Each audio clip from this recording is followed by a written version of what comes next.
Twitter. It's the gayest soy thing you can do. Shut the fuck up, you little tater tot bitch. We are 2 minutes and 35 seconds into this video. I'm just as gay as the rest of us, motherfucker. Feels just the same. Another sunny day in LA. Everything is fun, so they say. Wonder what the news is today. 'Cause I know that every day I'm at this fucking job. Hassan is streaming. Watch him on the cloud.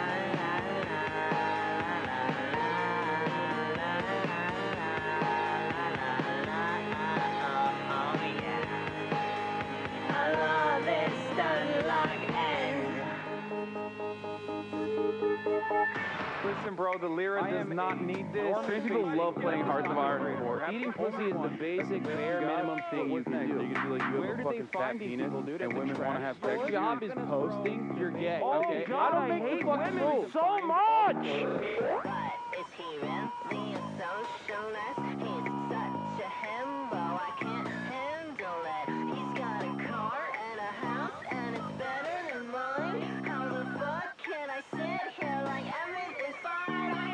That's just me being a fucking hog. Hassan is streaming. Watch him on that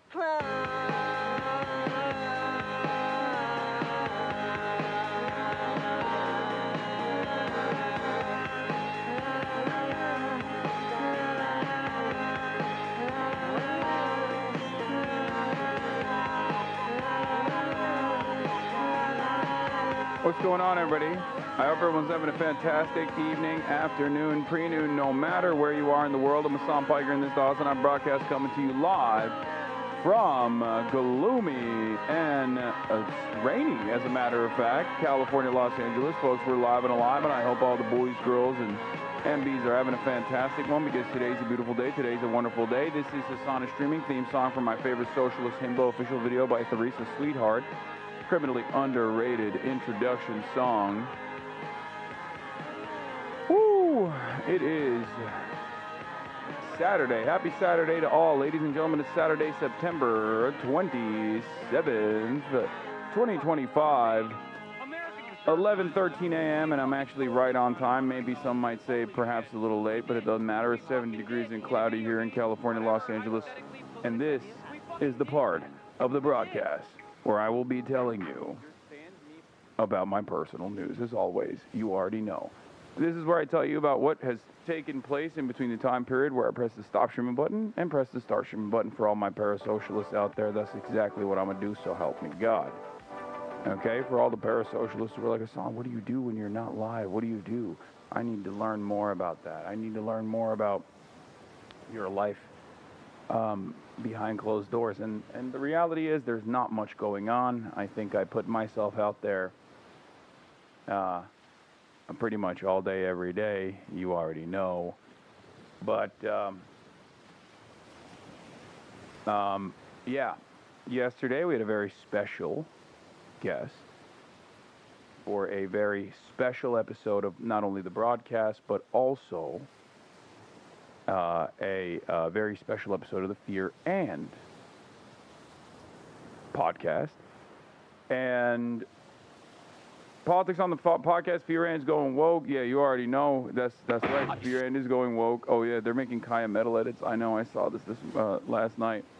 All right. I fixed the Columbia title. Okay, I fixed it. Beast Mode, my goat Petro. We'll talk about him today. Don't worry. He's the king, my short king. So, where was I? Oh yeah. What is this? Traditional Kekor collar for a Tibetan Mastiff? I already have this. I think my mom bought this exact same thing. I have this. She hates it. It's too hot. But thank you. Anyway, yeah, we're gonna talk about obviously war-ravaged Portland and how it's unacceptable. It's gone too far. But like I said, personal news-wise, did the podcast, another banger episode, and I think you guys are gonna really like it. And then after that, what did I do? Not really much. I just went to sleep. That's what I did. I went to sleep because I don't really have a lot of time to do anything because I've been trying to do 8 to 9 hours of bedtime as sleep time. So went to bed, woke up early. Went to bed, woke up early, and I worked out as always. You already know what it is, and haven't really done much since. I'm just like mostly on social media. That's all I do. I just stay on social media and I lift heavy weights. This is my life. This is my life. It's an endless cycle of doing that. Here it is. Here it is. A little bit of morning deadlift action. Have I watched one battle after another? No, I was supposed to last night, but Will, unfortunately, I presented it in the group chat, and I said, Will, do you want to go watch Peak Thomas Anderson?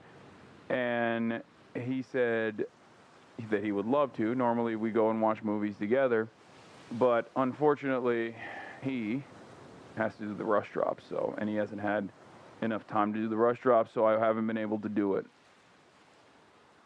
Did you just say, what the fuck, Nazi music? I don't care, dude. Just start yapping about the politics already. What the fuck, Nazi music? Ciao Bella? This is literally an international anti-Nazi song.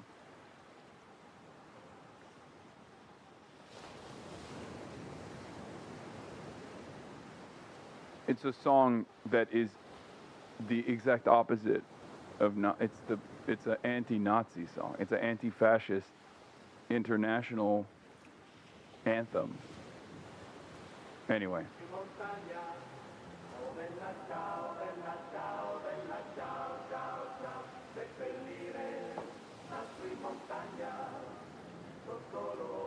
Look at Kaya, by the way.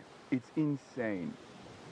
I'm putting up like 400 pounds right there. Okay? That's not a little bit of weight. That's a lot of weight. And the importance there is I'm doing it without wrist wraps, and I'm doing that without a belt, right? Because I don't want to rely too much on it, right? I only want to do it on my top set, but I didn't go higher than this, right? And Kaya doesn't even care. Like, that's a decent amount of weight being put up and down. And I can't believe it. She just walks right in front of me.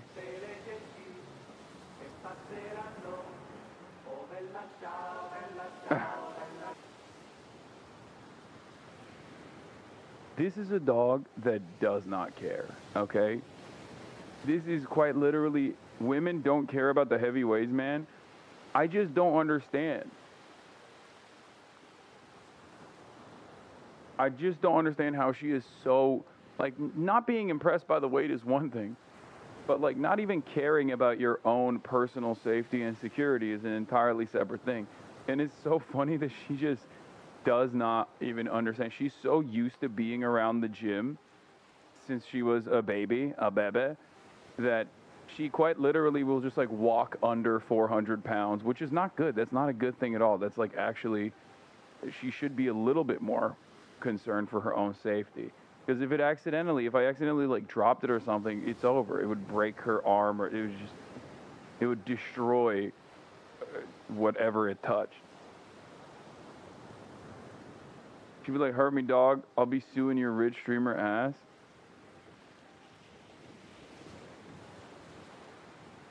Naughty dog will probably open the fridge again. I work with 16 Great Pyrenees, and none of them cared about the sound of 5 industrial fans running. Yeah, well, that's the thing. She just, she's so used to it because she grew up with it, you know? She was just born into that environment, and she grew up with it. So that's where we're at. Anyway. But, yeah, speaking of Kaya, I saw this. I saw this last night. There are heavy metal music edits for Kaya now, which I appreciate. I sit in my desolate room. No lights. No music. Just over. Killed everyone. I'm away forever. But I'm feeling better. How do I feel? What do I say? Fuck you. It all goes away. I would love your review of One Battle After Another. I think it might be a generational movie. It's peak Thomas Anderson. It's going to be goated. It's like, it has fantastic actors in it, even ones that are just like horrible people in their real world affairs. They're just great actors. I can't deny it. You know, Leonardo DiCaprio is a perfect example of that. So it's going to be peak. It's going to be peak. It's revolutionary politics. It's here and now. I know it's going to be good. I have my excitement tuned up to the highest degree. I thought it was mid. Okay, well, I don't believe you. So, have you seen Peacemaker? Yeah, I've been watching Peacemaker. I watched a couple episodes of it. It's pretty good. So we'll see. Even the French are getting into it. What do you mean? Even the French are getting into it? Oh, the One Piece like is political memes. You're just mad you're over 25 and can't date him. That's funny about Kaya shown on screen. Oh my God.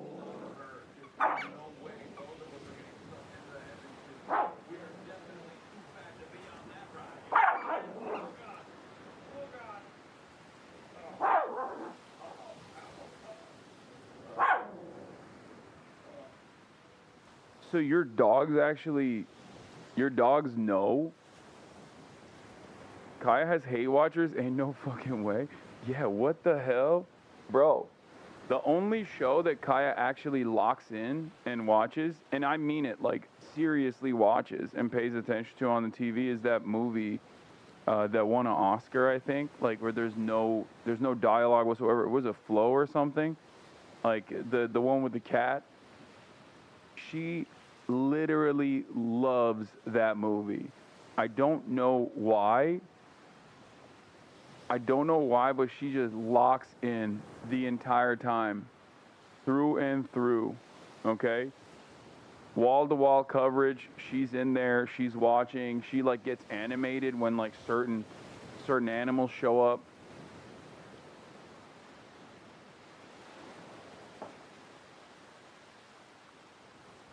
I have one dog that reacts to stuff on TV and one that doesn't give a fuck. My cat watches the Majority Report. He loves Uncle Sam. You don't know why, Hasan? You fucking serious, Lamau? Wait, what? What do you mean? I don't know why. Yes. Dogs do not recognize things on screens in the same way that humans do. I thought that was well established. Like, they can, but they don't like, that's not normal. Like, dogs recognize human beings in the real world, and they recognize animals and stuff, but they don't like on a TV. Like, have you ever FaceTimed your dog? Some dogs actually respond to it. Some dogs don't. Kaya doesn't respond.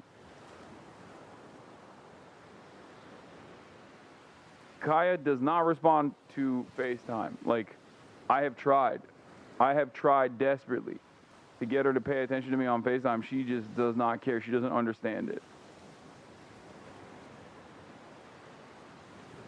Like, only if I do like a really crazy piercing voice does she go, but she fully doesn't get where it's coming from. And it's mostly because, like, I think they use the scent of smell to make up the entire story.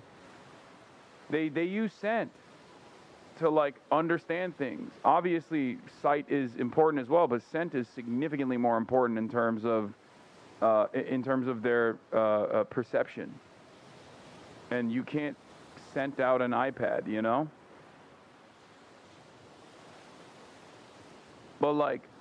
But habits are important too, because obviously she is so used to just like being on camera that when there is a camera, she will immediately come up in front of me and sit and look at the camera. That is That is legit. Like, she knows when there are cameras around, when there are like strangers around us with cameras, she knows that she has to sit in front of me when I call her and then pose. She's a diva. Scent gives you presence. You cannot transmit presence. Exactly. So she is a model. She's a model. She's a queen. Dogs use scent to the same thing. To the same extent we use our eyes as their main sensory input. Exactly. Thank you. That's what I've been saying, and people are acting like I'm out of my mind. Are you excited for the France trip collabs? I'm a little nervous about it because like I'm gonna be there for a long ass time, man. But yeah, I've been hitting up people. Hopefully we can have Jean-Luc the Goat Mélenchon on again. Have you ever thought that maybe she doesn't want to talk to you? Have you ever thought that that means no? Discussing respect your daughter's personal space? First of all, what's really funny about personal space with Kaya is that she does not respect my personal space, nor does she respect the personal space of any human. She literally thinks she is a baby, a lapdog, and it's mostly my fault because I've treated her as a lapdog. So she'll just walk up, hop on the couch, and then boom, plop on top of my lap. She will literally plop on my lap, all 120 pounds of her, and it's like, sometimes it has the capability to knock the wind out of me. Sometimes when I'm wrestling with her, and I wrestle with her quite a bit, I worry that she's gonna accidentally like smack me in the head and I'm gonna be concussed. Anyway, all of that stuff is just a part of my day-to-day experiences, but that's enough. Let's blast off. Let's get into it. Okay?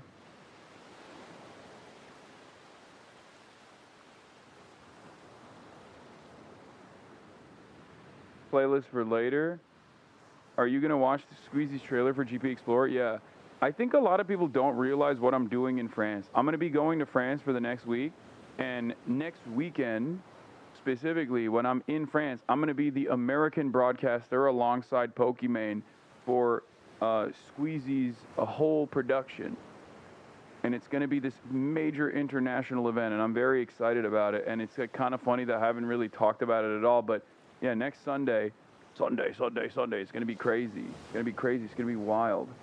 I should probably promote it thoroughly. What is Squeezy? Squeezy is like the Mr. Beast / PewDiePie of France.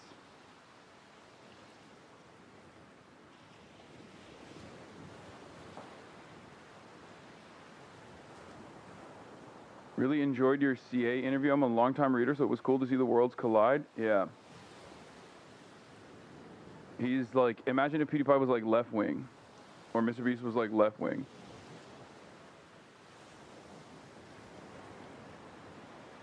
Laura Loomer still got motion. She got Trump to post something. Oh, Jesus Christ. I know she does. All right.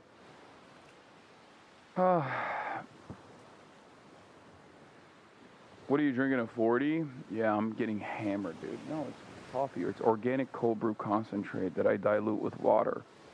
Groundwork. In any case, can you do a Chav Vice today, bro? Probably not, but we'll figure it out. All right, anyway. Colombia president goes beast mode, gets visa revoked. Trump to send troops to Portland.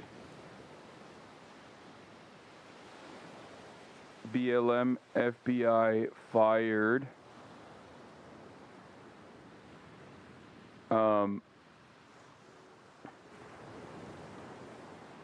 Netanyahu admits they own TikTok now.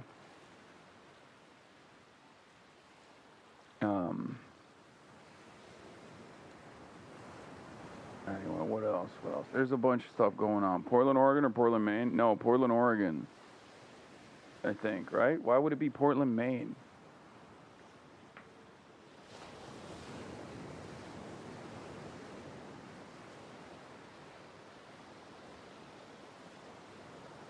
since when is not yet. Maybe if Graham Plattner pops off too hard, he might be sending the troops there too. He's like, you're a socialist, and therefore we're sending the military. You look very good for being 40. What's your workout schedule? Okay, I'm 34. Calm down. Okay, I'm not 40. I'm 34. You fucking asshole. Jesus, just rolled. One day you will be old too, okay? You son of a bitch. You're gonna be old one day too. Just you wait. Just you freaking wait. Video statement by Pam Botany. If you touch an ICE agent, you're going to jail. Straight to jail. Of course, classic. AG goes crazy over ICE agents. Saturday fun day. Get in now. Partigiano.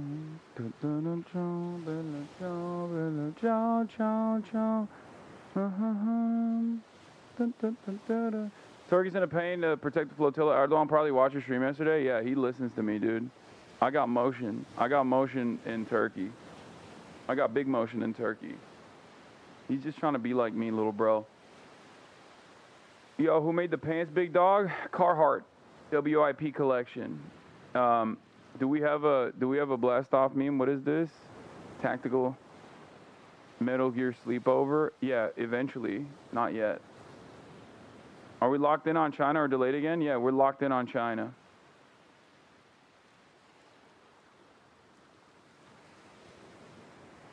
Have you seen this beautiful picture? Yes. The Lula kissing Petro? Yes, I have. It made me happy.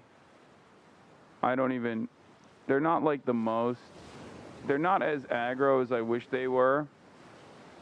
Like, they exhibit a tenth of the Chavez smoke, I would say. But, like, I'll take it.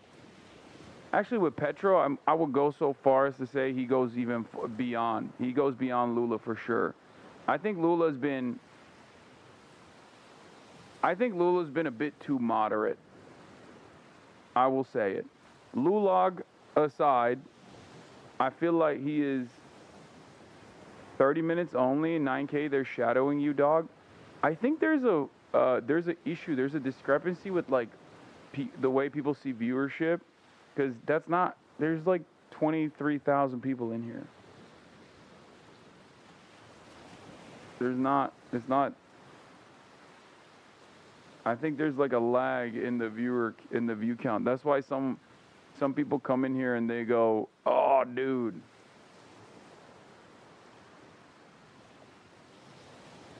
I see 15K. Oh, maybe it's a mobile thing. Because, like, look at the screen. It's right here. I have the viewership right here. It never changes on mobile. Mobile keeps it at the view count when you first click it. Ah. Wait, that's why my fucking haters come in here and they go, lol, you felled off. You got like 6K viewers. It turns out they've been tuning in from the first moment that I go live when, like, my first view count is like 6K, and they just wait. They wait and wait and wait, and they'll be like an hour in or 2 hours in, and they'll be like, damn, bro, you freaking fell off, dude. You suck. And it's like, damn, dude, you've been in here this whole time?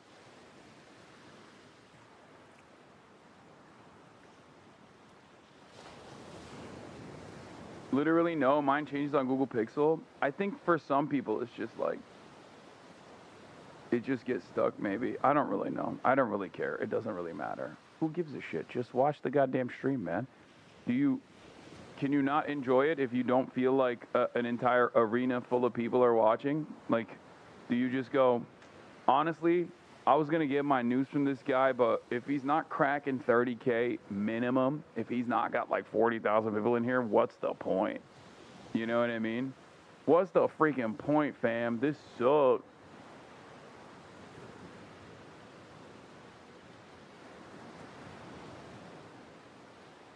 MAGA R rating, one battle after another, 1 star because it's radical leftist movie for them, lol. I mean, yeah.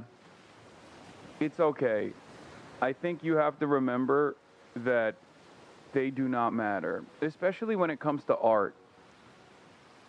I really, really, really hope that people can regain their independence somehow. I really hope that people can like regain their humanity and their independence in their consumption of art.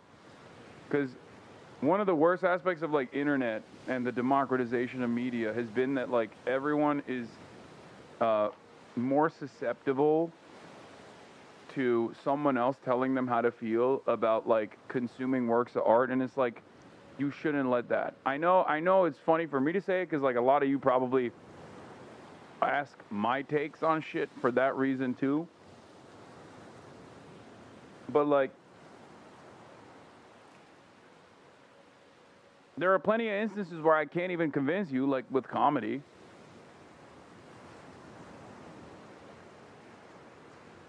There are a shit ton of people out there that refuse to reckon with the notion, or rather the reality, that comedy is not an expression of bourgeois decadence or counter-revolutionary tendencies.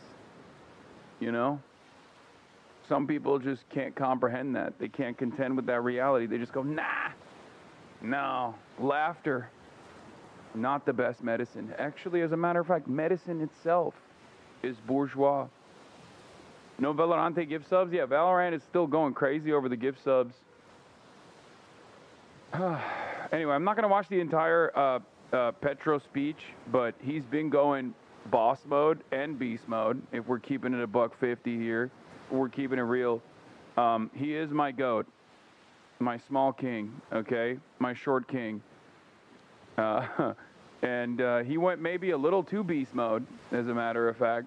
So much so that he got his visa revoked by the Department of Homeland Security, which is interesting. I mean, he's here for the United Nations. Like, I don't think you can do the United Nations if you're just going to be like, hey, sorry, the things that you're saying as a world leader at the UN, we don't actually appreciate, so we're just going to kick you out. Like, that's kind of wild. That's a wild thing to do. And it's also additionally wild because they won't exercise power on Benjamin Netanyahu. America is supposed to be the leader of the free world, right? And there are these institutions that we have designed, that we've played a formative role in the design of, and the enforcement mechanisms that we control, that we just refuse to actually abide by. Specifically when it comes to Israel, right? And it's been a rather interesting thing to watch. Anyway, here is my goat, Colombia president, just going nutty mode. Let's take a look. Se responde hablando, se responde saliendo a la calle y cada vez más, y se responde con armas. We have to answer in the street. We have the answer with the words. And we have the... Los neonazis genocidas deben ser juzgados hoy. I don't know what that means, but answer with the weapons. Sounds good to me. Y por tanto hay que configurar un ejército más poderoso que el de los Estados Unidos y Israel juntos. That's why we need to create an army bigger than the army of Israel plus the army of USA. No tengo nada contra el pueblo judío ni contra el pueblo de Israel. Varios son amigos míos. I don't have anything against the Jew people or against the Israeli people. Some of them are my friends. Pero igual nos entrenamos muy jóvenes con combatientes de la Organización Liberal Palestina en los desiertos de Libia y sabemos de su lucha desde hace mucho tiempo, cuando existía el movimiento 19 de abril que fue solidario con Palestina, con el Congreso Nacional Africano, con el Frente Polisario siempre. We received a training with the Palestinian Liberation Organization years ago. We were part of the M19, a guerrilla movement in Colombia. We were solidarity with the Polisario Front and another struggles. Y por eso hice la siguiente propuesta. Por Asamblea General de los Pueblos en las Naciones Unidas, vamos a presentar una resolución que diga que se ordena a las Naciones Unidas la configuración de un ejército de la salvación del mundo que tiene como primera tarea liberar a Palestina. Oh, come on. We skipped the last part. Anyway, he said we need to create an army. One of the high notes in this is, and yes, Roger Waters was there in the corner as well, right behind him. My goats. We need to create an army bigger than Israel's, and we have to respond with a war, he said. And I think that's beast mode, okay? That's beast mode. Listen, some people are out there unafraid to raise the temperature a little bit on this issue, and it's good because it will, as I've said, make the liberal side that is reluctant to even talk about these sorts of things a little bit more, like this kind of stuff, this kind of language, while many people will say is crazy, right? Radical, but it's good because it urges people to, it gets people to recognize the urgency. That's number one. It expands the permission structure, number two. And last but not least, it makes the quiet people actually come out and at the very least say something, you know? For those who are on the streets that are talking about Israel, that simply stay at this is Benjamin Netanyahu's war, they now have to push further to the left and say, this isn't just Benjamin Netanyahu's war, this is Israel's war. For those who recognize that the Israeli society broadly is perfectly on board with this kind of sentiment, they now have to reckon with the reality that perhaps this is a matter of Zionism being a fascist ideology. And for those who recognize that Zionism is a fascist ideology, well, for them, this gives them the courage to take direct action. So usually that's how it works. It ranges from people like myself all the way down to like hanger-ons who are maybe even worried about their careers like Jennifer Lawrence. This doesn't mean that there is going to be actual military intervention in Israel. Obviously, it's a nuclear armed state. That's not happening anytime soon, right? But when you have more people demanding things like this, it causes America to also recalculate. Recalculate its allegiances, especially when the middle moves to the left because of the courage that they receive. There is never a moment where someone sees someone so radical, right, and goes, okay, these guys are too crazy for me, I'm out, I'm actually pro-Israel now. It doesn't work that way. That's what a lot of people think because they're already pro-Israel. They're just too ashamed of admitting it, okay?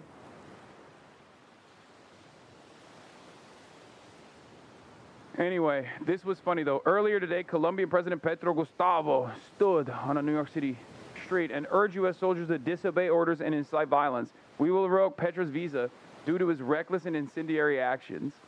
Whoa, buddy, Seamus says. You're not allowed to go to other countries and incite their people to action. Only American diplomats can do that.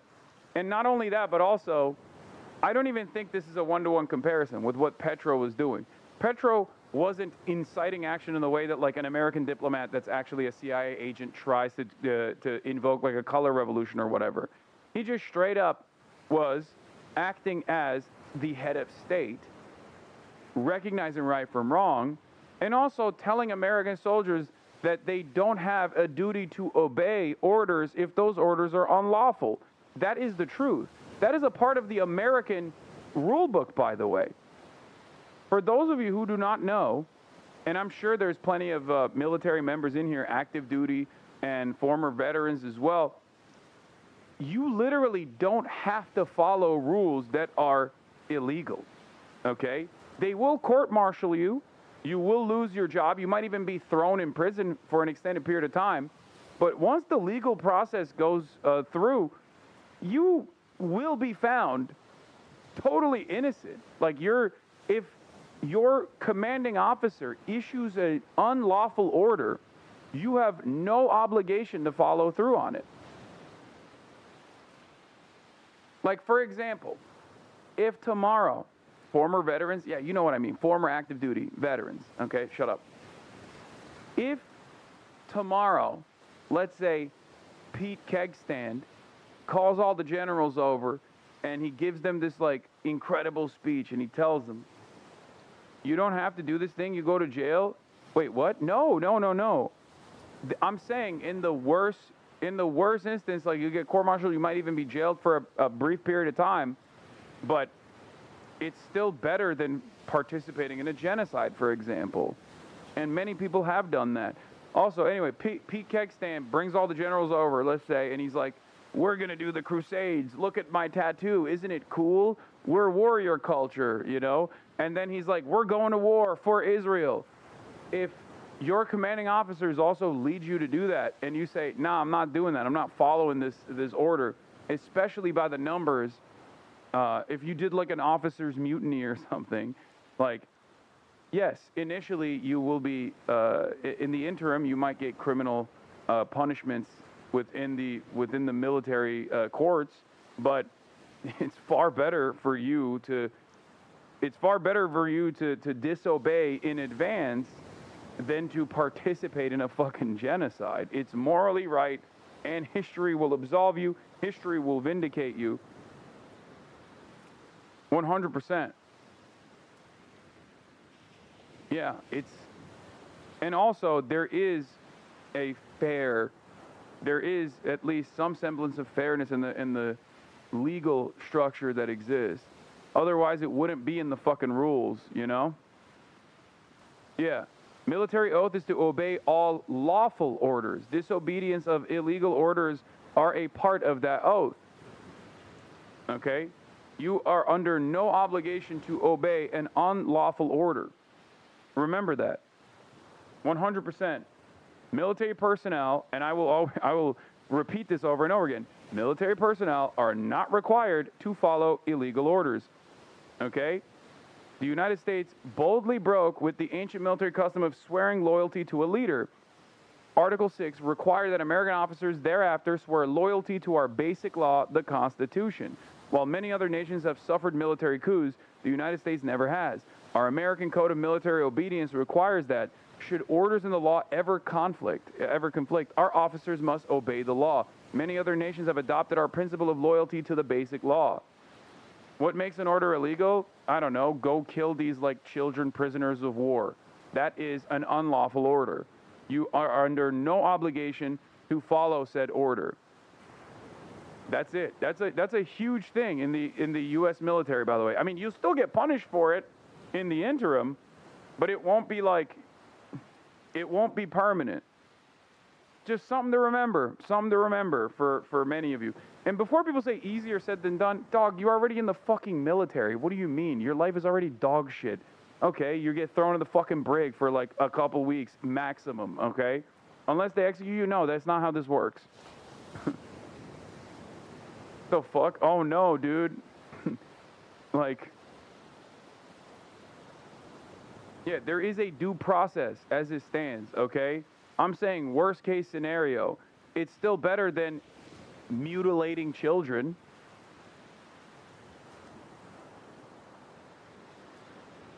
The point is, when you're in the military, you already exhibit a level of courage, right? You signed on to do battle. You signed on and you signed up to potentially get shot at, okay? So you already have like a pre-existing level of courage built in to the structure of the military that you have to basically abide by, in which case it should be a much easier decision to just be like, at worst, I fucking go to prison for a little bit.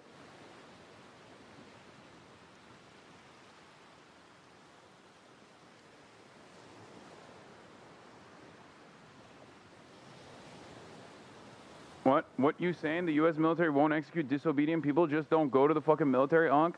Dog, that's my first position, first and foremost. I'm just simply speaking to the people that are already in. I feel like that's pretty clear, don't you think? This has never been and never will be one of those leftist communities that says automatically, if you're active duty, if you're in the military, fuck you, this is a troop exploder stream, that type of shit. Like, I don't do that. I've never done that, and I will never do that. I think it's probably outside of like automatically shitting on religion, I would say that's the second dumbest way to organize. Okay? There's two things that I think leftist groups do with regular frequency that is not only incredibly off-putting, but is also really bad for bringing larger numbers to a cause. And it is, one, like, I shit on the actions of the military. Of course, I'm an anti-imperialist. But having said that, I don't immediately assume that just because someone's a veteran, they're a dog shit, war criminal, monster, whatever. And I think leftists should not do that either. Especially because, dude, you have to, no matter what happens, you have to understand, especially if you are already in the United States of America, like, our starting position is endlessly hypocritical, endlessly fortunate, as opposed to someone in the fucking global south.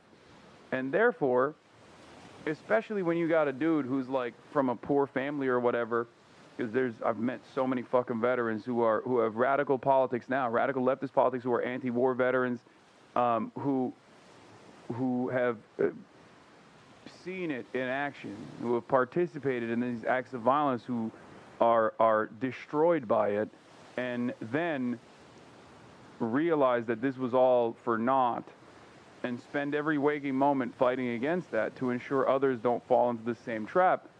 But our starting position is already so fortunate that, like, it's a little bit hypocritical for us to automatically go, well, I didn't have to go, you know, I didn't ever feel the need, or I didn't actually get duped or something, so I'm better than you, I'm morally better than you.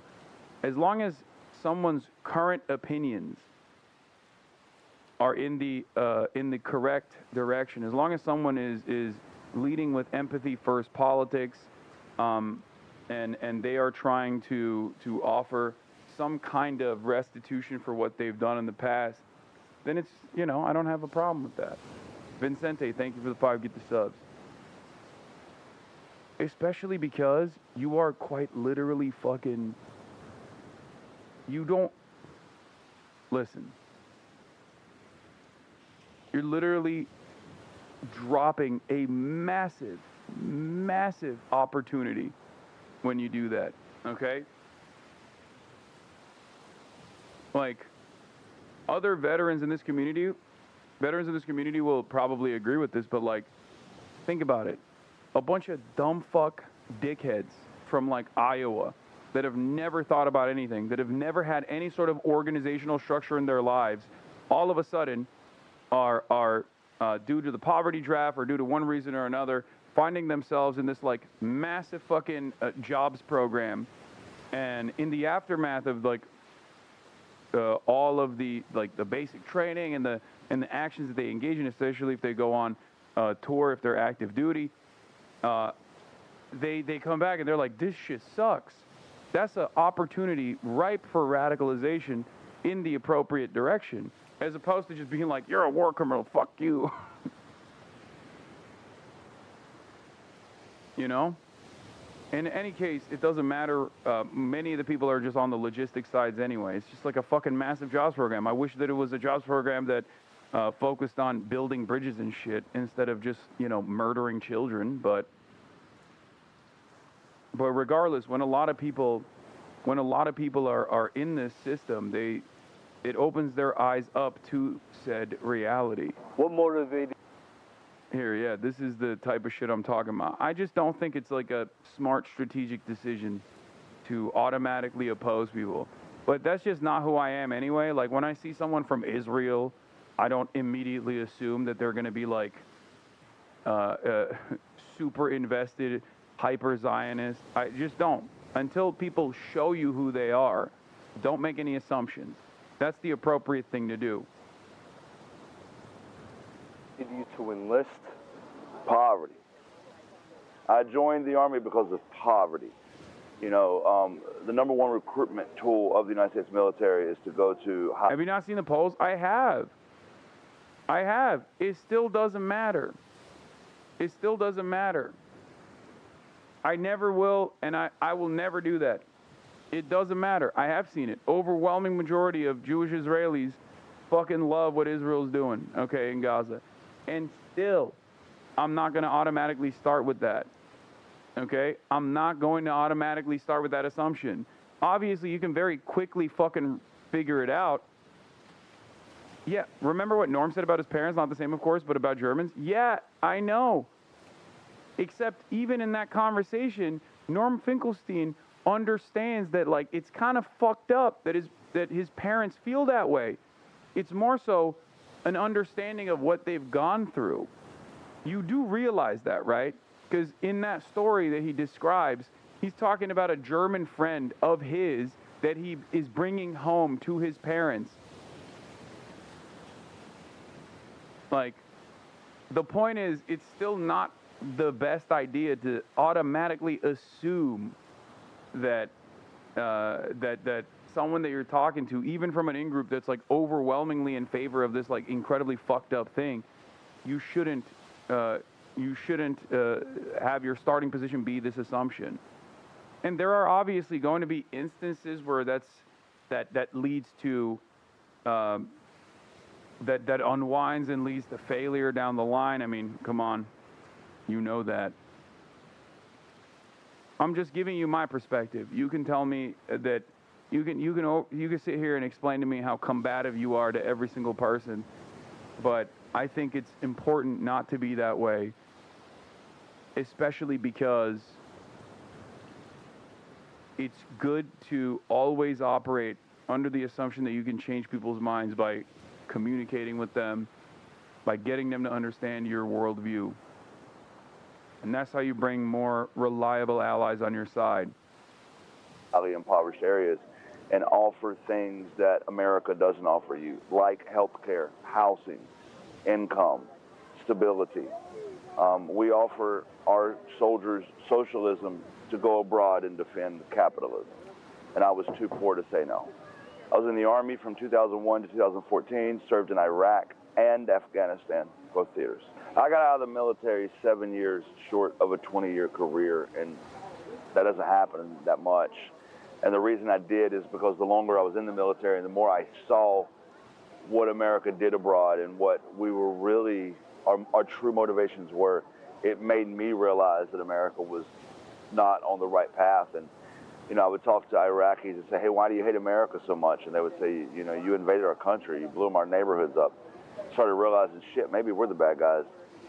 So, you know, coming back home. Like, the easiest thing to say to this guy is to basically be like, huh, wow, well, I didn't have to join the military to see that. Fuck you, right? I think, I mean this sincerely, I think it's because I'm fucking Turkish and not from, like, I didn't grow up in America that I don't have such a hardline stance on people like this. I don't know. Like, people in America will oftentimes be like, well, tell that to a guy who was victim to this kind of violence. Like, tell that to a Iraqi person. But I feel like people over there are way more chill about, like, even veterans that have done horrible shit that, like, understand that it was fucked up and are actually actively working against it. You know what I mean? It's more so, like, the more, like, aggro stance often comes from, like, Americans that want to feel a sense of, like, moral superiority. It's at the heart of, like, purity politics in some ways. It masquerades as, like, an act of self-defense and solidarity, but, dude, I can't believe it. Someone came in and did this shit. That's so funny. Remember we were talking about this earlier? Like some dude tuned in on mobile, and at that time I had 6K viewers when he first tuned in. So like almost an hour ago. He tuned in almost an hour ago. Waited for like, holy shit, I'm kidding, Lamau. Oh, okay.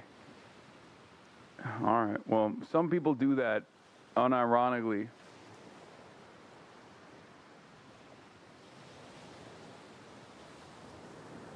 The thing is, if you're American and haven't joined the military, you're still profiting off the military actions and still complicit. I mean, that's irrelevant. That's not even the point I'm making. The point I'm making is, yeah, people do fucked up shit. You have to focus on rehabilitation. You have to always, as your first principle, you have to believe that people have the capacity to change and learn from their actions and demonstrate the capacity to change. You have to give them the space to be able to do so. And it certainly requires a level of acceptance that I think a lot of Americans just don't have. They're so draconian. Cancel culture is a part of it. Purity politics is a part of it. And it also even extends all the way to our criminal justice system. Like, as someone who believes in criminal justice reform, I'm firmly committed to this cause that people, no matter how heinous their crimes may be, especially if they're a product of the system that they were born into, that they have the capacity to change. That's it.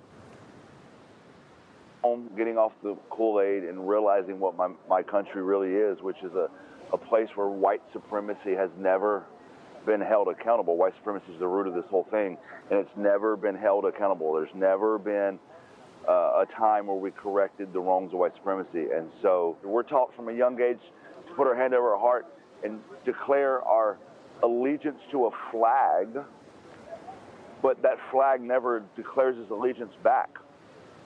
In a relationship where love is only sent one way, that's toxic. My own child was in a relationship and they loved their significant other, but their significant other ignored them, wouldn't provide them housing, wouldn't take them to the hospital when they were sick, wouldn't feed them when they were hungry, wouldn't let them in when they were cold. Then I would tell my child to get the hell out of this toxic relationship. But yet here in America, we're told to stay in that relationship because that's patriotism. Patriotism is demanding better of your country. And where we're at now is where America was always heading because we chose not to hold white supremacy to account and because we chose not to provide the most basic needs of a society. Hey, Rocky Wizard says, I've spoken to soldiers when I was young. Most literally said they regret their choice or how they felt bad that America is invading. I always found it odd how honest some of them were. Yeah, dude. I mean, obviously, you're still the primary victim in that situation. Because that motherfucker's there, and he's got a gun, you know what I mean? And he can kill you and get away with it. So, obviously, it's ridiculous, but, yeah. Check logs. Good story about meeting an Israeli. I was out flying from Palestine, and Israeli showed up and told me he was Israeli, and I immediately thought I'd get abused by him, and we proceeded to have a convo about how fucked up the IDF does, and he regrets what he did. I tried to get him into activism. He wasn't really up for it, but I'm glad that I gave him a chance. Yeah. This isn't Jewish exceptionalism before people fucking freak out, okay? This is understanding that every little bit helps. Always remember that, okay? It's quite difficult to go up against these incredibly cruel systems that have been designed to normalize this kind of violence, okay? There's no recognition from politicians. There's no real democratic process. If you understand that, then you understand that in order for change to happen, you need every person you can get on board. You just got to chip away at it every single day. That's why I don't immediately cast people aside. Obviously, that doesn't mean I'm going to be a sucker, right? Like, this charitability doesn't extend to people who are malicious actors. It doesn't. But I wait a little bit to read the room, to see how someone behaves. Hasan, you sound so scared of your chat. This is one of my favorite idiotic terms that I hear in the chat. It's like, I yell at my chat all the fucking time, dumbass. Shut the fuck up. there has never been a moment where it's not my way or the highway. Like, people come in here and they go, oh, you're fucking worried about how your community is going to react if you say something or do something. It's like, no, I'm not. That's why there's unlimited clip compilations of me fucking yelling at people who are woke of the day, for example. Doing it right now, as a matter of fact. And so when this is over, we can't go back to the status quo. Anyway, just we took a sidestep there, but just a reminder, if you're active duty, you have no obligation to follow an unlawful order. It is literally something that you do not have to do. Anyway, Sam Husseini, my goat, he is a journalist. He says, Petro's speech is getting far too little attention, including in the left media. It was deeply humanistic. Here's one component from the speech. Let's take a look. He says, there's no superior race. There is no chosen people of God. It is neither the United States nor Israel. The chosen people of God is all of humanity. That's what he said.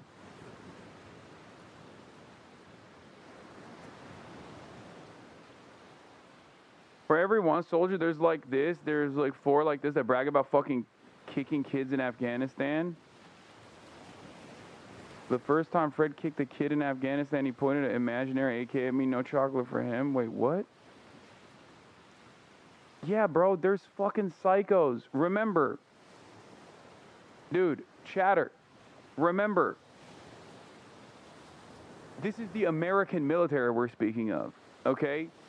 Which means it's going to be very diverse, and it is going to have a multitude of different opinions, okay, within each person who's serving. And there's gonna be some fucking freaks, dude. Of course. I never said that there aren't motherfucking freaks. Yeah, there's degrees to this shit. That's why I don't have a issue shitting on veterans, okay?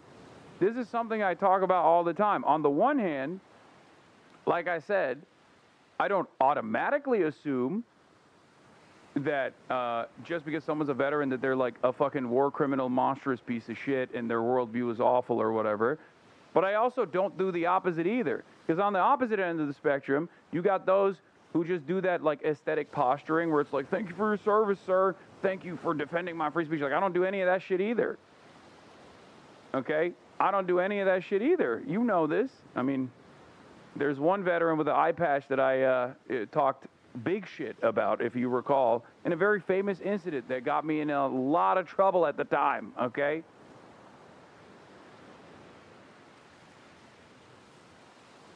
Calm down. You just got to treat people like people, okay? That's my point. My point is, no, not Big Boss, not my goat, not Iroquois Pliskin, Big Boss, Snake. I'm talking about the loser with the eye patch. I would never talk shit on Big Boss. Okay?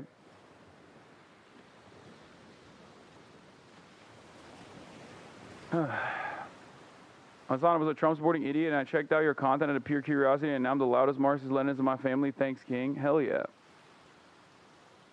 Did you see Theo Von say Free Palestine? Theo Von's been saying Free Palestine, bro.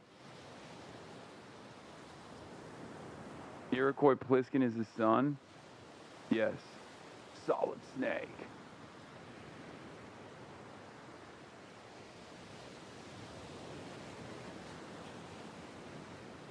I was born in Israel. I served in the army, and only a few months before 7/10, I started watching your stream. It was only thanks to you I changed my mind and became an anti-Zionist.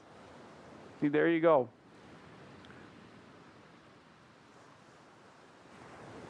Anyway, where the fuck were we?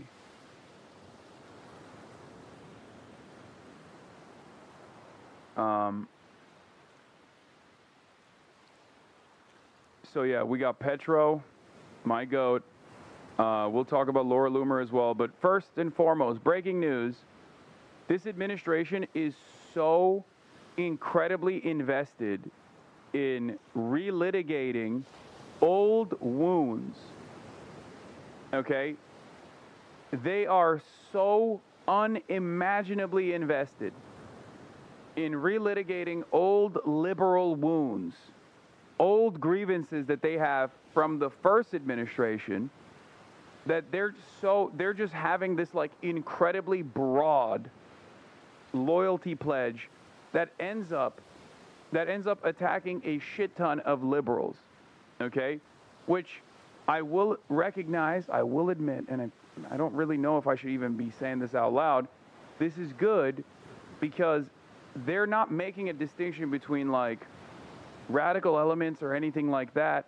They're just straight up saying, if you've demonstrated basic empathy, you're our op, you're our enemy. If you say, you know, racism is wrong, you're our fucking op, you're our fucking enemy. And this causes them to go after less vulnerable targets, if that makes sense. This is so stupid. Like, we're in an unprecedented crisis of credibility for the FBI. You got Kash Patel running the show. It's a clown show, okay? And now, not only has the government, under the direct orders of Donald Trump, indicted former FBI Director Jim Comey for literally nothing, okay? It's very silly. Previous prosecutor said, I can't find anything that's prosecutable. What do you want me to do? Donald Trump fired him, put in a different person in his place, and then she dropped a case on Jim Comey like 4 days after she took over the role, right? Now on top of that, the FBI is firing agents that were photographed kneeling during the 2020 racial justice protests. This is quite literally just an exercise of futility. It's an exercise of pettiness, okay? This is what you do when you're like, I will never forgive and never forget how they made me feel in 2020. Okay?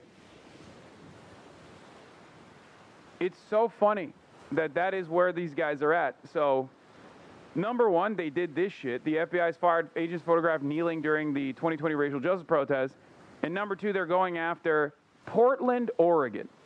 Now, the reason why I think this is funny, and the reason why I'm saying this has nothing to do with, like, current needs, right?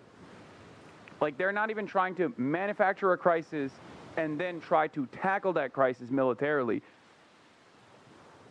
They're just going after Portland because Portland has been an unhealed wound in the minds of national conservatives. They just constantly pointed to Portland. Portland's always on fire.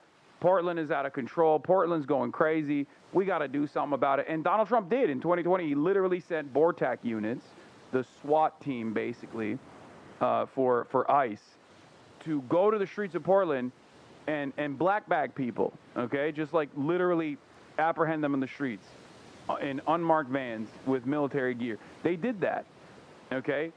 But Portland right now, there's nothing going on. Like, yeah, there's protests, right? There's ongoing protests against ICE, but it's happening in every city.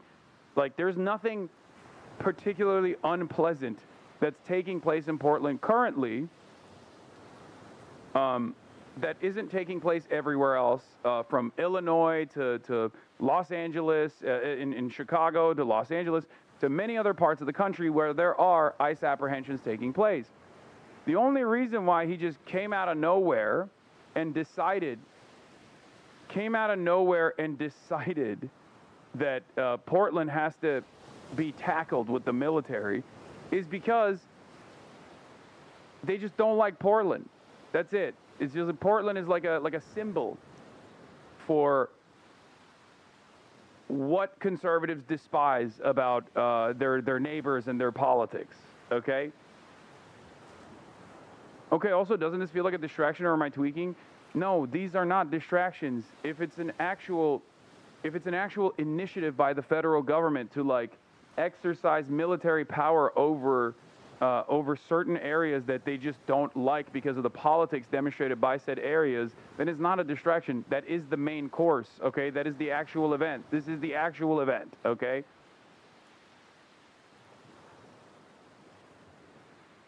And here we are We're obviously going to talk about the new NSPM7 labels, common beliefs as terrorism indicators. It's just like anti-capitalism, anti-fascism, things of that nature. Basically, you know, whatever you hear at the Hasanabi broadcast is now considered a terrorism indicator. Wonderful. Anyway, let's take a look. Here to Live now from Fox. We do have some breaking news for you. We're learning here that President Trump is going to be sending troops to Portland, Oregon. Here's what we're learning. He said today he's going to send those troops there to handle, quote, domestic terrorists as he expands his deployments to more American cities. He made the announcement on social media, and we're going to share that post here with you right now. Let's read it. It says, at the request of Secretary of Homeland Security Kristi Noem, I am directing Secretary of War Pete Hegseth to provide all necessary troops to protect war-ravaged Portland and any of our ICE facilities under siege from attack by Antifa and other domestic terrorists. I'm also authorizing full force if necessary. Thank you for your attention to this matter. This just coming out on Truth Social moments ago. President Trump said the decision, as you just heard there, was necessary to protect U.S. immigration and customs enforcement facilities, which he described as under siege from attack. Now, since the assassination of Charlie Kirk, President Trump has escalated his efforts to confront what he calls the, quote, radical left, which he blames for the country's problems with political violence. Earlier in September, President Trump had described living in Portland as, quote, like living in hell, and said he was considering sending in federal troops, as he has recently threatened to do, to combat crime in other cities, including Chicago and Baltimore. He deployed the National Guard to Los Angeles over the summer and as part of his law enforcement takeover in the District of Columbia. In Tennessee, Memphis has been bracing for an influx of National Guard troops. And just yesterday, Republican Governor Bill Lee said they will be part of a surge of resources to fight crime in the city. So once again, we are learning more about this here, as this did just come into our newsroom. If there's any more developments, we're going to bring them to you here on Live Now from Fox. Portland is being invaded by the United States of America. There it is, folks. There you have it.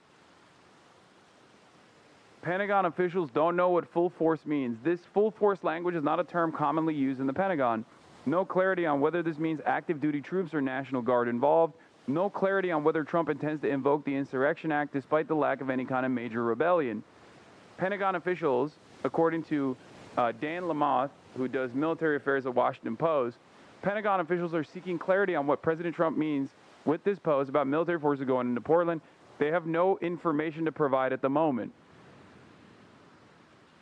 At the request of Secretary of Homeland Security Kristi Noem, I'm directing Secretary of War Pete Hegseth to provide all necessary troops to protect war-ravaged Portland and any of our ICE facilities under siege from attack by Antifa and other domestic terrorists.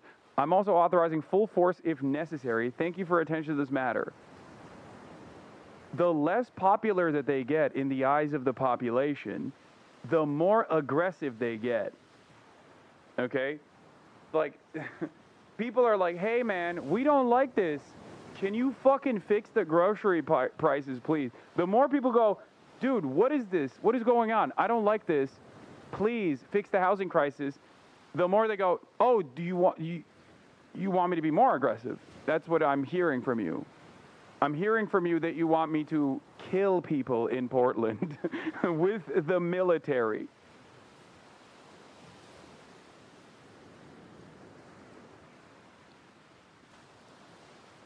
Oh, you want to kill American citizens with the American military as a domestic police force. Got it. That's what you want. It seems like that's the command here. That's what you wanted from me, and that's what you're going to get. Now, this is the reason why I was stressing the importance of not following an unlawful order if you are active duty. Just something to consider. Okay? It is literally in your oath. You pledge an oath to the Constitution. You do not, under any circumstance, have to follow unconstitutional and unlawful orders, okay?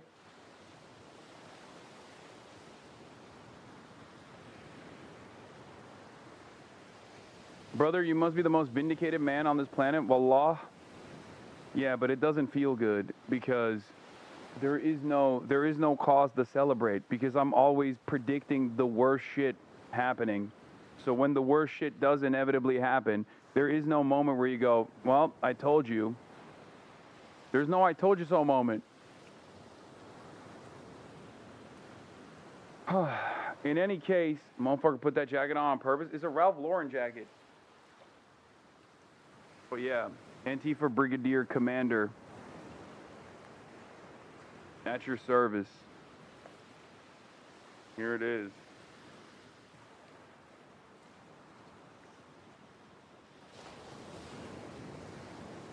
Anyway, I guess we can celebrate their incompetence overall. Once again, they are still trying, but this does actually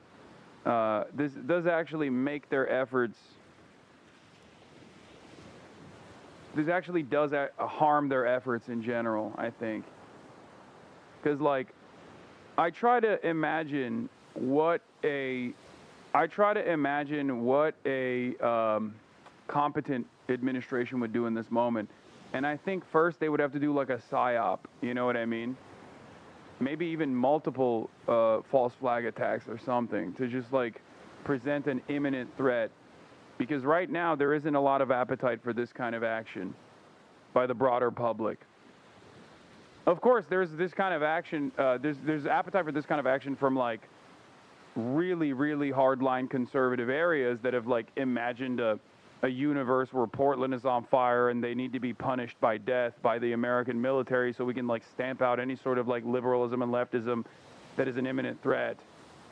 But those numbers are not consequential enough. They're not big enough. And even those people will lose their appetite once they see it in action.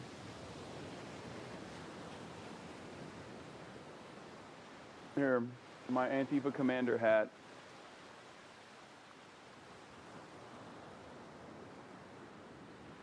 I'm gonna go to prison, dude. I keep this shit up. I'm going to fucking prison, dog. That's what's gonna happen. Need a metal rack like Marshall Zukov to complete the outfit? Roll up to the White House asking what you gonna do for some lubrication around here?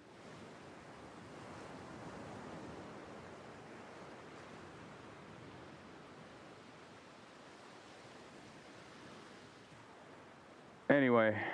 And we continue to follow our breaking news. Just a short time ago, President Trump announcing on Truth Social that he is sending troops to Portland, Oregon to protect ICE facilities. Now, Portland is just the latest Democratic-run city that the president has either sent or threatened to send troops to in his growing crackdown on immigration and on crime. CNN's Kevin Liptak joins us now from the White House. Kevin, tell us, what more have you been learning about these latest developments here?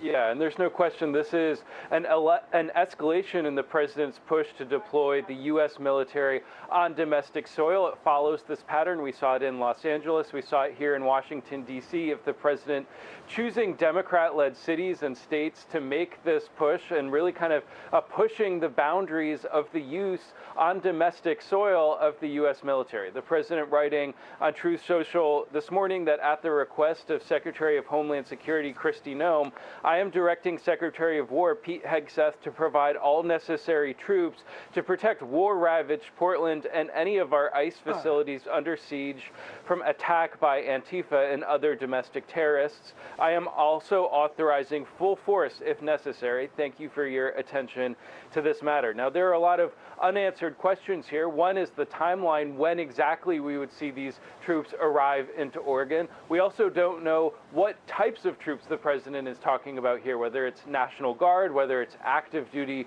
military, and we don't know exactly what legal authorities the president will be relying on, because remember, under law, it sharply limits the use of U.S. troops for domestic law enforcement purposes, and this has really kind of prompted a legal debate after the president did this in other cities around the country. Now, Portland has seen a number of protests around an ICE facility that's about 2 miles south of the downtown. They have been mostly peaceful.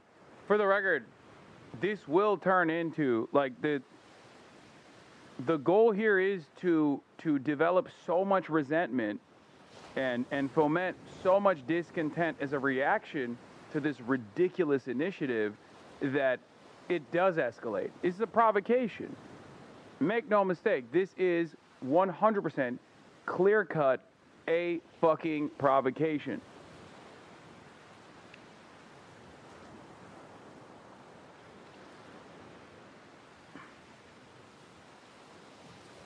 Mr. President, read the Constitution. The function of the U.S. military is to protect us from foreign enemies, not Portland, Oregon.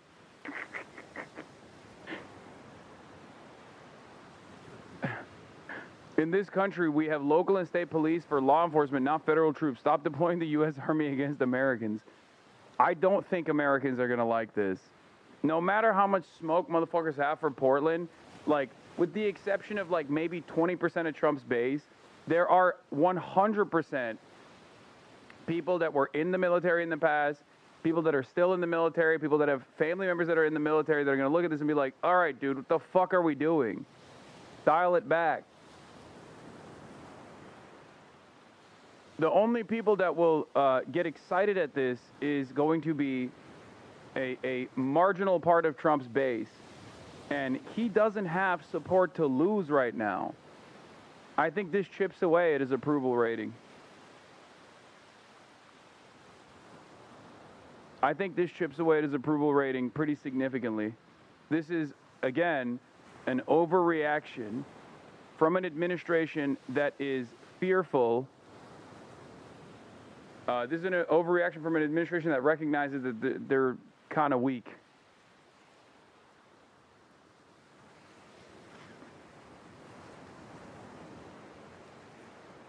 Why would they care? What do you mean? This is the type of shit that, like, Americans still care about, like Americans care about the military. Like, the average Americans, they think, like, oh yeah, the military's like protecting us, you know, from foreign enemies. Like, that's the goal. Like, when they do stuff like this, it kind of betrays. They care about the optics. It betrays the fundamental reason for why the military exists.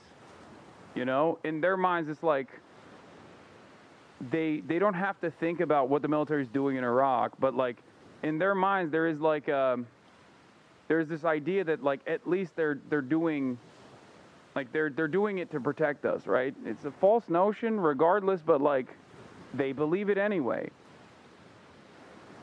Foreign and domestic, dumbass. Yeah, except when it's domestic, it's not fucking Portland, Oregon on a regular Tuesday. There's no, that's not what that means. You don't, it's literally unconstitutional without an insurrection taking place, which is ironic that Donald Trump is doing it, but I'm not going to get too far into that part too. But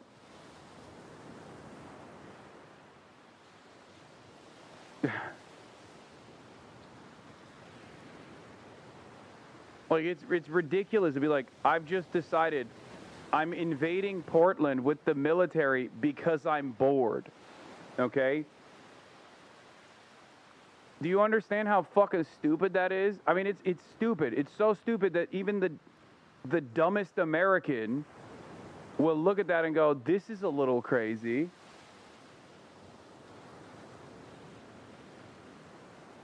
I can't see this going well for Donald Trump. I haven't been wrong so far, so we'll see. I think his disapproval dips even further after this.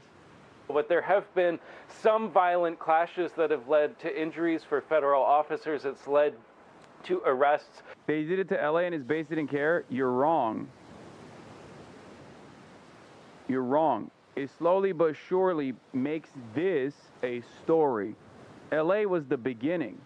Then he did it to DC. Then he tried to do it to Chicago. There was a lot of pushback, so he's like, all right, we'll scale back from Chicago. Every single time he does this, there are more and more people that go, what the fuck are we doing? Do you understand? Like, every single time he does this, there are more people that go, this is objectively unserious.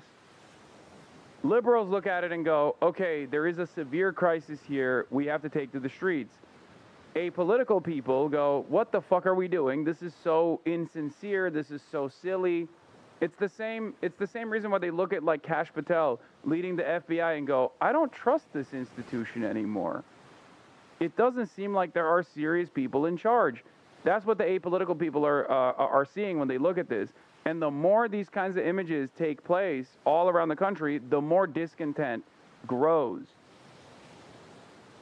of some of the protesters. At one point, a guillotine was erected outside the building to Homeland. Trust me, we all love it, dumbass. As a vet, we love it. Trust me, we all love it. Y'all's approval's rating. Who's y'all, first of all? Are you talking about me? Because I'm not a representative of the Democratic Party.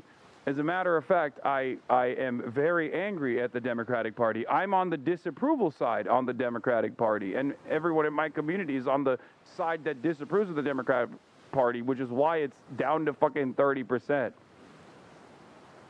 I think the faster you, yeah, you socialist fuck, yeah, I think the faster you snap out of this, like, left-right dichotomy that you exist under, and then realize that, like, I care more about policies than anything else. I care more about, like, the legislative agenda than anything else. I care more about making sure that you get proper health care, for example, than anything else. The faster you will be able to understand what I'm talking about here. I don't really give a shit about any of these things. I don't care about the Democratic Party. I don't defend it unconditionally.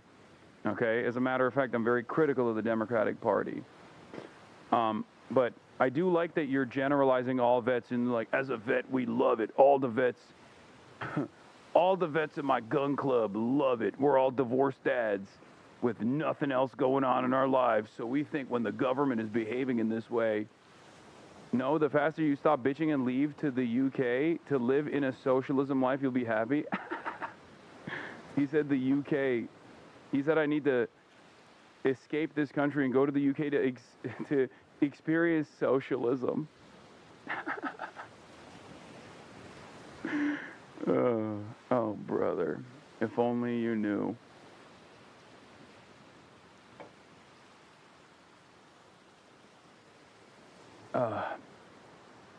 I do believe this guy's a vet, though, for sure, because he is so fucking stupid. Remember when I said not all vets are equal? Okay, not all vets are the same? And that I don't automatically shit on vets across the board, but I do when they explain to me that they're a dumb fuck. This is the dumb fuck that I was talking about. Fucking crayon-eating moron. Yeah, you socialist fuck. I bet you'd love socialism in the United Kingdom. This is, by the way, this is the reason why when you go to basic training, one of the first things they teach you is how to fucking wash yourself, okay? How to brush your teeth. You might be like, what the fuck? That's what they teach? Yeah, dude, it's for this fucking clown ass, and he still didn't learn. Okay?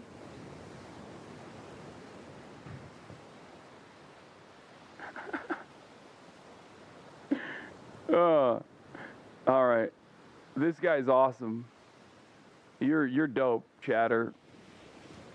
Twizzy210. Security Department said at the time that that was unhinged behavior, and we've also seen President Trump talk about this city over the last week. He said on Thursday in the Oval Office that we're going to get out there. He said, quote, we're going to do a pretty big number on those people in Portland.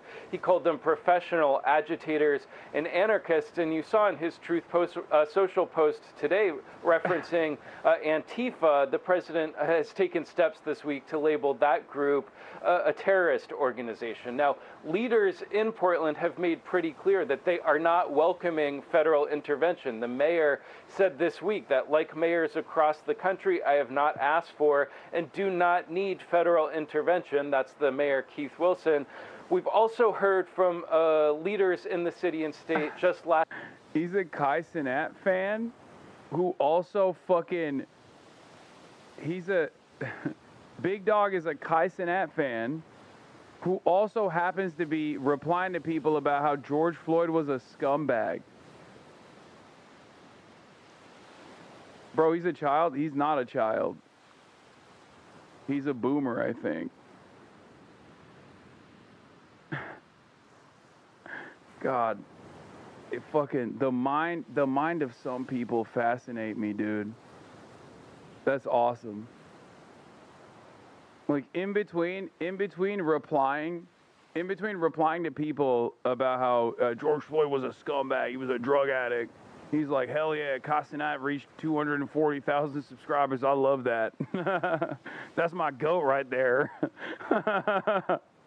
Oh, fuck yeah.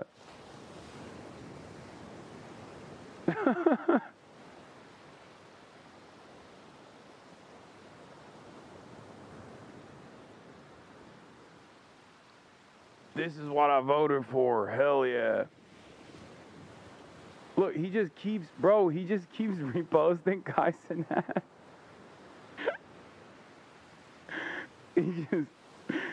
That's all his output is. That's probably why he's on Twitch. He's like, I love Hasanabi and I love the Donald Trump administration killing my enemies, domestic and foreign.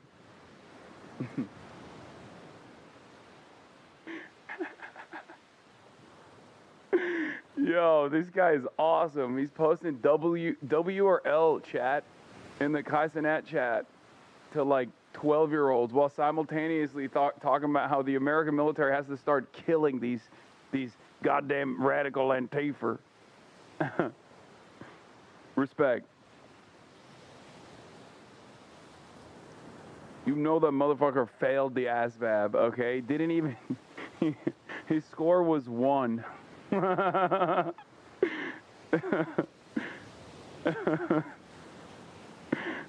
night, as it seemed clear that this was happening, listen to some of what they said. I am sick and tired of watching the people in my community getting brutalized because they are immigrants or because they dare to speak up. I am sick and tired of it, and I'm tired of your lip service. Show up and do something! Well, I share their frustration. We're trying to use every power we have. Wait, you found his logs in Kai's chat? Obviously, we're in the minority. Badass little kid. Toda phone. Give Toda his phone. Coach races. Races coach. Got timed out. Feet, toes, dogs out. Feet out, toes. You racist. Nah, fuck that. Shit up, bitch. Kai races, races. Sure, you pussy. Kai races, on God. I would have beat your ass. You lucky it wasn't me.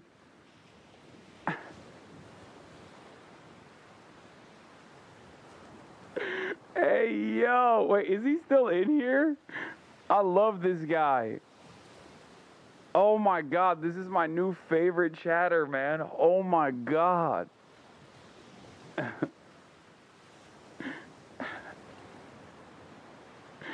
Oh, hell yeah. That's a child, dude, come on. No, I don't think that's a child.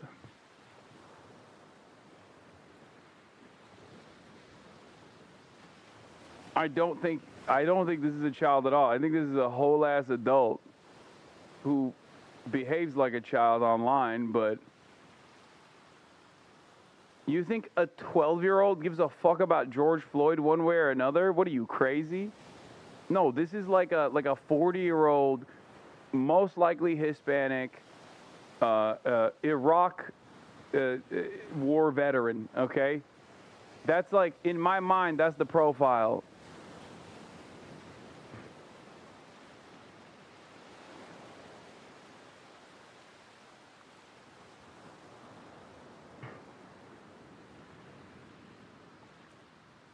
Anyway, respect to this guy, though, for sure.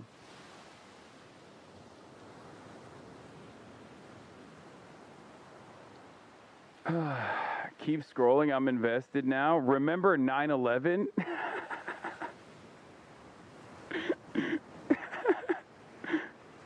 Charlie Kirk. Fuck Fortnite. Charlie. Long live Charlie Kirk. Wait, what? He's English? Okay, maybe he's not Hispanic. I was wrong.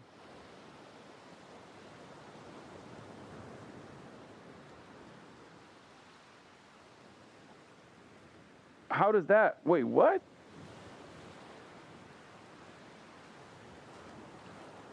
I don't know. Why isn't he responding? Chatter. Wait, is he like a British guy LARPing as an American soldier online? Oh my God. He's a 11-month subscriber too. He says Twizzy210 subscribed to tier 1. They've subscribed for 11 months. Apologize to his Hispanics. Well, I just thought from the fucking photo I saw.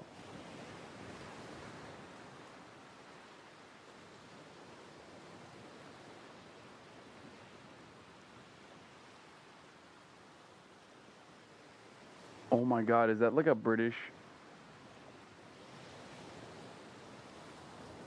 What is this? This is the Hodge twins. Here's his tweet. It's insane.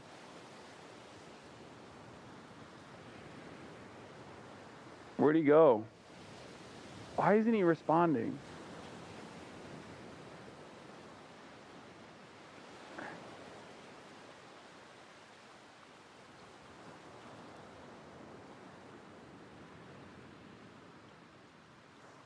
I wish he wasn't so shy. Come back, dude. We love you. Actually, I do. I unironically love you.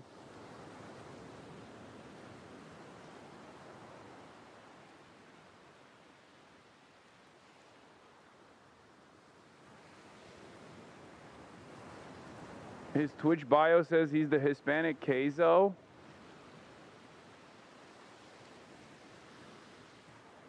Oh my God. Okay, we're back. We're back. We're back. Clocked him.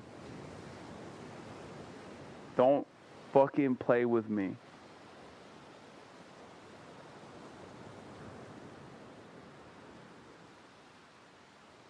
Don't fucking play with me, dude. Don't play with me. Don't do it.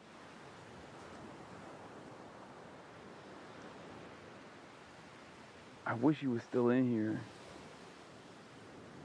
God damn it. He's a Hispanic Englishman? No, you can't be both.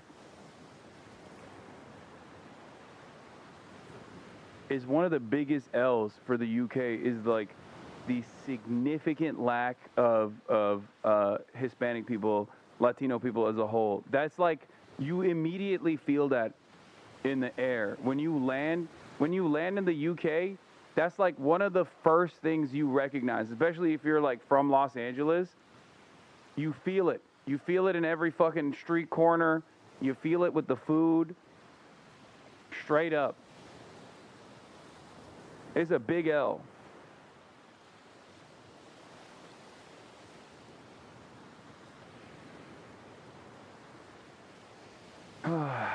Anyway, let's get back to this. So you also heard Jeff Merkley and other officials there say essentially, don't take the bait, raising the prospect that sending these troops into Portland could be essentially an effort to try and goad them into conflict. And so it will be very interesting to see how this plays out over the coming days, over the coming week, just as we learn more about what specifically this federal intervention might look like, Danny. Yeah, very interesting indeed. Appreciate you breaking that down for us, Kevin. Thank you. We're witnessing a new era of political violence. Assassins have tried to murder President Trump twice and tried to kill Supreme Court Justice Kavanaugh. In Minnesota, legislators and even children attending Mass were gunned down in cold blood in 2 separate incidents. And an assassin targeted and murdered our friend Charlie Kirk. A sniper shot 3 people at a Texas ICE facility, and now more than 200 violent rioters were at a Chicago ICE facility chanting, "Arrest ICE, shoot ICE." At least one had a gun. We've seen this before. We saw it in Portland and with the LA riots. These are not peaceful protests. These are coordinated attacks by radical extremists, and they end now. Anyone who threatens or assaults our federal officers will be arrested and charged federally, not in some liberal state court. Same goes for anyone who's funding and aiding these extremists. You will be dismantled brick by brick. We are taking our country back. Make America safe again.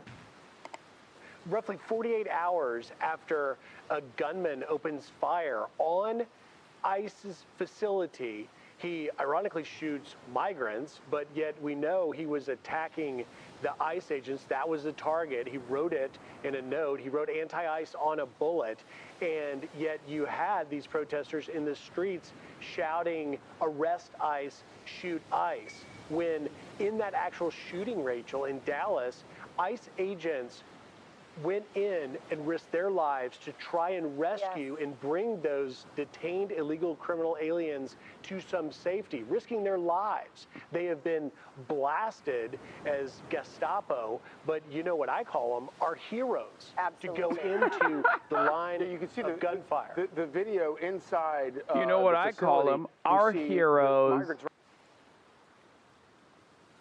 Oh my God. Oh my God. Oh, yeah. Look at these dangerous protesters. They're deploying chemical weapons on our big, beautiful. Oh shit, that's actually the ICE guys. Never mind. That's right. That's not actually the fucking. That's nothing. That's not the protesters at all. That's actually the ICE agents that are doing that. Okay.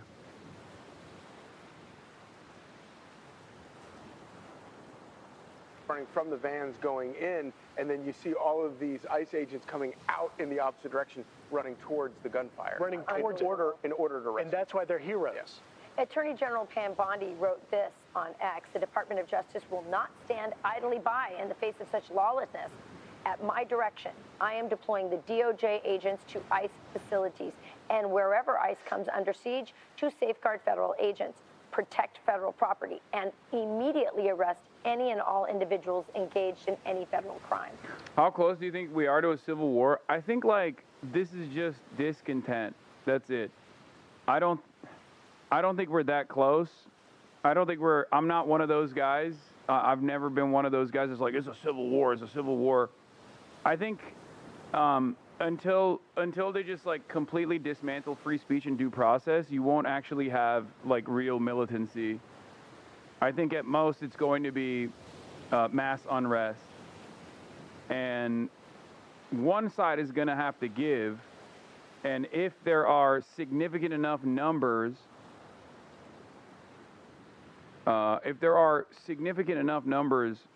on the people who oppose these kinds of ridiculous actions from the government, then it will most likely cause the government to just like scale it back a little bit. Like inevitably fizzle out. Ain't nobody scared of you, bro. Dog, oh, he's back. First of all, Twizzy, I feel bad that you protected your Twitter account. I meant no harm. I'm not even joking when I say this, like not even a little bit. Because it did feel like you ran away for a second because you felt like there were too many eyeballs. I will say I have met Steve Will Do It. I know you wanted to be a part of his LLC. I can put you in contact with him if you want. That's number one. Number two, hogs are always welcome here. Okay, we love. At least I do. I love a feet appreciator hog such as yourself. And last but not least, you know, a lot of your favorite content creators that you have on your profile, whether it be Keizo or whatever, like, you know, those are chill ass dudes.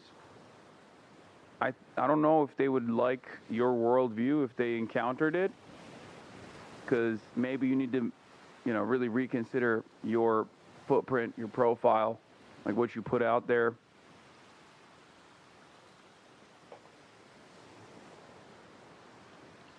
But, you know, it is funny for you to have this level of hatred for someone like myself, but then also enjoy the content of so many people that I'm friends with. I don't understand it, but hopefully that'll allow you to reconsider, you know? These are people that I know personally. A lot of these people I've, you know, played sports with, interacted with, mostly positively. So don't know why you're this aggro towards me, but I feel like, I mean, he is also a massive gooner for sure. I mean, I can see that, but, you know, real recognize real on that front. But, you know, maybe you're just having a bad day and you wanted to let off some steam by being like, we're gonna fucking kill commies or whatever. But, you know, just dial it back. Be normal, man. Be normal.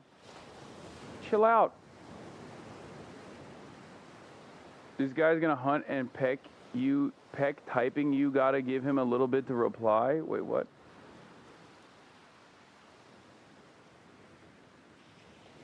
Yeah, Big Dog is gooning on Maine. Why are you so nice? I don't know. I just like... Why am I so nice? Because people have bad days.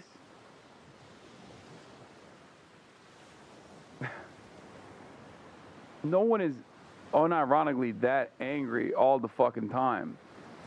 Like, if he was following, like, I don't know, Nick Fuentes or some shit, that'd be a little different. But this guy seems like more so a normie that's found himself on Twitch. Like, he's fucking, he's spamming the Kai Cenat chat, you know what I mean? He's not like, someone has convinced him that I'm his op, but maybe he can turn it around.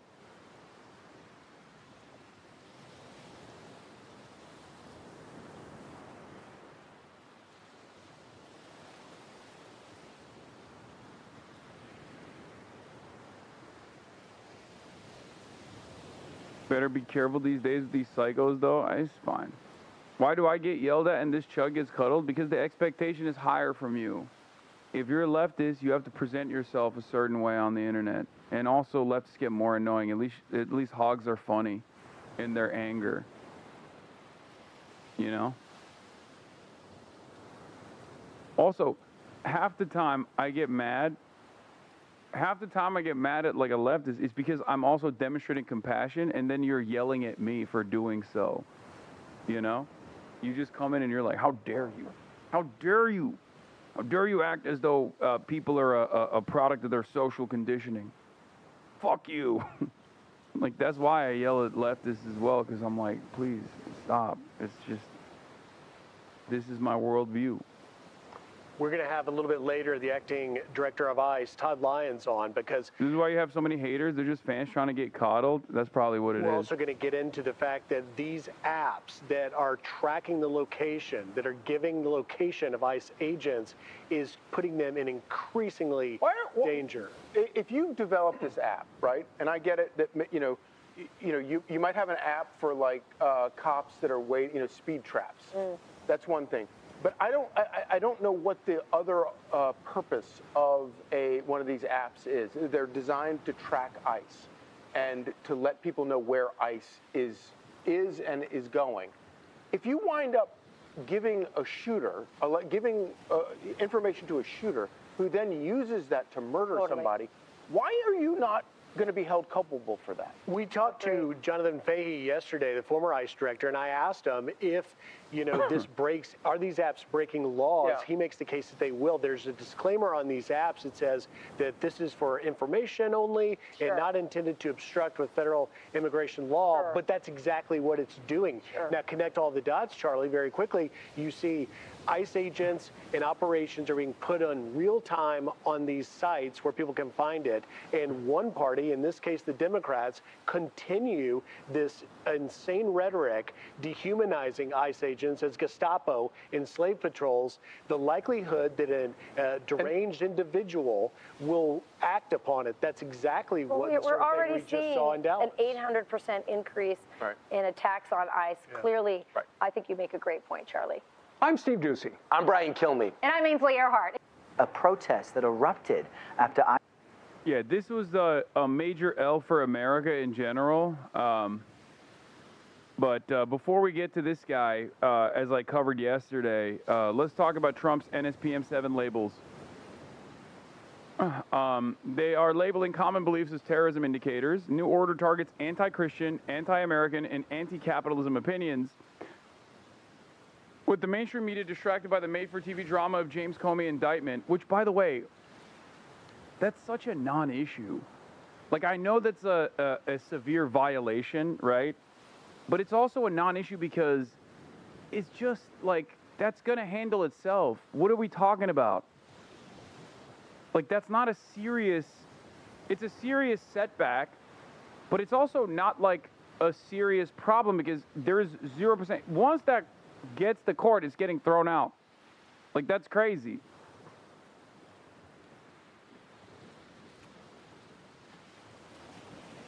when people say, oh, is this a distraction? That is a distraction. The reason why I say that's a distraction is because I look through the indictment. It's so ridiculous. It is so fucking ridiculous, but dumbass liberals are so locked in on that because Jim Comey was like a television figure for them. Like that is, I would go so far as to say, that was like, this is even more ridiculous than the Jimmy Kimmel shit. Because like, straight up going after like random liberals on TV by utilizing the FCC is a violation of the First Amendment.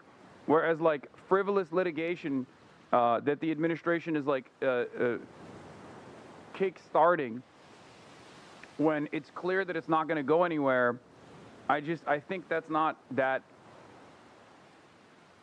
I don't think that's going to be as big of a problem. Twizzy speaks. What did he say? My goat. Yes, bro. You caught me watching the biggest streamer ever. Sorry, Steve, and then I grew up watching Nelk. Like what? Wait, what? Twizzy's back. My goat. Twizzy is back. We're gonna win him over. I promise. He's at the precipice.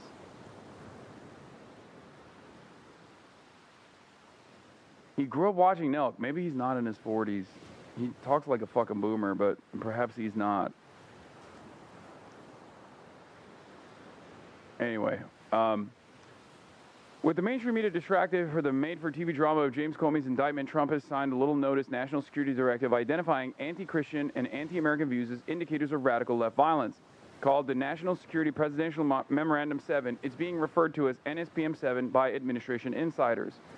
This is the first time in American history that there is an all-out government effort to dismantle left-wing terrorism, Trump's Homeland Security Advisor Stephen Miller said, referring to the issuance. To the extent that the major media noticed the directive at all, they, even C-SPAN, incorrectly labeled it an executive order, like this week's designation of Antifa as a domestic terrorist organization.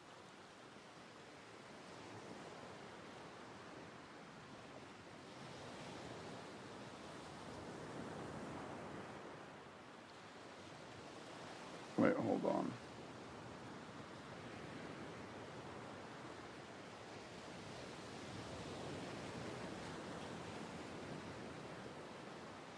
Hold on. It's hard to overstate how much different NSPM 7 is from the over 200 orders Trump has frantically signed since coming back into office. An executive order publicly lays out the course of day-to-day federal government operations, whereas a national security directive is a sweeping policy decree for the defense, foreign policy, intelligence, and law enforcement apparatus. National security directives are often secret, but in this case, the Trump administration chose to publish NSPM 7, only the 7th since he's come into office. Previous national security directives have been controversial, even politically earth-shaking. In 1980, for example, President Jimmy Carter signed the top-secret Presidential Directive 59, directing the new nuclear warfighting policies that persisted until the end of the Cold War. When revealed, PD 59 caused a public furor. Similarly, President George W. Bush signed a series of classified national security directives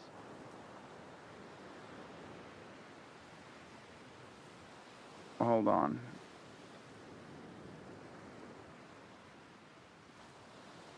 Similarly, President George W. Bush signed a series of classified national security directives after 9/11, the most famous of which authorized NSA's unlawful domestic intercepts, a directive that wasn't publicly revealed until 4 years later. In NSPM 7, Countering Domestic Terrorism and Organized Political Violence, President Trump directs the Justice Department, the FBI, and other national security agencies and departments to fight his version of political violence in America, retooling a network of joint terrorism task forces to focus on leftist political violence in America.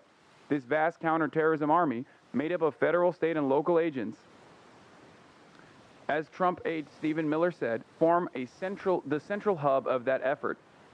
The thing is,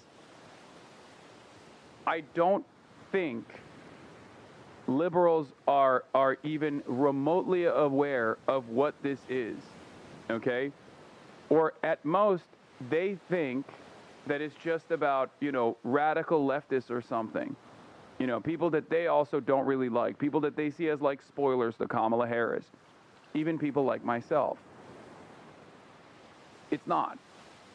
This is a way to utilize all of the intelligence community's powers to actively target and prosecute, investigate, and potentially apprehend anyone and everyone that has exhibited a anti-racist thought, okay? Declaring them enemies of the state. This is also directly antagonistic to the First Amendment. This is a significant attempt to outwardly cripple the First Amendment, okay? NSPM 7 directs a new national strategy to disrupt any individual or groups that foment political violence, including before they result in violent political acts. In other words, they're targeting pre-crime, to reference Minority Report. The Trump administration isn't only targeting organizations or groups, but even individuals and entities whom NSPM 7 says can be identified by any of the following indicators of violence: anti-Americanism, anti-capitalism, anti-Christianity, support for the overthrow of the United States government, extremism on migration, as in people who say anti-immigrant sentiments are born out of racism, extremism on race, as in to say that black people should not be disproportionately targeted. Because remember, by the police. Because remember, this is the front-facing, most marketable positions that they can put out there. Do you understand? It will extend to anyone and everyone that is a liberal, that is someone who is maybe even not a liberal, but goes, I don't think racism is good. This extends to every single person in the United States of America at any given moment. Extremism on gender. What could that be? Hostility towards those who hold traditional American views on family. Hostility towards those who hold traditional views on religion, and hostility towards those who hold traditional American views on morality. These are intentionally vague, but if you look at the combination of what they're singling out, this ranges everywhere from people like myself, people like ourselves in this community, all the way down to your fucking parents that were lifelong Republican voters who might have switched at some point to vote for Kamala Harris or to vote for Joe Biden.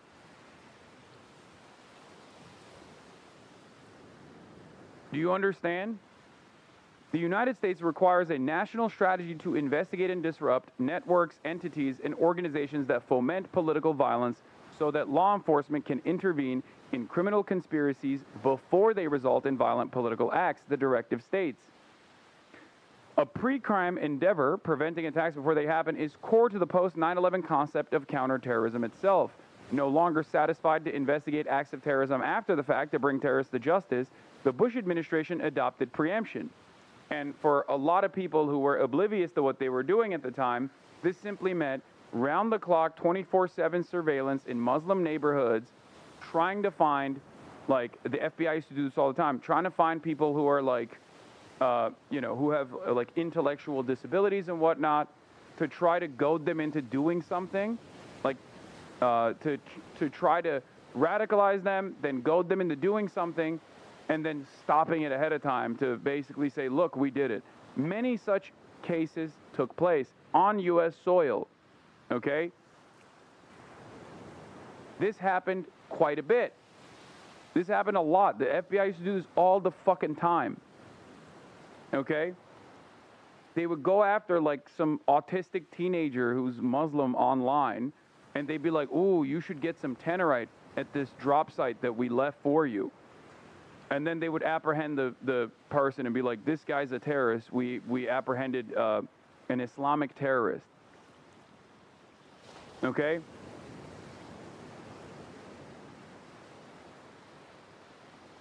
Overseas, that led to aerial assassination by drones and special operations kill missions.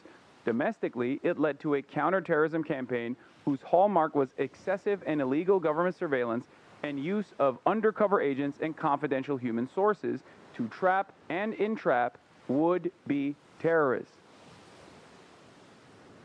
You don't actually have to do anything wrong for the federal government to try to present an argument, because in this circumstance, it's more so about building a narrative. So I think what they're doing, just like McCarthyism, just like post 9/11 Islamophobia, what they are trying to create here is an intelligence community-backed effort to create a narrative of left-wing terror. So basically what they're going after here, what they're going to be going after here is goading people into Fed posting, as we like to call it, and then trying to apprehend people for engaging in acts of Fed posting to create a narrative, or maybe even let a couple of these incidents go, right? Coerce people, intimidate people into taking action, and then letting a couple of them go, and then say, you see, this is a real dangerous, this is a real violent and dangerous endeavor. We must react. Because right now, I mean, if this is a fully competent administration, which it's not, but right now, there isn't a lot of appetite for this kind of thing. There isn't a lot of appetite for this kind of like mass apprehension, right? But the goal is to manufacture some kind of consent for the federal government to start apprehending and arresting anyone and everyone that is remotely demonstrated empathy at any point. This tactic sounds familiar if you are aware of how America's allies have worked, or puppet states, dictatorships, fascist forms of governance all around the world that we've aligned with. We have done this everywhere else. It's called the Jakarta method for a reason. It was first implemented in Jakarta. Now we are turning that same scrutiny and same principled authoritarian fascist technique to the domestic front. Fascism is colonialism turned inward, and this is fascism. This is imperialism and colonialism turned inward. This is happening at the domestic level now. There is a reason why the terrorism designation, albeit vague, has only been utilized for foreign actors. In the United States of America, no matter how many actual designated acts of domestic terror a group participates in or commits, whether it be Atomwaffen or the Patriot Front or numerous other right-wing organizations, there is no internal mechanism for identifying domestic terrorism and prosecuting domestic terrorism at the point of organizing. This has not happened with the KKK either, right? The reason why it has not happened with the KKK or any of these groups is because of the First Amendment. The second reason why it's never happened with right-wing groups, of course, is because they are not considered too disruptive to the pre-existing hierarchies that the American government has consistently defended.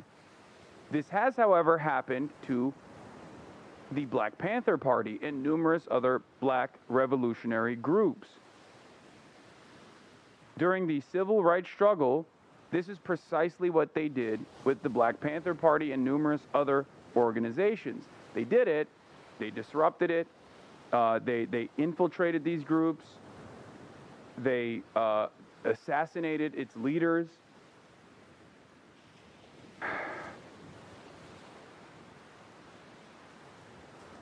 And I suspect that that's what they're trying to do now. However, even with the Black Panther Party and numerous other black liberation organizations, there was still ultimately a foreign actor that they could associate this movement with. At the time, it was the USSR, right?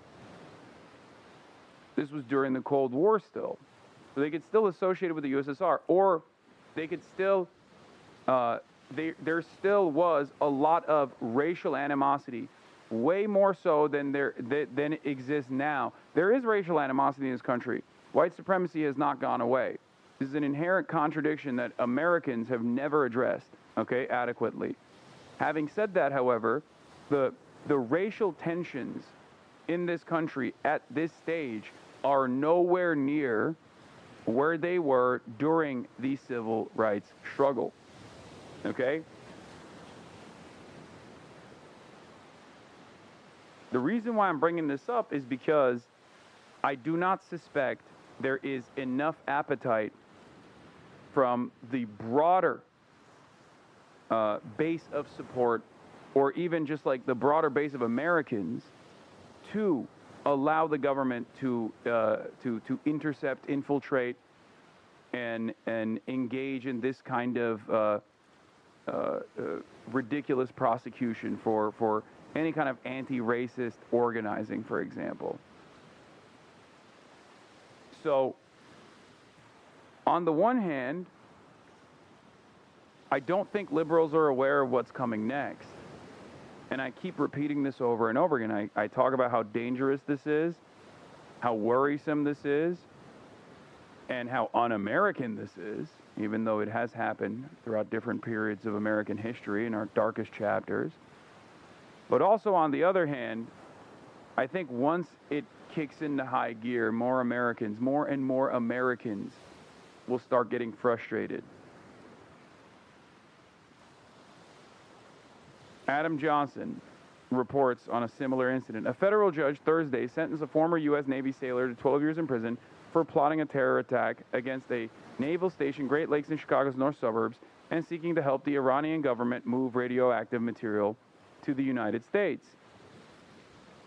Of course, there were no Iranians involved in this. Reading this headline and article, you would have no idea no Iranians were remotely involved in any of this. Like 99% of FBI foiled terror plots, the plot was a whole cloth invention of the FBI targeting a single dipshit in an elaborate Truman Show style ruse. A reasonable person would come away reading this tweet and article under the distinct impression Iran was attempting to smuggle in radioactive material into the U.S., but they weren't. No Iranian or radioactive material were involved. Some moron simply thought they were because FBI duped him into thinking they were. All of this politically consequential information is lost. The FBI foiled its own plots so they can, 1, scare us about official enemies, and 2, trick the public into thinking they're all Jack Bauer. The vast majority of these foiled plot cases are total horseshit. This is from the Human Rights Watch report from 2014, The Illusion of Justice, talking about exactly what I was saying about the FBI consistently building up a narrative of like Islamic terror at the height of the war on terror, the global war on terror, in an effort to universalize the fears that Americans should feel so they feel more self-righteous and more comfortable with all of the domestic interference in political organizing, and also feel more comfortable with the metric ton of violence that we were dishing out in the Middle Eastern region.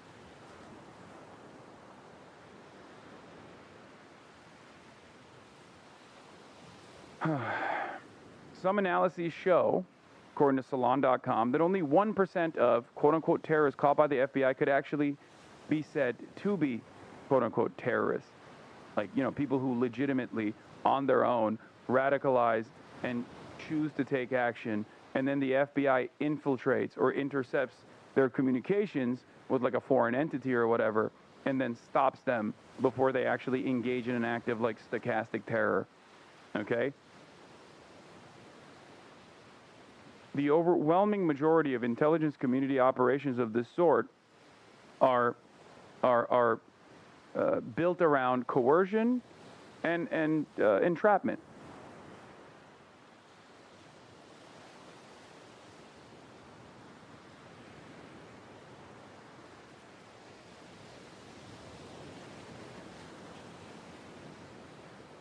But this, at the very least, plays a formative role in designing a media landscape, especially by pliant media members who will cover this stuff without actually diving into the details, to justify what other additional measures that the government may take in terms of mass surveillance and in terms of disruption and creating watch lists and creating an environment of insecurity around any sort of expression of political dissent.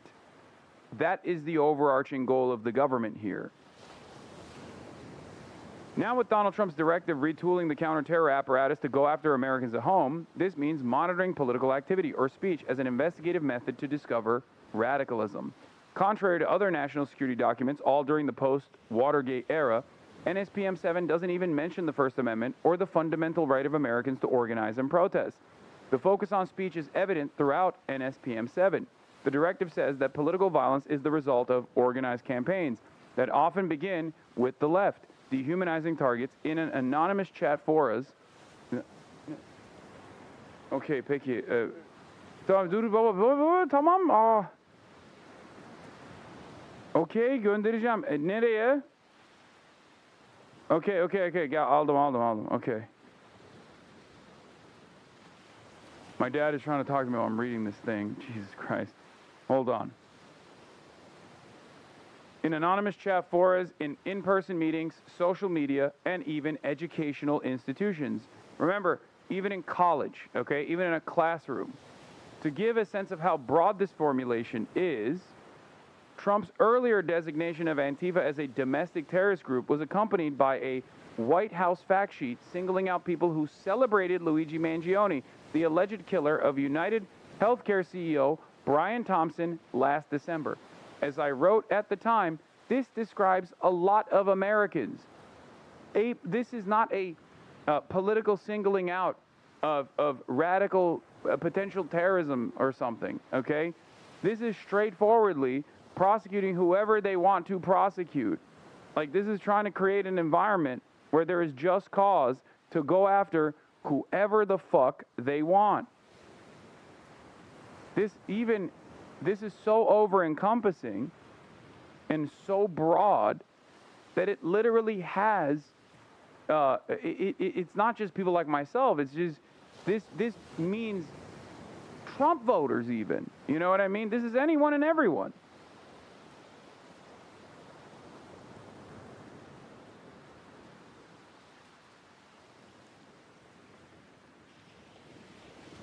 Hold on.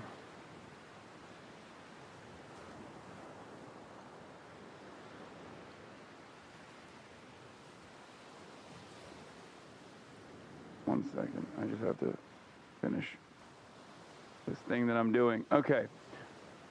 Trump's new national security memorandum also alludes to Mangione, but adds to it even larger categories of potential targets. NSPM 7 is fundamentally a law enforcement directive, and it dispenses with the complications of using the active duty military or the National Guard in pursuit of political violence. It directs the Department of Justice to focus the FBI's approximately 200 joint terrorism task forces to the new mission. The FBI network of task forces comprises over 4,000 members, including FBI personnel and task force officers from more than 500 state and local agencies and 50 federal agencies, including special agents, police officers, intelligence analysts, and surveillance technicians. First established in New York City in 1980 to systematize FBI and NYPD cooperation, today there are task forces around the country, including at least one in each of the FBI's 55 field offices. For the Trump White House, the beauty of using an already existing network is that it bypasses congressional oversight and scrutiny and even obscures federal activity to governors and legislatures at the state level. States, cities, and local police have already signed memoranda of agreements with the feds to fight terrorism, and officers are already assigned as task force officers. Okay? Hold on. 1 second.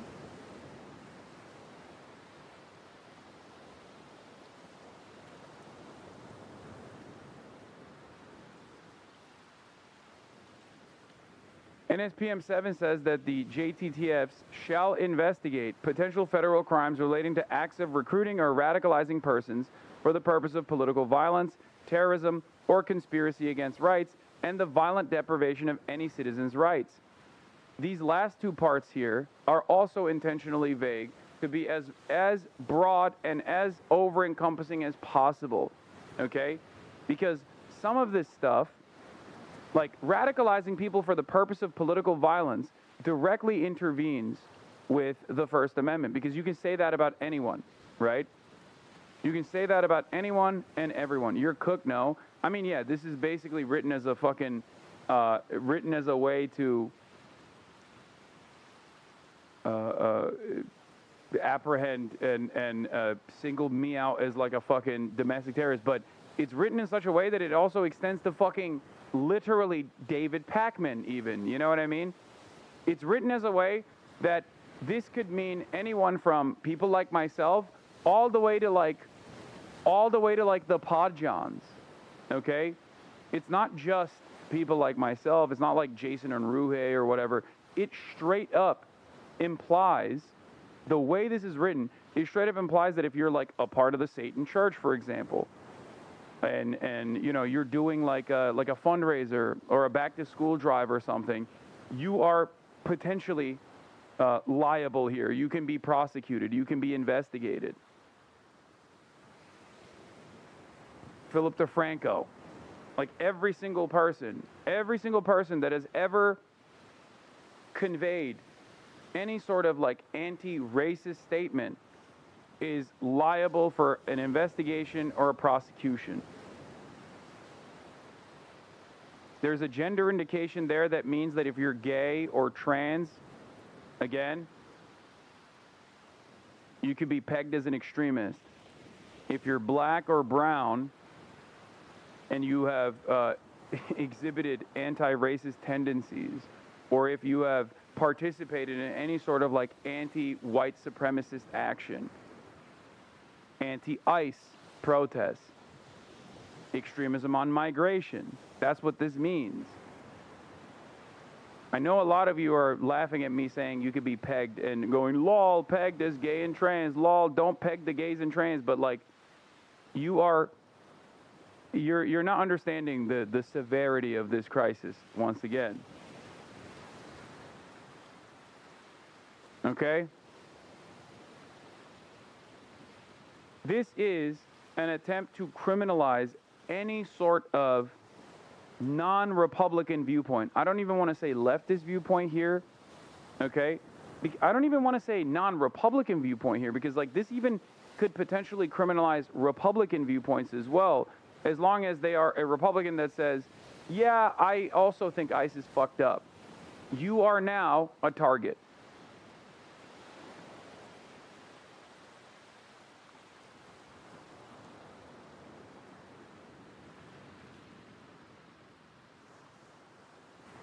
You can be designated as a rhino.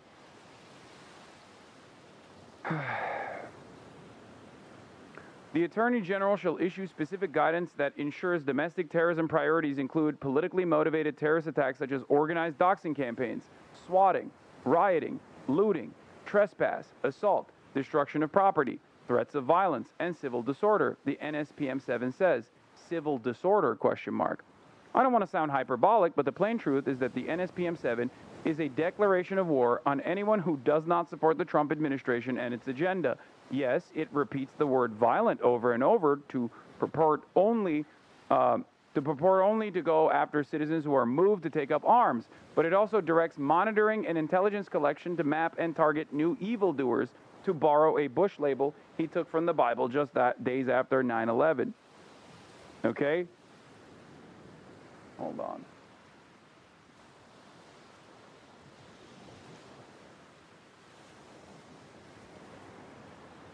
The partisan focus couldn't be more obvious. The real problem is this.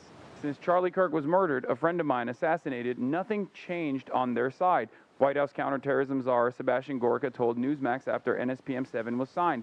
Not one leader, not one leftist thought leader, member of Congress, senator, nobody has said we distance ourselves from the violent rhetoric. The left refuses to rid themselves of the justification for violence, Gorka continued. And as such, President Trump is taking measures to protect us from the violent rhetoric that becomes snipers and bullets. Remember, it's not violence that they are combating, it's rhetoric, okay? It's not violence that they're combating, it's rhetoric. As in, any sort of expression of discontent towards the Trump administration or any number of different actions that they take can be considered violent rhetoric. They are trying to tie you saying, I don't fucking like what ICE is doing, or ICE is Gestapo, or this is Nazi shit, to a false claim that this means like you are opening up a floodgate of enforcement. They are trying to do this. They already tried to do this with material support. They've been trying to do this with material support to terror organizations, trying to claim that speech is material support for terror organizations. Okay? And they're doing it now at the domestic level as well. For the record, as it stands currently in the United States of America, material support does not extend to language, okay? It is not illegal in the United States of America to even fucking say you support known designated terror organizations, foreign terror organizations. You can say you support it. It is, up until this moment, not been illegal.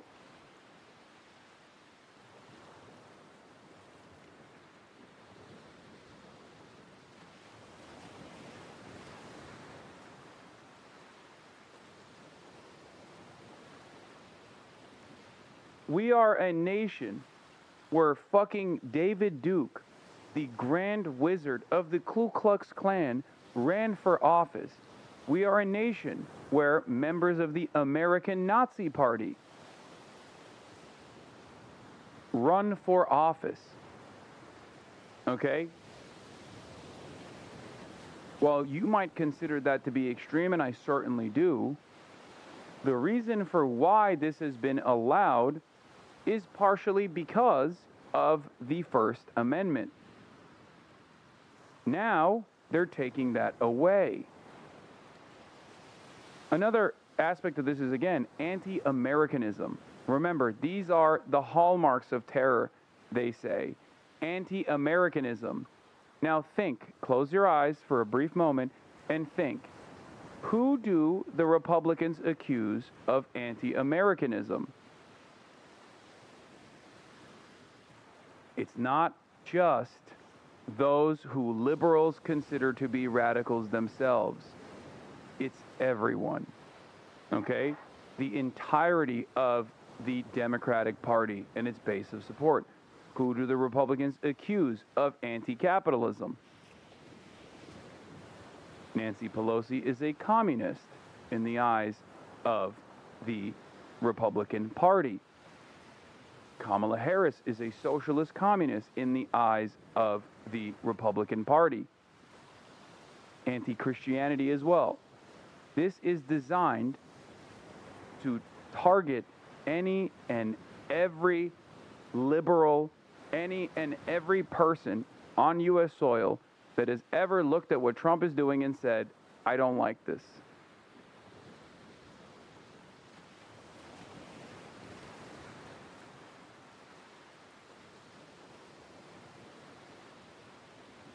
Yeah, reminder, this was a literal candidate that the Republicans propped up, Arthur J. Jones, American neo-Nazi Holocaust denier, and he almost won. Yeah, he's also been a member of the Populist Party, a far-right political party active in the 90s and 80s. Wasn't this the guy who ran in the Illinois district over and over again? And he almost fucking won in the 3rd Congressional District in one of the elections. Yeah, he got the most, Illinois' 3rd Congressional District general election in 2018. He was the Republican that got the most votes. He got 25%.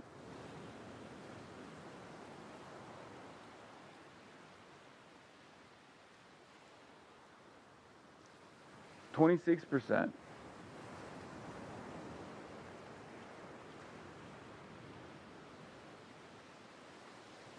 Of course, another part of this story is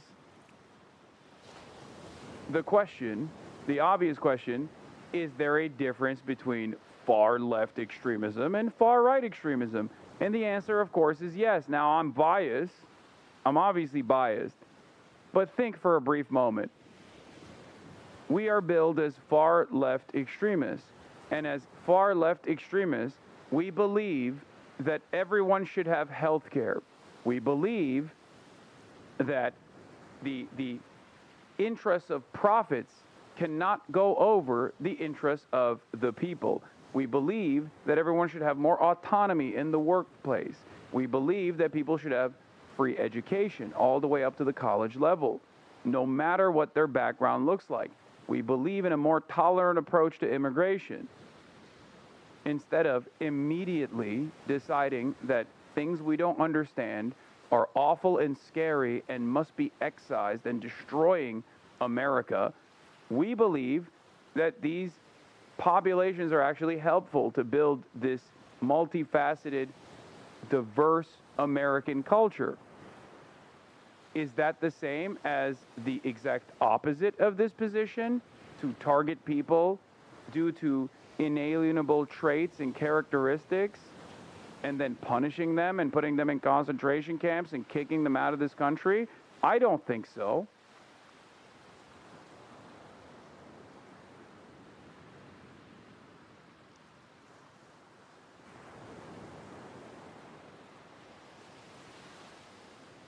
Fantastic stuff.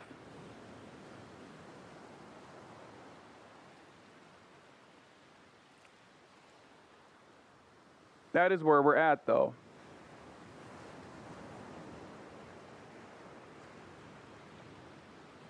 ICE agents arrested the head of Iowa's largest school district.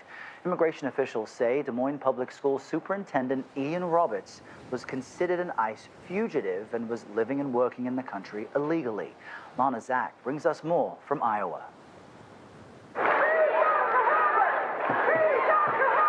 Protesters rallied outside of the U.S. Citizenship and Immigration offices in Des Moines Friday, stunned by the arrest of Public School Superintendent Ian Roberts, an immigrant from Guyana.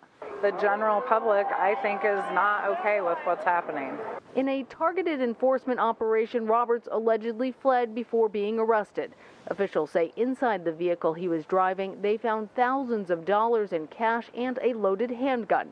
It is a crime for someone without legal status to possess a firearm. We do not have all the facts. There is much we do not know. However, what we do know is that Dr. Roberts has been an integral part of our school community. Roberts became superintendent of Iowa's largest school system in 2023. The district says he disclosed that he had previously pled guilty to a minor firearms charge. We have a plan to reimagine education here for the future in Des Moines. But they say they were not aware of a deportation order issued last May. Bro, this guy's this guy's a literal stud, okay? He's so awesome. A go-getter, an overachiever. The very fact that this is the type of person that this administration is actively trying to deport from this country, a role model, a pillar of the community, someone who is an overachiever by every metric, like a good person, but not just a good person, but like an Olympic athlete. Like, this is who we have to get out of the country? Are you fucking insane?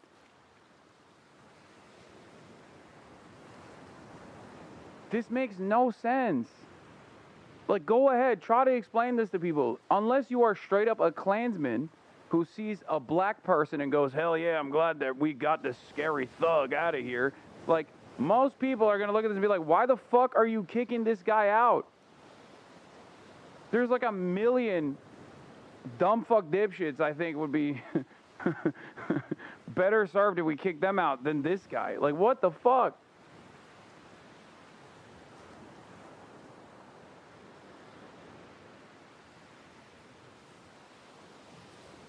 And he is the norm, for the record. Like, he is an exceptional person. His background is exceptional, okay? His background is exceptional. But there are plenty of people who also play a formative role who play a major role in their communities. Like, I can't believe it. A lady called her Iowa congressman's office and popped the fuck off. Congressman Nunn, how can I help you today? Hi, I want to know why Mr. Nunn has not done anything about the administration and ICE detaining my children's superintendent today.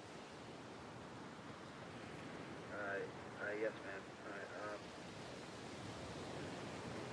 The congressman is aware of the situation with Dr. Roberts. It is deeply unfortunate. It's not deeply unfortunate, it's deeply illegal. 8 U.S.C. 1357. ICE does not have the right to detain U.S. citizens. Calling it unfortunate is offensive. They're fascist. What's he gonna do about it? What the is he gonna do about it? Ma'am, the congressman is aware of the situation. Aware isn't enough. What action is he taking? Ma'am, all I can say is that the congressman is aware of the situation. Okay, that makes it worse. Him being aware of the situation and a U.S. citizen, my children's superintendent, still being detained illegally is worse. That's worse. I was hoping maybe he hadn't heard of it yet, and that's why he was doing nothing for the people of this district. But in fact, he knows that the people of this district are being harmed by him, and he's just sitting back doing nothing. Shame on him, and shame on you for working for him. I hope you all go to prison. Have a terrible day.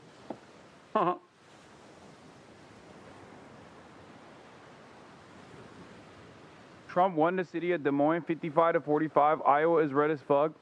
Red state. White people fired up. This is hugely a good sign.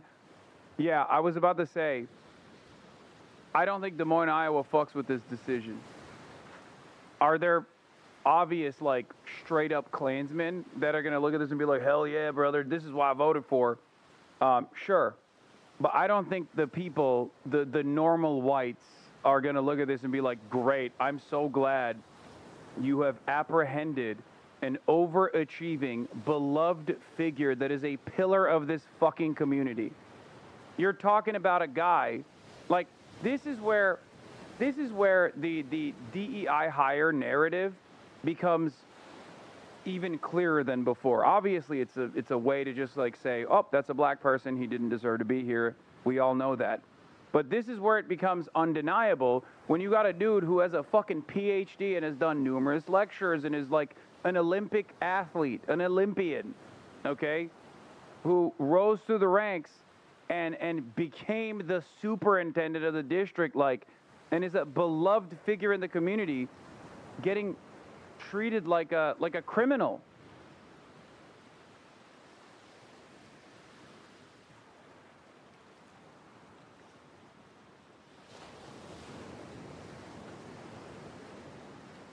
I don't see this. I do not see this being great for the administration.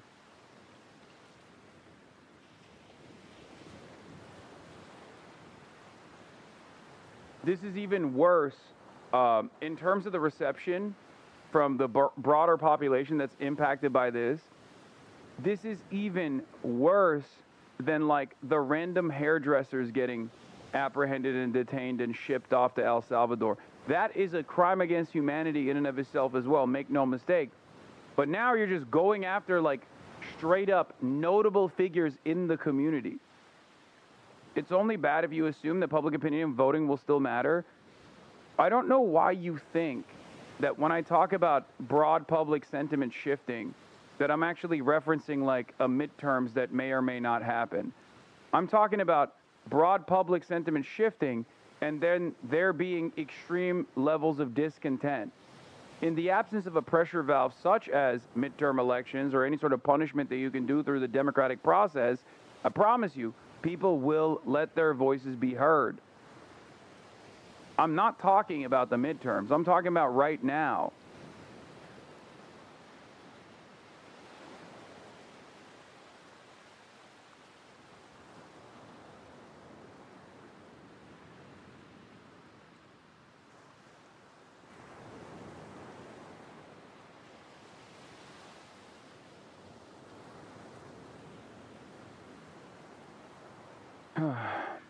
What is this? Disagree. His parents were blue hood, white moderate Republicans from the Chicago suburbs. He was never being named something that wasn't in the Bible. Illinois is like a protected habitat for this type of Republican. They're practically extinct elsewhere. They'll randomly surprise you by being weirdly well-informed and principled on the U.S.-Azerbaijan policy or something like that. This is what Charlie was said to be back when he was knocking doors for Mark Kirk, but Con Inc. robbed him of it. Every time Tammy Duckworth quotes a Black Sun edit that the official DOD account posted and says, the flag is folded wrong here, I think about how Illinois used to have a true heir to Lincoln. They took him out because he revealed Graham's dry streak. Senator Mark Kirk regrets calling Lindsey Graham a bro with no hoe.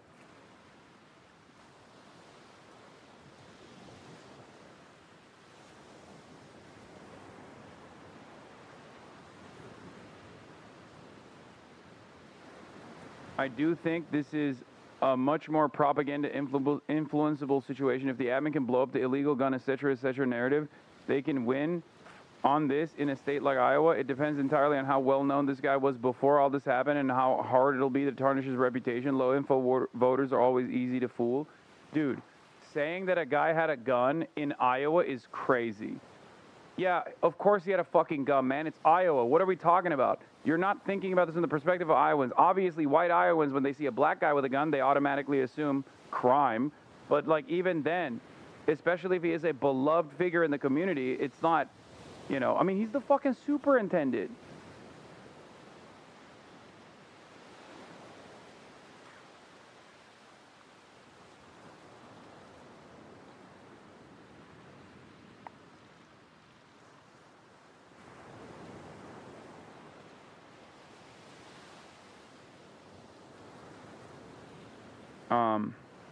Hold on.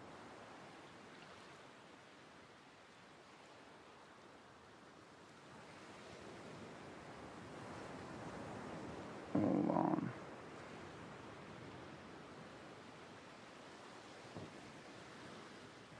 White people love authority and is a superintendent.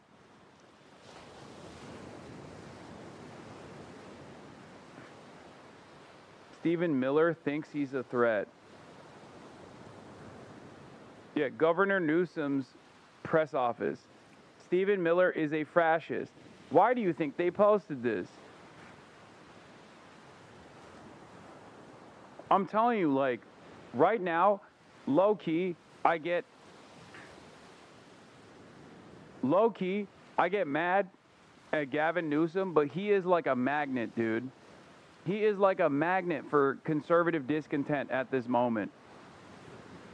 So I'll take it. I'll fucking take it. He just keeps chirping over and over and over again, knowing full well he's like, yeah, do something about it.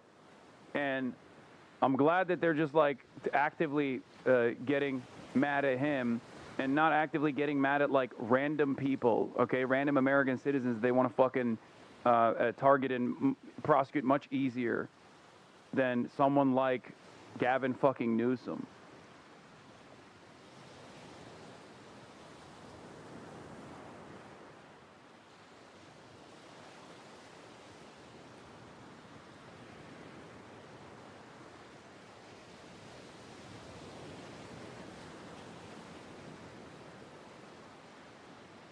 Yeah, they responded with, because you're a fascist. This is true.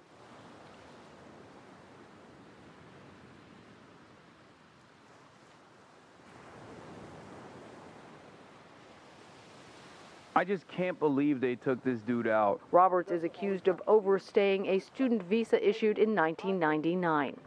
In a statement, the local ICE director tells CBS this should be a wake-up call for our communities to the great work that our officers are doing every day to... Like, that's crazy. Nah, it is a wake-up call for the communities, just not in the direction that you think, dumbass.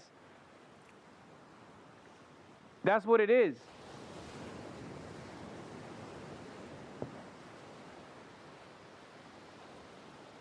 It quite literally is a wake-up call that this is what ICE does. They take out people who are doing incredible work. They actively go after people who are doing fantastic work, serving their communities in ways that ICE never could dream of. calling this guy a public safety threat when he is so clearly not, I think, will open up a lot of normal people's eyes to the reality of what ICE is doing. Because it is the diametrical opposite of what Donald Trump presented as combating and targeting, which was violent criminals, violent, scary, monster criminals that the previous woke administration was too cowardly to go after. And then this is who you're fucking apprehending? Get out of here. Get out of here.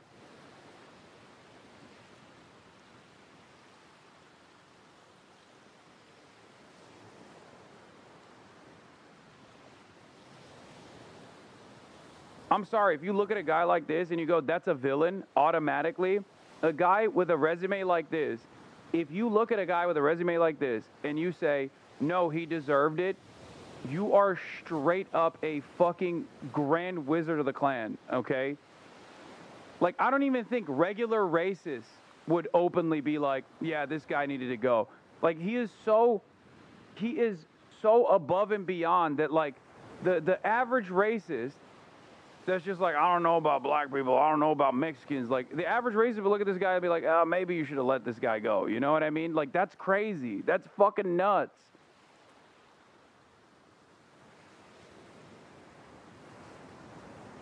Yeah, handsome Olympian PhD holder, superintendent, swagged out to the fucking max. Just a wonderful beacon in his community. And these guys are like, nope, he's got to go.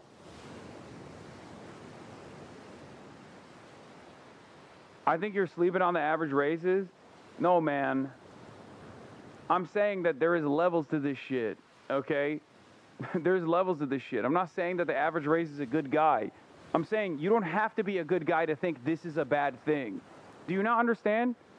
This is not about like good bad dynamics here. I'm saying even bad people would look at a situation like this and go, okay, this is a bridge too far, okay?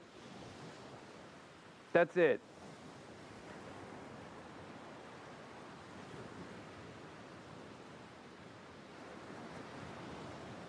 You're sleeping on the difference between New Jersey and Pennsylvania races and Iowa races. You live too long on the coast, I'm afraid. Dog, the Iowa races that sends his school still actually has encountered this superintendent. And if he's like a polite guy, they will literally go, I don't know, he might be one of the good ones. You know what I mean? Remove public safety threats. I love Dr. Roberts. He has been a wonderful superintendent for us. Roberts, a former Olympic athlete, had been well liked by many in the community, and while some are now questioning what background checks were done by the school district, others are questioning the motivation behind the arrest. He was targeted specifically because he won't give access to ICE to arrest our kids. And we are 100% behind him. For CBS Saturday Morning, Lana Zach in Iowa. Oh, I could totally see that too. Tonight, students, parents, and community Damn, I didn't even think about that. I'm telling you, man, look at that crowd. That's one day. That's day one, okay? I'm telling you, that's day one. Chatter said New Jersey and PA as if they aren't filled with Nazis. Guys, there are unimaginably racist people everywhere, okay? There are unimaginably racist people everywhere in this country. Wake the fuck up, okay? But y'all are being crazy if you think that, like, what do we always talk about? Republicans are the leopards are eating my face party, okay? This is for some, this will be a leopards are eating my face moment, okay? That's all I'm saying. It's kind of like voting for anti-abortion initiatives and then actually experiencing that. When it becomes real, it's different. This is a moment where it becomes real for everyone in fucking Des Moines, Iowa. Not every single person that looks at that is going to go, hell yeah, I'm glad they did this, okay? It already probably pissed off every single liberal, every single Democratic Party voter in the area, okay? In a 150-mile radius to begin with. It also woke up a lot of the apoliticals into action.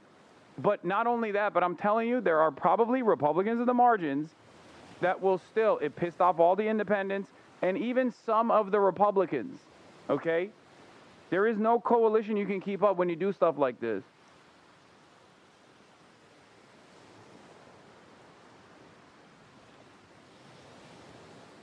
No, you're right about this. Various Republicans I follow who lived in the town where the Haitian migrant hysteria thing happened were super put off by the Haitian migrants eating pets thing and actively called it out. You got to remember the mindset of like the normie, okay? The normie is not as fucking tuned into this shit as you are. A big chunk of that is obviously privilege. A big chunk of that is also because they're too busy with their own shit, okay? But when something like this is beamed into their television screens, all of a sudden they go, what the fuck is this? Hey, yo.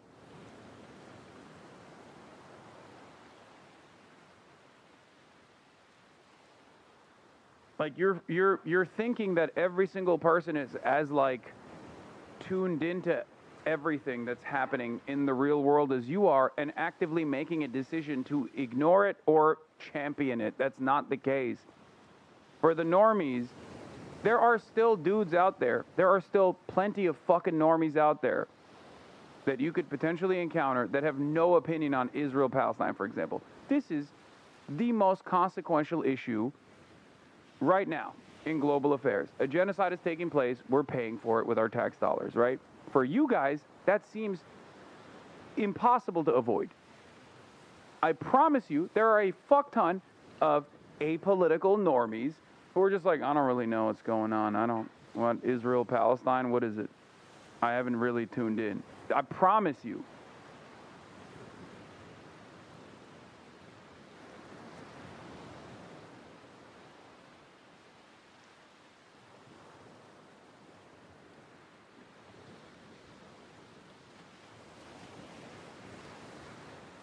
The average person is also not Stephen Miller or Trump levels of evil. They aren't automatically the furthest right because they're uninformed, chat. Exactly. They have fears, hysterical fears, because they have beamed Fox News into their collective consciousness. Okay? But this becomes real. All of a sudden, this is on their doorstep. Why do you think I always talk about discontent growing on Trump's immigration agenda? After people start realizing that means people are getting apprehended at the grocery stores.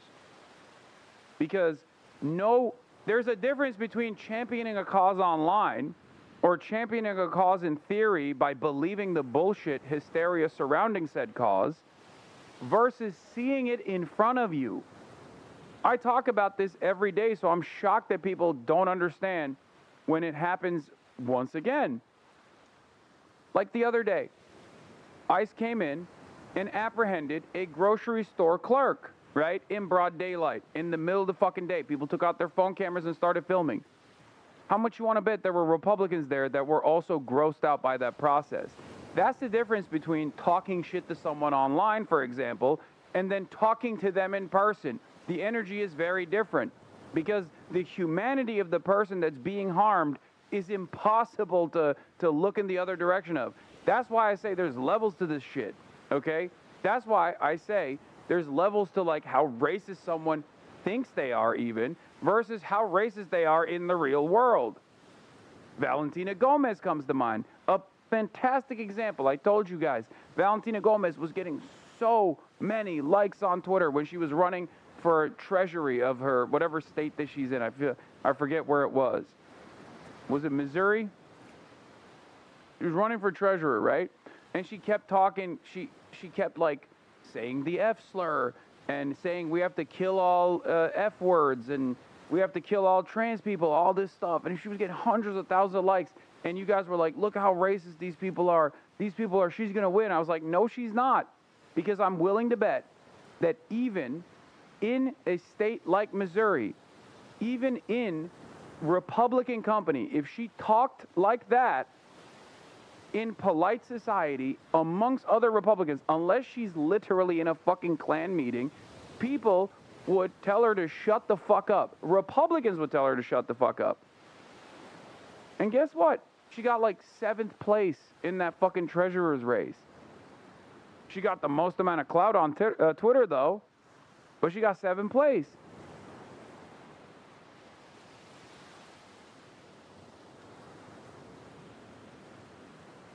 There is a difference between what you can get away with.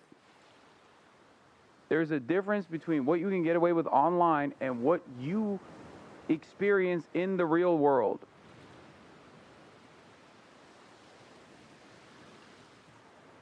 I'm not suggesting this is an unwinnable conflict for our side. I'm saying Iowa is the worst case scenario state. This isn't reddish purple state. Trust me when I say this. Trust me when I say this. Iowa will shock you, okay?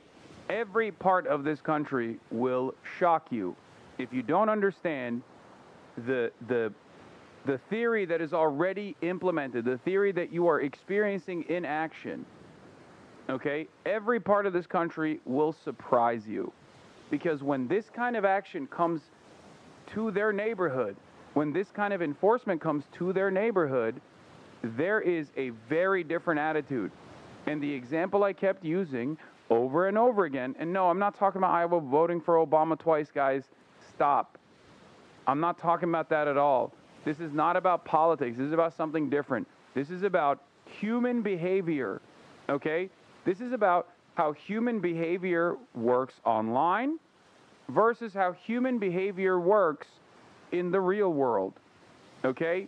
This has nothing to do with Democrat or Republican and everything to do with people seeing this kind of action be implemented and then immediately going, that's not for me, okay? Think about it like experiencing an ick, okay? I promise you there aren't that many people, even in the Republican Party, that go around and watch things like this happen in broad daylight, in real time, in front of their own eyes, and go, hell yeah, this is what I voted for, let's go. I'm not saying there aren't people like that at all. Of course there are. But they're fucking freaks. They're like the lady who goes to the Starbucks to be like, you didn't sufficiently serve me my Charlie Kirk latte, okay? They're gross. They're monsters. They get a lot of play online, but in the real world, it will cause other Republicans to look at them and go, oh, what the fuck, you like this? This is crazy.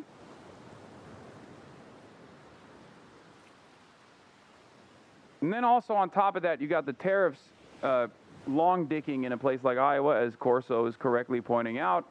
So their financial situation is not improving. So obviously, when you got a bunch of states that are already potentially experiencing recession, they're not going to be like, there's anything hopeful about this administration. All I've seen is just like insane enforcement. Insane enforcement of like non-criminals. Beloved figures in the community. Get the fuck out of here.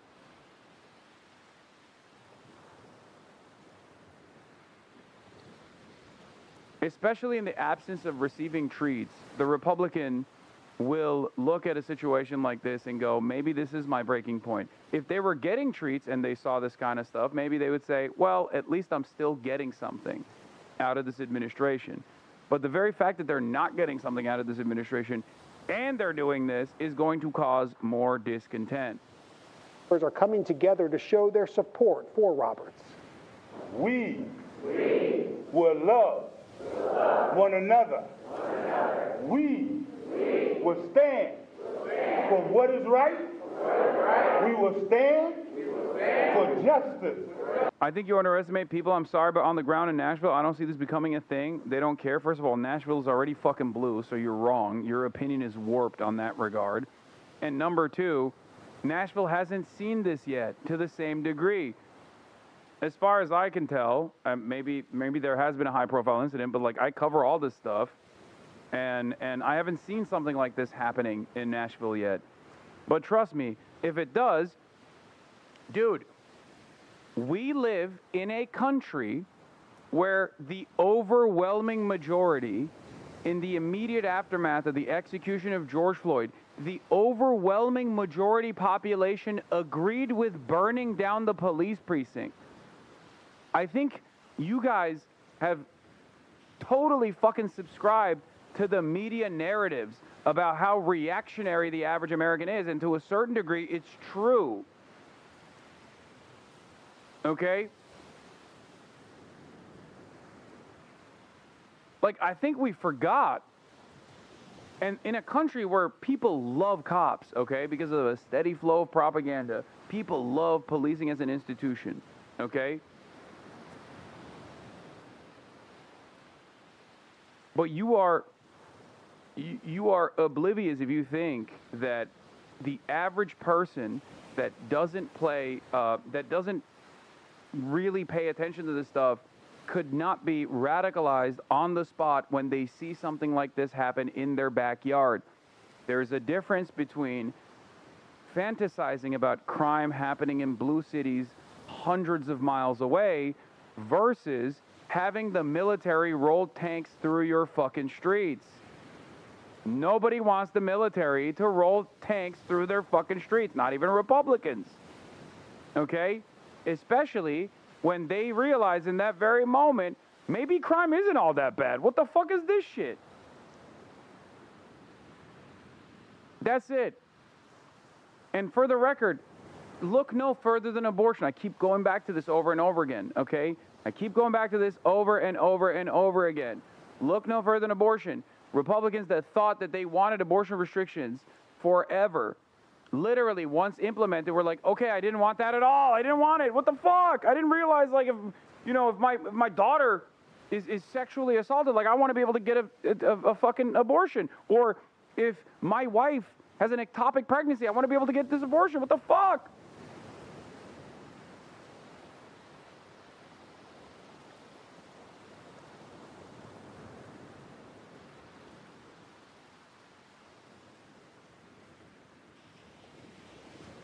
All right. For justice. State Representative and Reverend Rob Johnson put out a call for concerned citizens to join him at Corinthian Baptist Church in Des Moines. Roughly 200 people answered that call and cheered him on as he expressed his support.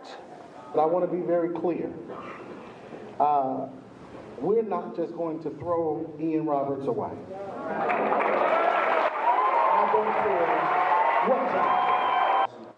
But tonight's rally wasn't just a way to show support, it was a demand for change. Betty Andrews of the Iowa-Nebraska NAACP encouraged attendees to take action not just for Roberts, but other individuals detained by ICE. It's concerning. We are concerned. But we're here today with all of you, monitoring, making sure, and letting our voice be heard. Community leaders encouraged unity in a time of disconnect and hope in the face of fear. Christian influencer. Okay. He said, he talked about the woke right. And he said, so this is Benjamin Netanyahu doing a conference with social media influencers after his horrible speech that he delivered.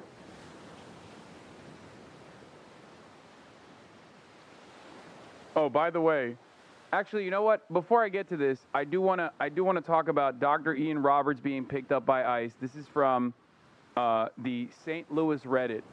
There's a lot of details about who this guy is and his background and stuff. Hold on.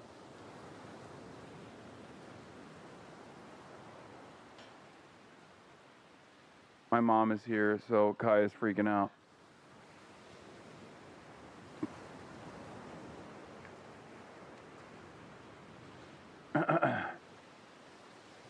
Anyway, Benjamin Netanyahu's I'm not talking about Benjamin Netanyahu, sorry. I don't know why. I just reset my brain for a second.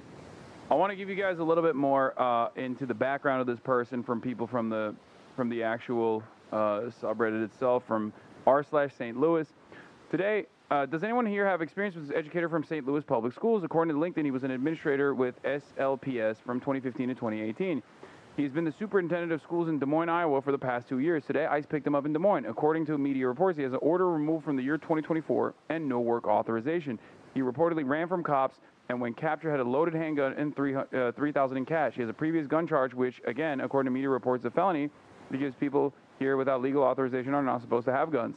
It may be that the previous gun charge was not a big deal. It had to do with hunting activity. This is a big deal in Iowa. Anyone know him? Person says, he was my direct supervisor in St. Louis Public Schools 10 years ago. Stand-up guy who was passionate about helping kids. Really supported me as a new principal. This is good to know. Do not believe a priori the report about the handgun and cash. ICE will simply make shit up now. They're totally unaccountable. Again, healthy amount of skepticism and scrutiny towards federal law enforcement, especially ICE. For ICE, I definitely agree with that kind of scrutiny. But I don't think that it was bullshit. I could totally see him having a gun, for the record, because it's fucking Iowa. It's normal, okay? The notion that this would be a severe...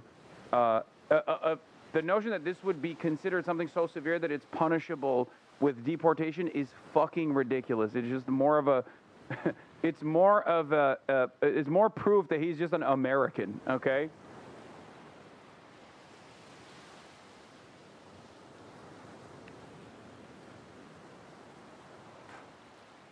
I attached the first article from Des Moines newspaper. He has the district's reaction to information about the issues you raised. Friends who worked with him said he was a friendly, professional, knew his stuff.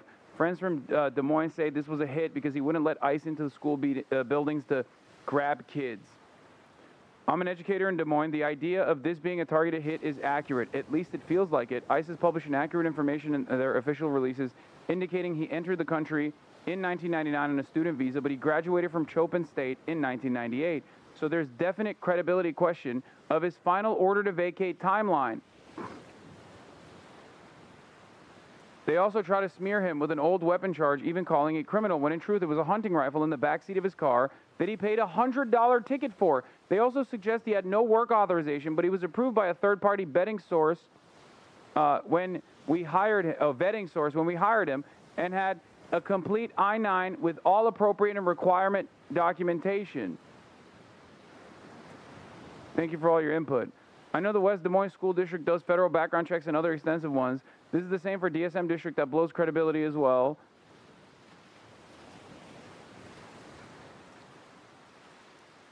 It's crazy, man. That's actually crazy. People need to understand his previous gun charge was leaving a legally valid hunting rifle in his vehicle. Any guns he owned were perfectly legal until the status was revoked. A review of this man's history shows him to be anything other than a criminal. I'm questioning the ICE narrative and the narrative of the media putting on him. He entered in on a student visa in '99, yet he legally attended Coppin State since 1995. The only statement I can find from him regarding immigration is that his parents immigrated, and here he says he's a U.S. citizen.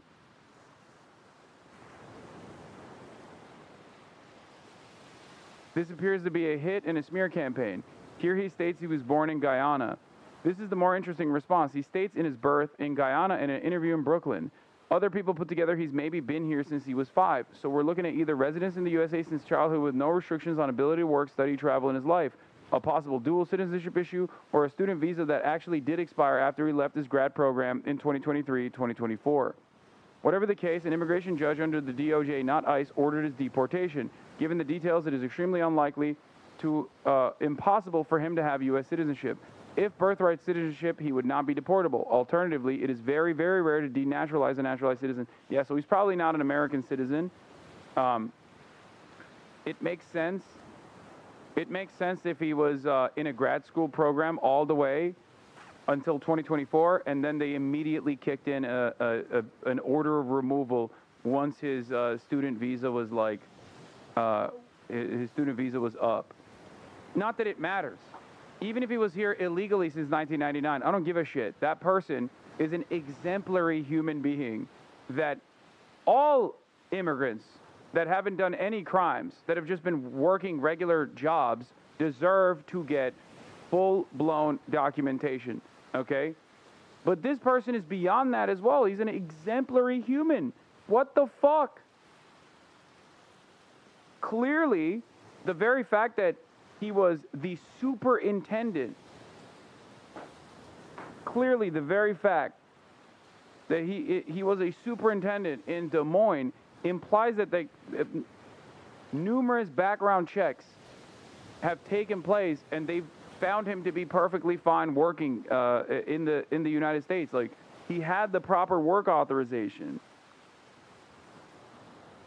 Understand that immigration goes both ways, right? This is something that I always talk about. Immigration goes both ways. It's just as easy to document someone to give them the proper work authorization, and it's just as easy to take that away. This is a fundamental reality that many Americans do not comprehend, but it's actually one that Republicans are very aware of. That is precisely the reason why when J.D. Vance went on that fucking stage and said Haitians are eating cats and dogs, openly admitted that that was a lie, by the way, and said he wanted to bring attention to it, he called them illegal aliens. The Haitians, that obviously weren't eating cats and dogs anyway, in Springfield, Ohio, were not illegal aliens. They had temporary protected status. They had the proper work authorization and the proper work clearance to actually work in Springfield, Ohio. They had the proper paperwork. They were not here illegally. They were not working illegally. And yet, J.D. Vance said that they were illegal because J.D. Vance understands a reality that many Americans don't, which is your status as an immigrant in this country can be taken away. Your status as an immigrant in this country can be easily taken away like a magic wand, which is exactly what he called the TPS status. Please don't call immigrants aliens.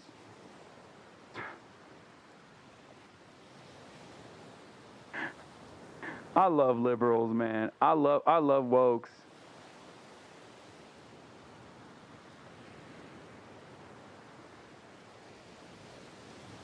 I love wokes. Please never change. Wokes, never change. I'm glad that you have identified the issue here, which is me using the terminology that they are using when describing immigrants. Thank you.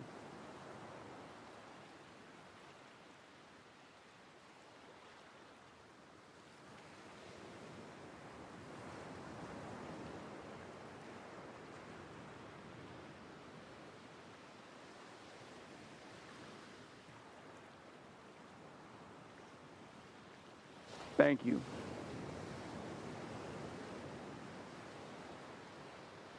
Hey, I'm woke as fuck, but I understand how quotes work, sir.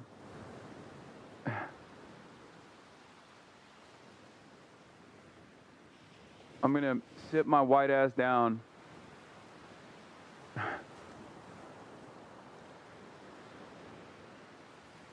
Anyway, I'm gonna sit my white ass down and listen. Speaking of sitting my white ass down and listening, Benjamin Netanyahu is going to be talking, and he is also not an alien, but an immigrant. Well, I guess he's technically not. He's an American citizen, too. So, where were we?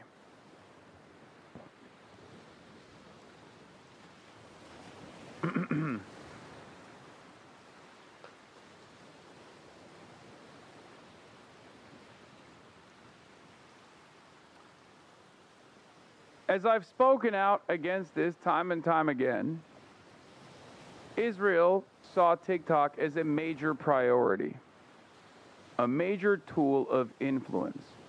Israel singled out TikTok as the primary factor that was, quote unquote, radicalizing the youth into hating Israel. At a time when, of course, Israel was engaging in unprecedented levels of violence by doing a genocide. Okay? And to a certain degree, there is truth in this. The unrestricted algorithmic nature of the Chinese-backed TikTok app did actually open up a lot of normies' eyes to the cruelties of Israel. Okay? I'm sure it played a big role. Now, of course,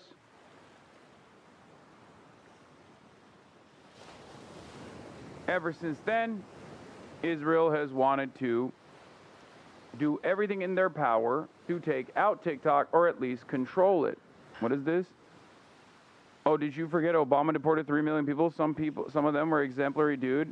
What? You must see exactly what needs to be done, dude. Life is not easy, dude. Why must you lead with your heart to create a utopia that will never exist, dude? What? Yeah, I hated when Obama did that. I thought it was fucked up. I criticized him quite a bit, as a matter of fact, and still do to this day. One of the many different reasons why I also actively criticize the Obama administration. But you can keep, I guess, arguing with a straw man that you have designed in your mind that somehow makes me look hypocritical in your eyes, you know? It is actually the very fact that there are exemplary people, and someone doesn't even need to be exemplary to be deported, for the record, or to be saved from deportation, that I was critical of Obama as well.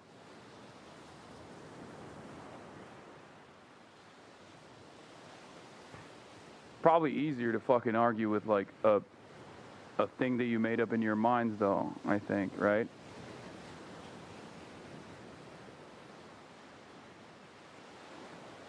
Something I would like. So, asked how Israel can shore up support in the U.S., Netanyahu says what we've all been saying. Let's take a look. Which was actually my first published paper, was how you and the Likud party are cut from the same ideological cloth as Trump and the GOP in America. And so specifically with Charlie Kirk's assassination, who was a big mentor of mine, he's my first mentor in the space, evangelicals, from all my research, evangelicals are the reason that Israel has been supported in public sphere outside of just Jews. So with Charlie's assassination and with the kind of trajectory that we see with like Candace Owens and Tucker Carlson, I guess I'm curious about what's another game. Damn, this guy is the OG, man. Look at how many pins he has. Does he even stand with Israel? I can't even tell at this point. He's standing with everybody. If you're standing with everybody with those sorts of pins, then are you even really standing with Israel at that point? My man looks like a Boy Scout, dude. Jesus Christ. He stands with everything, you know what I mean? Like, what the fuck? If you stand for everybody, you might as well be standing for nobody at that point. I know they're all Israel pins, guys. I'm making a joke, okay? And Tucker Carlson, I guess I'm curious about what's another game plan if we lose evangelical support for the state of Israel? What's our backup plan to be strong, like outside of the diaspora? Christian influencers, okay? You said, you talked about the woke right, and you said, I call it the woke Reich. That's a brilliant observation. The woke Reich, because these people, you know, they're not any different from the woke left. Dog, I love how wokeness is so, like, wokeness is such a pejorative here that even when they're trying to fucking censor speech, which is exactly what these guys are trying to do here, which is what he's going to get to, they're still like, yeah, it's the wokes whose speech we must censor because we oppose them. Everything is woke, man. It means nothing. Word means nothing. It's just crazy. I mean, they're insane. They're loonies. But they're actually meeting on some of the things. And what we have to do is we have to secure that part of the base of our support in the United States. That is being challenged systematically. A lot of this is done with money. Money of Yeah. All of the vast network of pro-Palestine supporters. Not the moneyed interest of Israel, of course. NGOs, vast. Money of governments, vaster. Okay? We have to fight back. How do we fight back? Our influencers. I think you should also talk to them if you have a chance. To that community. They're very important. And secondly, we're going to have to use the tools of battle. You know, the weapons change over time. You can't fight today with swords. That doesn't work very well. Okay? And you can't fight with cavalry. That doesn't work very well. And you have these new things, you know, like drones, things like that. I won't get into that. But we have to fight with the weapons that apply to the battlefield in which we engage. And the most important ones are the social media. And the most important purchase that is going on right now is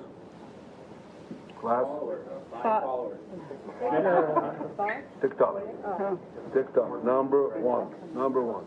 And I hope it goes through because it can be consequential. And the other one, what's the other one? That's most important. Larry Ellison, major advocate for Israel. Larry Ellison, who has openly talked about being a shadow funder and also openly a funder of Israel, like when he was interviewed at the Friends of the IDF gala that was thrown together in Beverly Hills. I'm sure he's been interviewed on many other occasions as well, but that one lives in my mind. Has said, you know, we're doing everything and anything we can to defend Israel, to support Israel. Israel is the homeland for all Jews, all this stuff.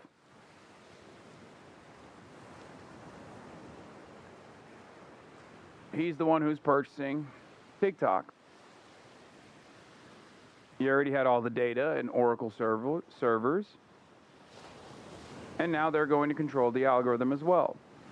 Now, what's really interesting about a foreign leader saying this, to me at least, is if we're talking about foreign influence, I would, and I stand on this, I would much rather have a Chinese-controlled algorithm than an Israel-controlled algorithm. Okay? 100%. Any day of the fucking week, I would much rather let the Chinese government store all of my fucking personal data than I would let the Israeli government store all of my personal data. If you think that's a hot take, you are not paying attention. I'd go so far as to say I would much rather allow the Chinese government to control the algorithm than the American government to control the algorithm. This is not even about my own personal biases or, you know, the Chinese Communist Party or whatever the fuck. It's very clear to me that the Chinese government is agnostic when it comes to dealing with these sorts of things. They don't give a shit. It's evident by the fact that they sold TikTok as well, instead of using it as a method to continue influencing the American public. So they're agnostic. They don't give a shit. And I would much rather have a country that is simply trying to farm, simply trying to trade max, controlling this algorithm, than giving it to the hands of a nation state that is absolutely going to use it for indecent purpose. It's that simple. Israel has not exactly hidden their intention to develop and design a sophisticated network of propaganda in the Western world. And it is evident by the fact that the one area that has not been as tarnished by some semblance of Israel's influence was fucking TikTok. And now they're taking it as well. There is a reason why so much of the mainstream platforms that you get your news from are so different and have been so different, or rather indifferent, to the cruelties of Israel for the past 23 months. Okay? Because that already has been completely servile to the interests of the American State Department and therefore the interests of Israel, because those two things are aligned. And you already see significant setbacks, censorship, and also like walled garden initiatives like those you see on Meta platforms like Facebook and Instagram. So they're already subservient to the interests of the American government. They're owned by American billionaires. They'll do whatever the fuck Trump asked them to do. We've seen it happen in real time. Okay?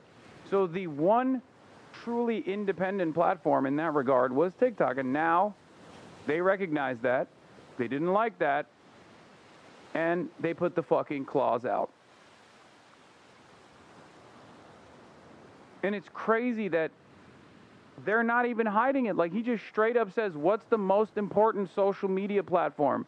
Social media is more important than any other weapon here for Israel's war on information. And what's the most important social media platform? Social media. And the most important purchase that is going on right now is Class? TikTok. TikTok. Number one. Number one. And I hope it goes through because it can be consequential. And the other one? What's the other one? That's most important. X. That's very good. And, you know, so we have to talk to Elon. He's not an enemy. He's a friend.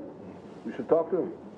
Now, if we can get those two things, we get a lot. And I could go on other things, but that's not the point right now. We have to fight the fight, okay? To give direction to the Jewish people and give direction to our non-Jewish friends or those who could be our Jewish our friends. Are we going to succeed with everyone? No. Will there be a strong counterpoint? Yes. Why are they doing this out in the open? Because they can. Because they can. Because what are you going to fucking do about it?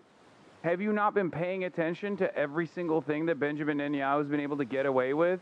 Whether it is like directly contradicting every administration over and over again, no matter how normal their demands are, no matter how fucking bare minimum their demands are. That's it. Because they can. It's a demonstration of power. Just like when Benjamin Netanyahu goes in front of the UNGA, knowing full well that many of the people there that are representatives of their respective states are going to walk out, he doesn't give a shit because that's a flex. Okay? Yediot Ahronot, Israel has decided to conduct an investigation to identify the countries that did not attend Netanyahu's speech at the General Assembly. Fucking awesome.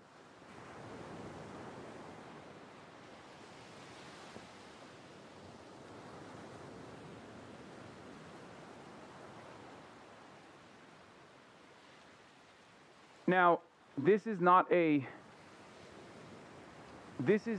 moment to be fearful, though. I will say this, because this is not a moment to be fearful. The reason why I say that is because they're doing this because they're weak. Make no mistake, they're doing this because there is an unprecedented amount of anger and resistance to the actions of Israel and the ways in which Western governments have turned a blind eye to said discontent is only making things worse for Israel. They recognize that things are changing, and instead of trying to re-triangulate their messaging, trying to take that liberal Zionist exit ramp, they are so used to the arrogant ways in which they've operated without any pushback whatsoever, without any accountability whatsoever, that they think they can get away with demanding more. Okay? So, once again, it is pertinent on all of us to show this reality to anyone that's not fucking paying attention. Remember how much anger and resentment the TikTok ban caused to begin with. Okay? I don't think those people, if they were aware, because the mainstream media is not going to report on this, let's be real. So it's, once again, up to people like yourselves, people like myself, to try to get others to pay attention to exactly what's going on before it's too late.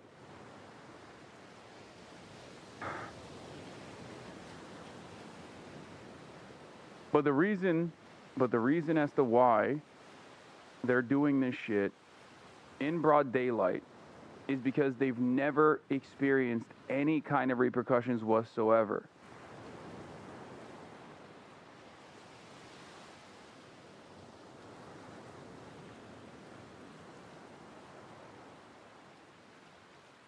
This is where we're at.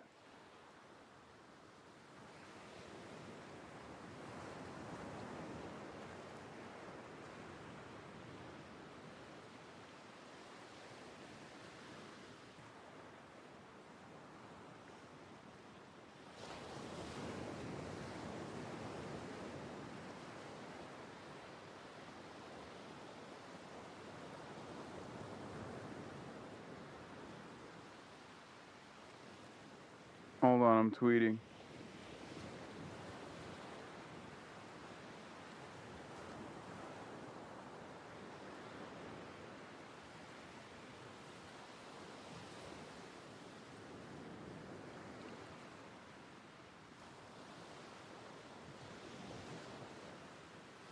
All right. Baba yemek yapıyor musun? Okay. Eyvah ben sos sipariş vermedim, unuttum. Yok, you always be tweeting? Yes.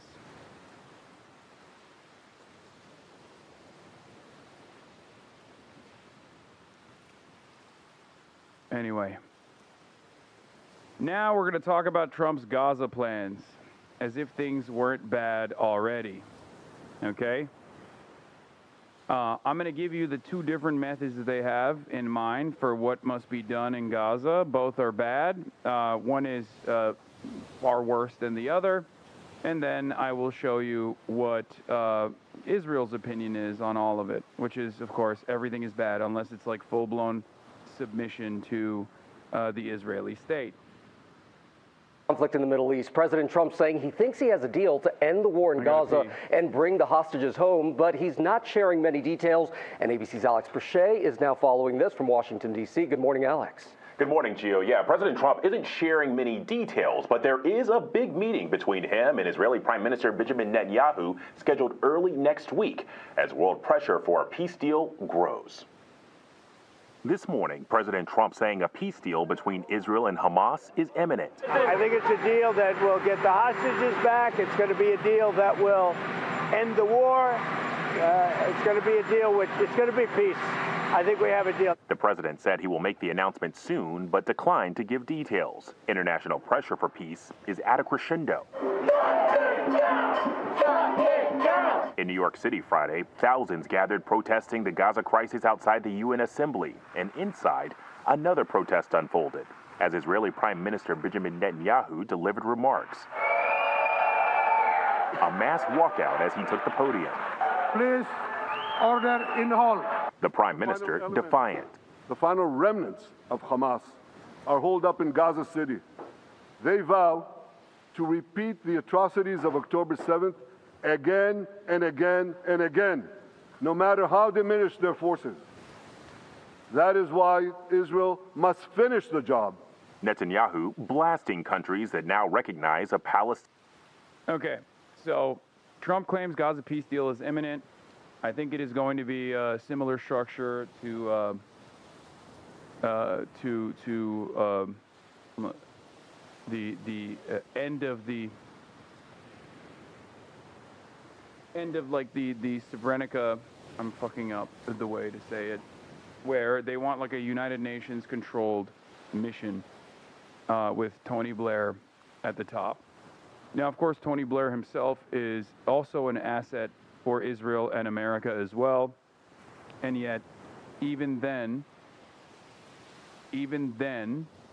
Benjamin Netanyahu is still saying abso-fucking-lutely not. Yes, here it is. The new American plan is to turn Tony Blair into the governor of Gaza with it protected by an international force. He would, over time, transfer it to the Palestinian Authority. Then peace talks between Israel and the PA would begin over a final status agreement. It is hard to have any hope at all. But if only we could start talking again, who knows? This is the goal that this is the least bad option. Okay? The reason why I'm saying this is the least bad option is because all the other options are even worse than this. And there are competing plans here. You have like a Saudi protectorate plan as well. And then you have the Israeli plan, which is complete control, seizing all of the territory, and permanent ethnic cleansing of the Palestinian population. Okay? Now, the reason why the Tony Blair plan is also fucking complete bullshit is because Tony Blair has literally worked with the Boston Consulting Group and the Gaza Humanitarian Foundation, as you know, the Gaza Holocaust Fund. It's not like fucking Tony Blair has actually the best interest of the Palestinians in mind. He would still be a completely fucking captive. He would be completely servile to Israel and America's interests in the region. Okay? And yet even that is considered to be a bridge too far for the Israeli government at this moment, because they are so used to getting every single fucking thing that they want.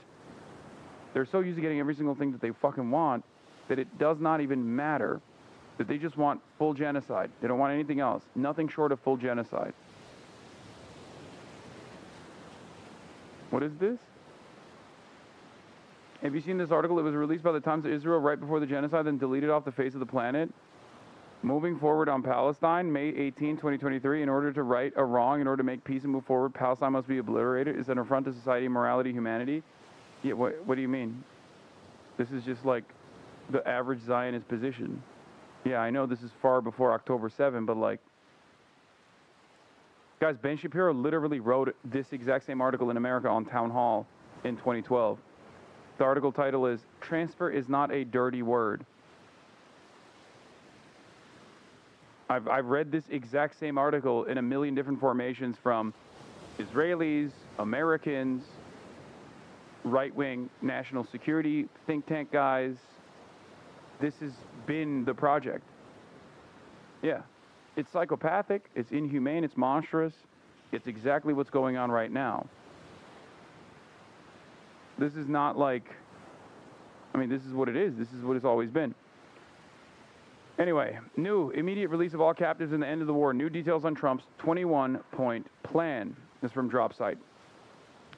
Reports in the past day outline key points of a U.S. plan to end the genocidal war in Gaza. Under the proposal, all captives would be freed within 48 hours in exchange for Israel releasing thousands of Palestinian captives, including 100 to 200 serving life terms.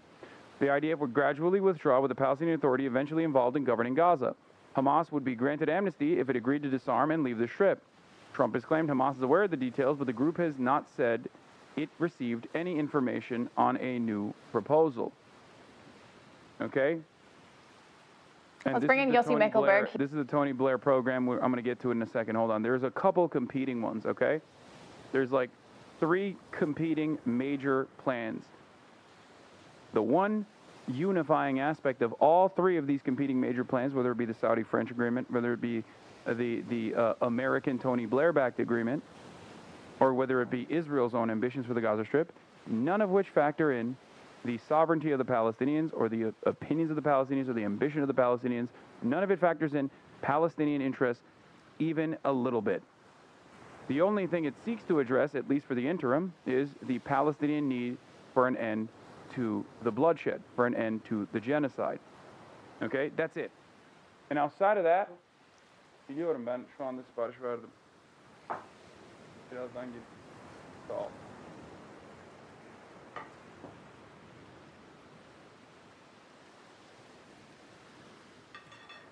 So,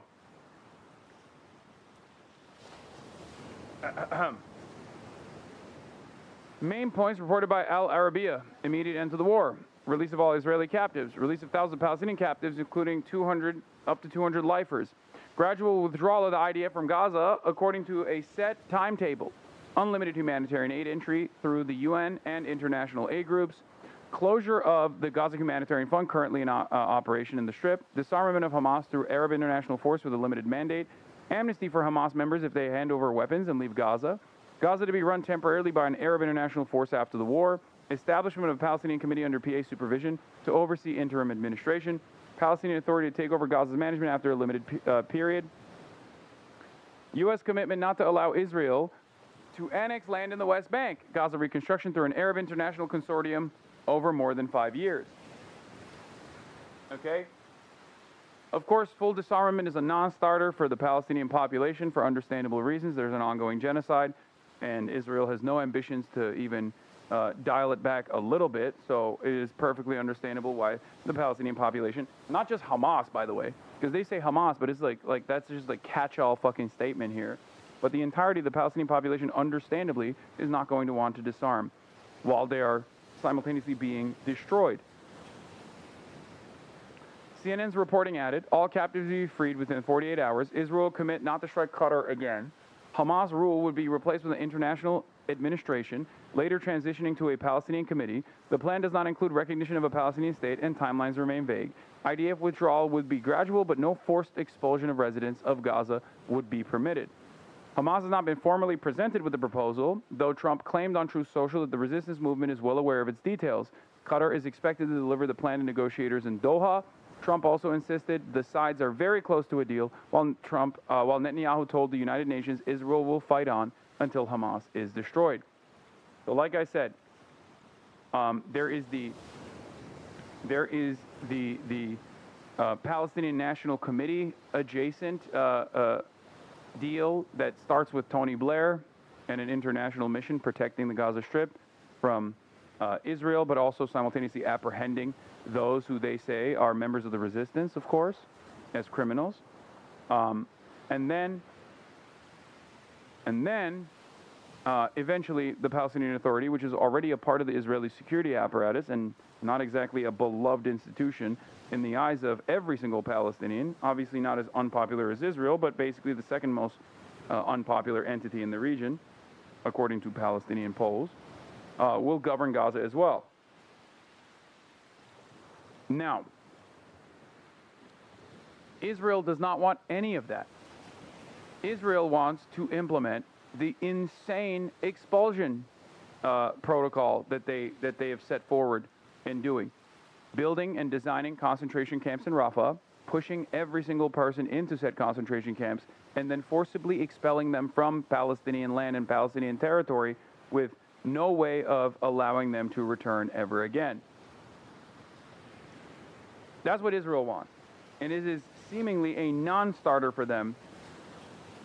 Any other thing that people present as an alternative, no matter how good it is for the future of Israel, for the future of the Zionist project, if it took like a liberal Zionist framework, for example, which would allow Zionism to continue, Israel says, no, we're going to do it our way.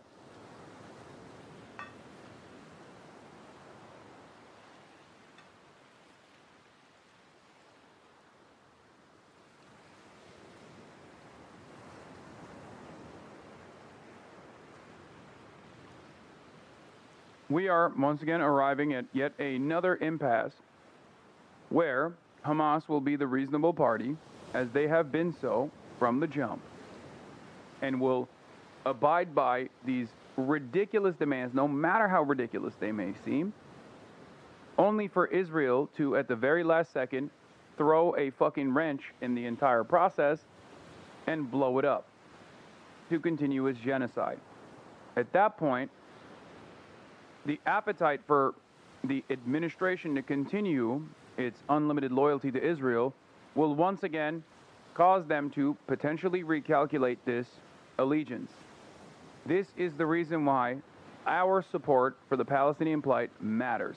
This is the reason why our consistent advocacy and our protests matters. Do you understand?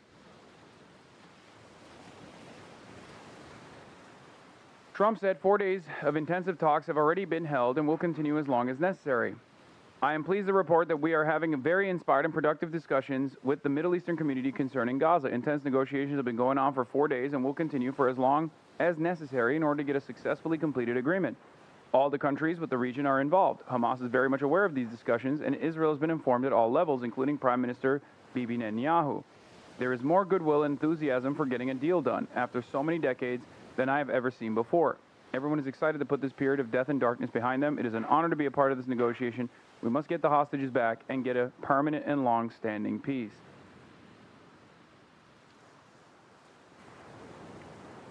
Will this informed diplomatic source to Al Jazeera, Hamas has not received any new proposal regarding the resumption of negotiations? Yes, and Dropsite is also an informed source as well. They have direct contacts with Hamas. So that's why I was looking at Dropsite. So when Dropsite says Hamas is yet to be informed about any decision or any negotiation whatsoever, I believe them. Now, understand that all of these deals are fucking horrible. And yet, all of the supposedly peaceful deals that Israel is saying no to are still horrible. But even then, it's not enough. It is obvious that Israel just wants one thing and one thing only, which is the complete and permanent ethnic cleansing of the entire Palestinian population. So much so that they refuse even this plan. This is the British Prime Minister, former British Prime Minister Tony Blair, and the role that he is going to be playing in the Trump peace plan. He's a senior consulting fellow at the Chatham House think tank in London. Welcome to DW, Yossi. Now, Trump seems very confident. Sorry, it's loud. and he has a deal on Gaza. Do you think that confidence is warranted or maybe a little premature? Good evening. Thank you for having me. I think we are going to be cautious. We've seen quite a few false dawns. So let's hope that he is right. I think we see something happening over the last few days. The meeting with leading Arab and Muslim countries made some difference. The way that they speak about no annexation of the West Bank, more committed to a ceasefire. But on the other hand, we also heard the speech in the UN, in the General Assembly, which was very different. Today we had Netanyahu's speech, which was a mix between, on the one hand, very defensive, but also very militant. And I think your correspondent is absolutely right. I think we should wait for the meeting on Monday. I think this will be an all-crucial meeting. The way they come out, and whenever it's the press conference, whatever come out of this meeting might define the next weeks, months, and probably the end of the war. Talk to us about the idea of a temporary governing body for post-war Gaza, which could allegedly be led by former UK Prime Minister Tony Blair. Yeah, I think, politics always brings with it quite a few surprises. But we know that former Prime Minister Tony Blair was working from the beginning of the war on all sorts of plans from the humanitarian side, were bringing the war to an end. And I think now he put himself in the forefront also to be active in post-war Gaza. We'll need to see what happens there, but we know that there are close relations between Tony Blair and President Trump. He has almost an open door to speak with President Trump. And while we begin with a horrific plan by Trump about entail the expulsion, forced displacement of probably 2 million Gazans, I think with the help of Tony Blair, this kind of idea has been subsided. So I think he's looking to play a role. I think there will be some people, especially in the Gulf, that will support someone with his experience, someone with his gravitas. On the other hand, I have already some reservation among Palestinian leaders for this idea. You talk about his experience, his gravitas, but also he has a rather checkered political past, especially in the region when we talk about the war in Iraq. Do you think Blair is the right person for the job? I personally, I think it depends how he's going to handle it. Definitely the war in Iraq also, his 7-8 years, the special envoy of the quartet didn't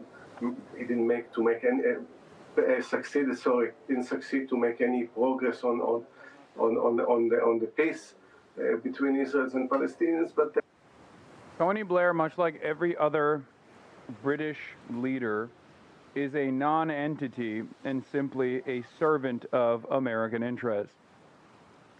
So all of the crimes in Iraq that you could point the finger of blame at the Bush administration, you can also lay squarely on Tony Blair's feet as well. But of course, because a million murdered Iraqis are just, collateralized in the eyes of the fucking Western media, you can simply present that as a checkered past. Putting Tony Blair in charge of these affairs is like putting George W. Bush in charge of these affairs. You said this is GHF all over again? Well, interestingly enough, Tony Blair was also directly involved in the GHF. So,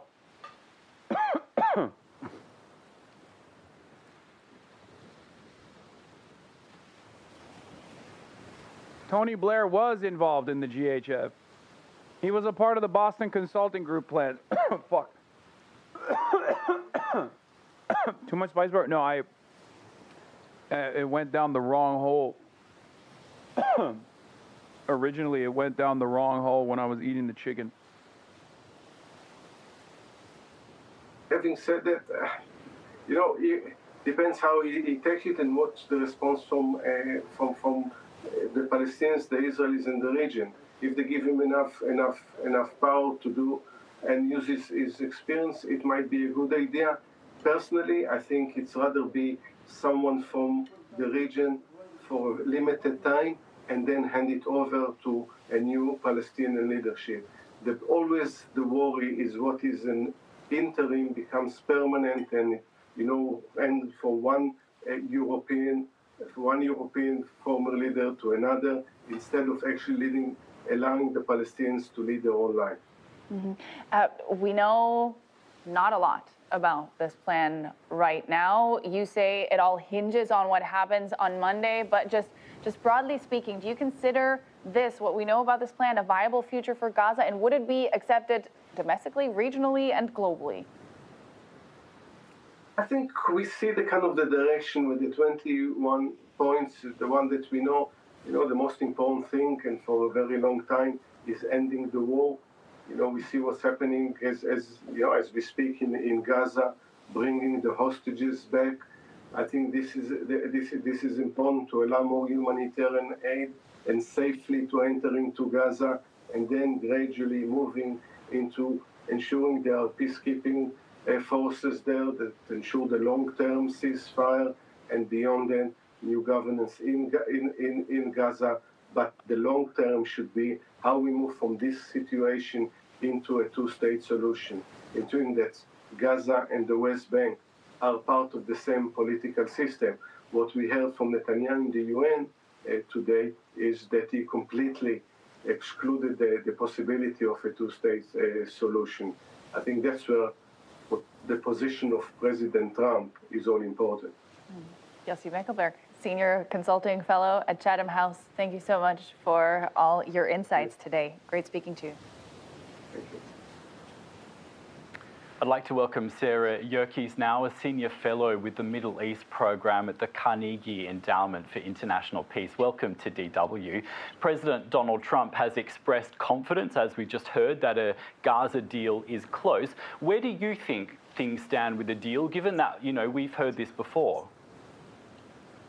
Absolutely. This is not the first time we've heard Donald Trump say that a deal is close and the deal has never materialized. The only person that really matters here is Benjamin Netanyahu.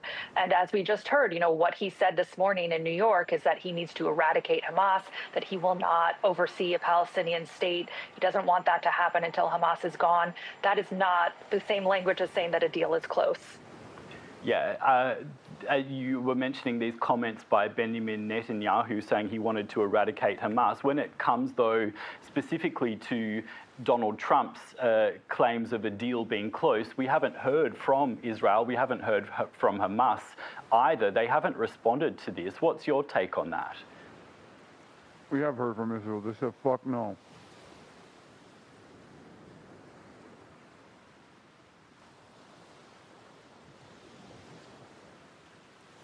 They said, fuck no.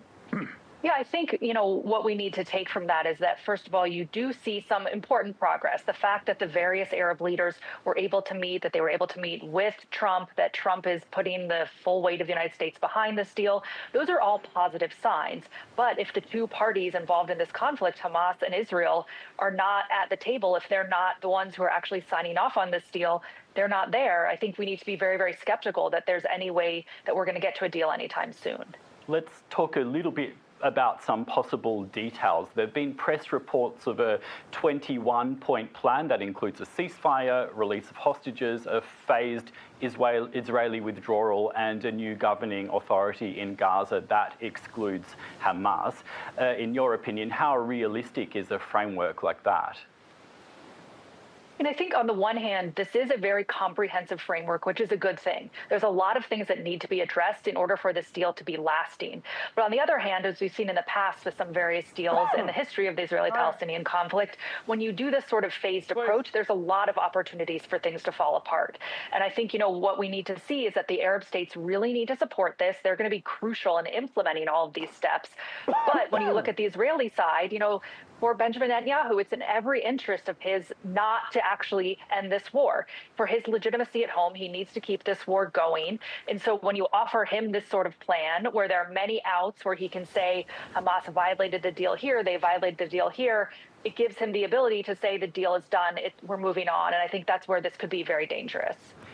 Speaking of Arab states, some of them are threatening to pull out of a deal normalizing ties with Israel. That's called the Abraham Accords. This is something that Trump's first administration brokered. How much pressure is the potential collapse of such a key foreign policy achievement putting on Donald Trump? Bro. I think for Donald Trump, the Abraham... Bro, if Qatar goes back to the negotiation table with Israel after Israel bombed its capital, there is no salvaging the Gulf, man.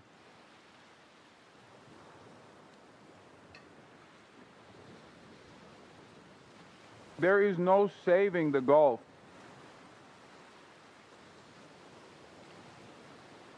You cannot save a nation state that does not want to save itself. I suspect they will, by the way. I suspect they'll fucking play ball.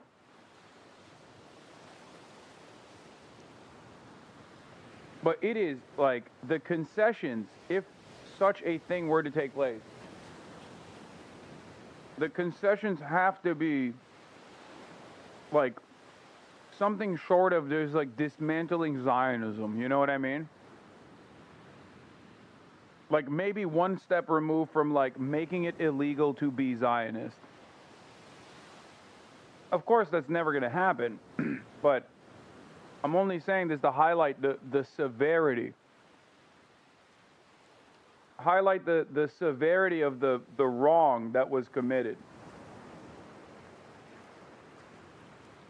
Like they literally are hosting the Hamas Politburo at the directive of the American government right next to American military bases, and then Israel uses that as a reason to blow up their capital and like kill a bunch of fucking Qatar residents.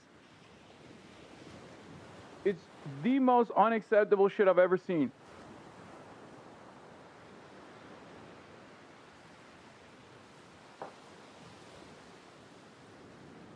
Like, I don't know. It's not even respect. It's just like you have no self-preservation skills.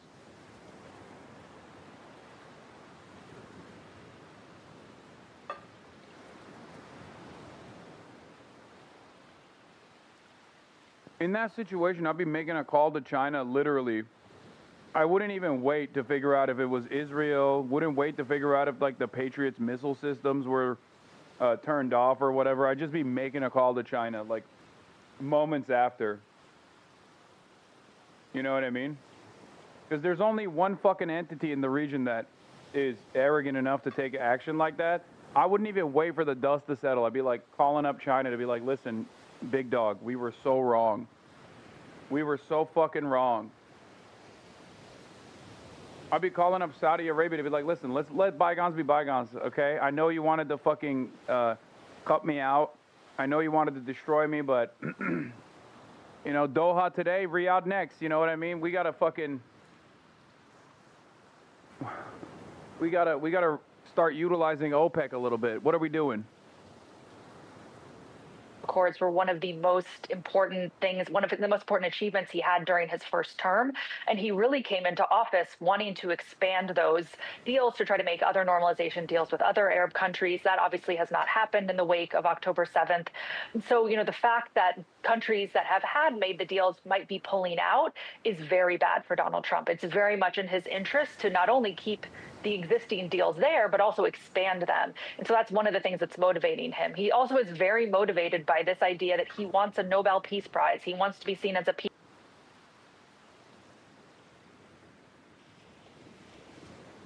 You really just spew bullshit like ham.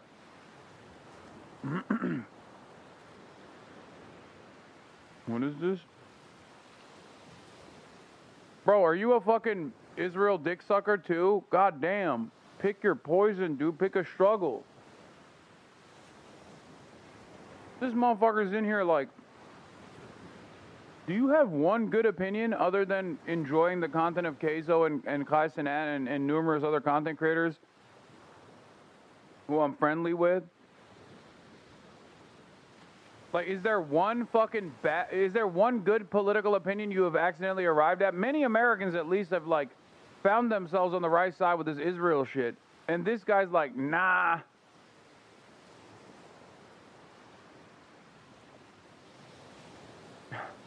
Nah, brother, I can't wait to go visit the Bible land so that an Orthodox child can spit on my face. That's right. Peacemaker. And I think that's sort of a joke in some senses, but on the other hand, this is what's driving him. One of the things that's really pushing him to put the full weight of the U.S. behind this sort of deal. Right. There's talk of an international transitional authority for Gaza, possibly led by the former British Prime Minister Tony Blair. What kind of structure do you think could actually gain legitimacy among Palestinians and be accepted as well by some of the key regional players you were talking about? Yeah, I think the inclusion of Tony Blair is interesting. I mean, he's played an important role in the past with the quartet. You know, he has a somewhat positive track record at being a legitimate player in this realm. But on the other hand, you know, for the Palestinians, they really need Palestinian leadership in order to make a functioning Palestinian state move forward. And I think that's, you know, that's not going to come from Tony Blair. You know, you need someone from the inside. And you also, frankly, you need someone that's not Mahmoud Abbas to also be the one who's leading this. It's time for new Palestinian leadership to be the ones that are taking over and really making sure that this moves forward. And I do think Blair has the legitimacy and the rubber stamp of the Arab state. Get the fuck out of here. Yeah. Yeah, they're going to love Tony Blair. The same people that hate Mahmoud Abbas because he's a servant of the Israeli state are going to be like, oh my God. Love Tony Blair. Love me some fucking Tony Blair, dude. Palestinian state. Your disgraceful decision will encourage terrorism against Jews and against innocent people everywhere. Yeah. You don't understand.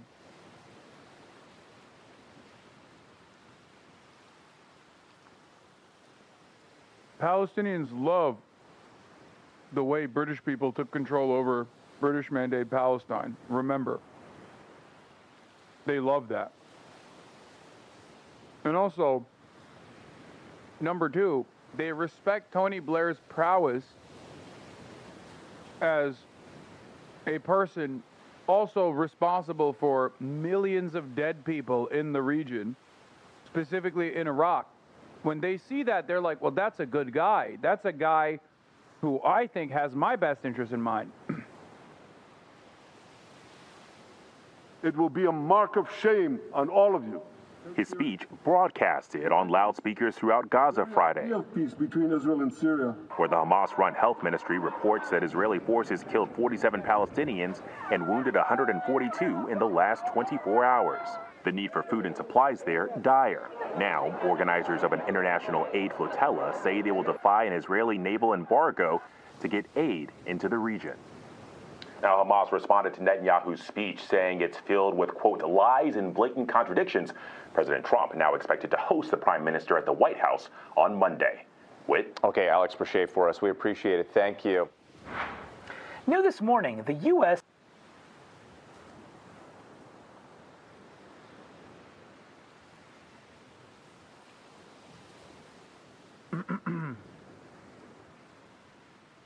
U.S. revokes Colombian president's visa after Gaza protest speech, which, by the way, is unprecedented. Like, you've had former leaders, like, you've had Chavez call George W. Bush, like, Hitler. Adolf Hitler incarnate. And America hasn't revoked people's, like, visa status. Like, it is crazy. is revoking the... Because it quite literally contradicts the entire reason for the United Nations to exist. So basically, it calls into question if the UN headquarters can be in New York at all.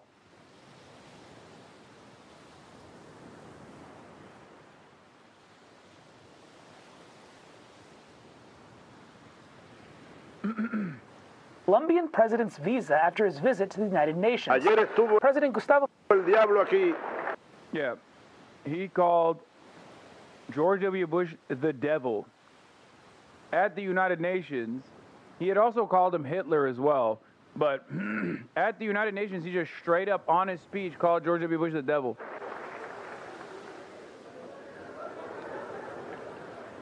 En este mismo lugar huele a azufre todavía. He said it still smells of sulfur right where I'm standing because of his impact.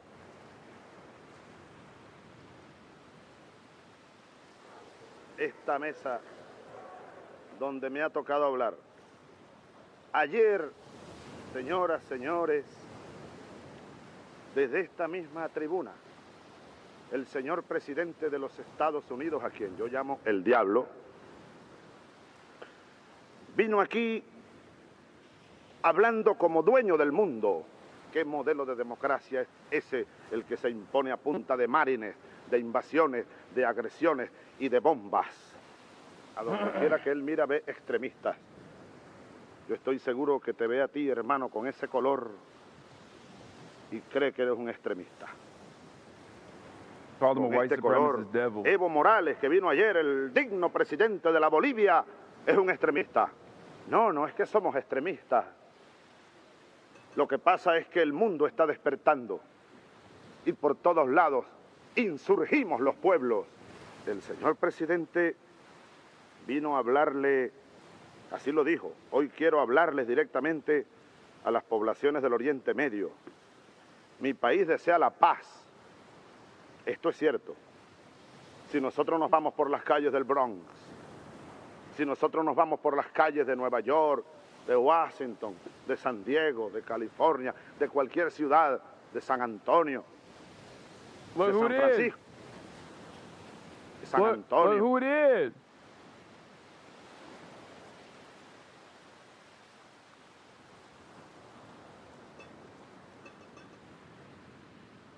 Look at his dick riding, bro. Into fucking oblivion.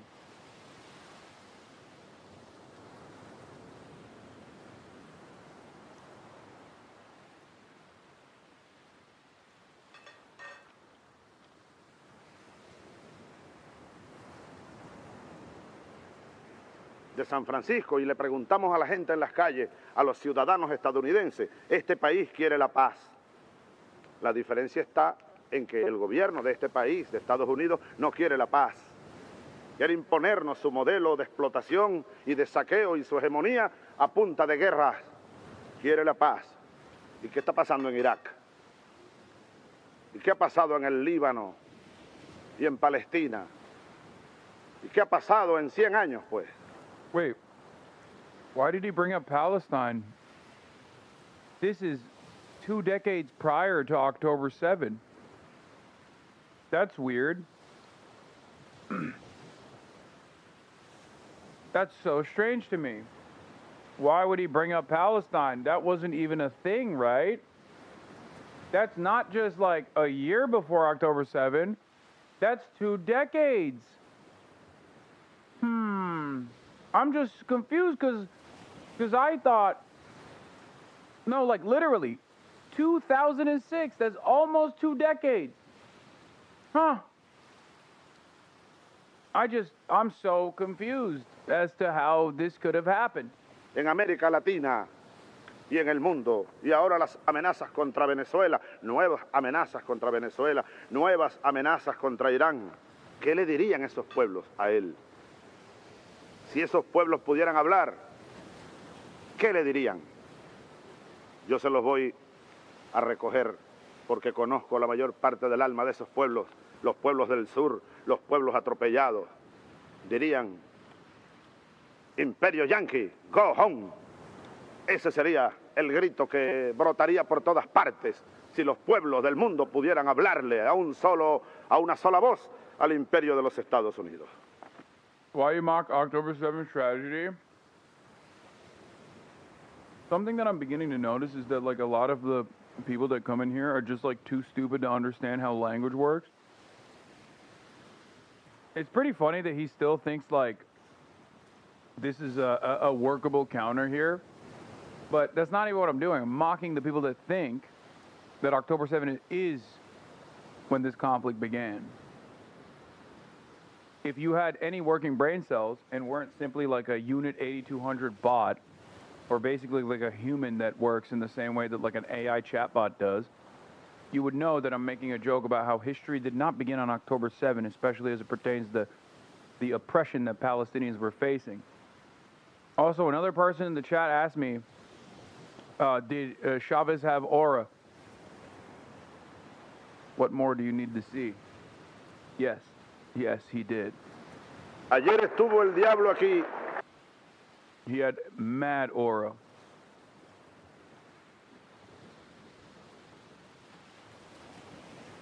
He had crazy aura. Undeniable.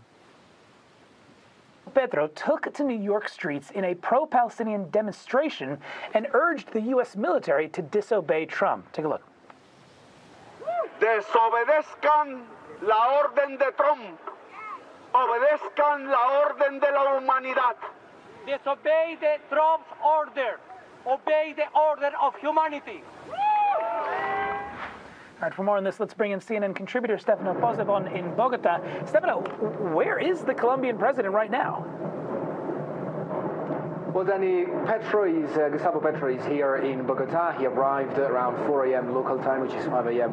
where you are in the East Coast, and has been taken to X to come up with his reaction to this latest order from the U.S. administration. In the last few hours, he has tweeted several times accusing the United States of violating international law. He has went on calling Donald Trump Donald Duck, and has also called for...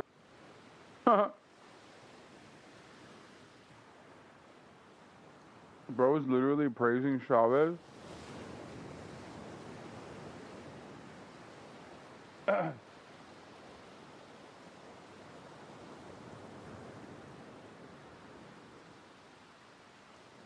would love to hear you expand on your criticisms of the Venezuelan governance under the directive of Chavez. I feel like you are the man who is going to enlighten everybody here.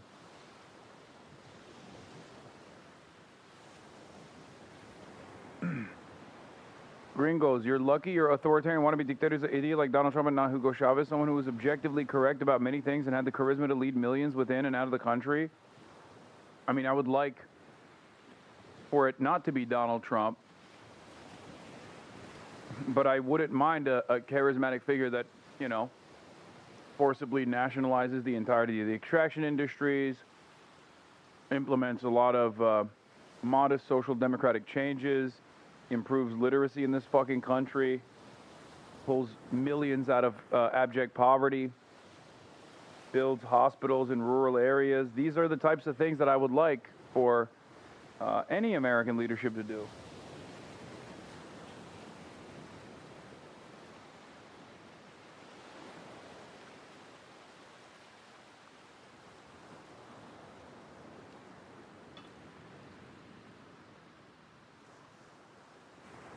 Chavez's biggest L, in my assessment, was that he allowed for private enterprise to continue fucking up the bag instead of immediately diversifying the Venezuelan economy by force. He allowed a bunch of these like massive business leaders to actively thwart his initiatives every step of the fucking way, including facilitating a coup set up by the United States of America. You ask me if my big business owners, if my Chamber of Commerce plots a fucking coup at the directive of the United States of America, and only moments after this illegal coup is implemented, does the American government come out and recognize the new government as the official government of Venezuela, okay? I'm not letting any of those motherfuckers go along. Like, I'm not letting them fucking breathe the free man's air. I'm seizing their assets. The fuck do you mean? I'm like, oh shit, well, sorry. Oh, you guys own all the grocery store franchises? Fuck, man. That's so sweet because it's really important for every Venezuelan to get cheap groceries. So it's so wonderful that they are now a part of the federal government. I'm asset stripping like a motherfucker. Expropriation.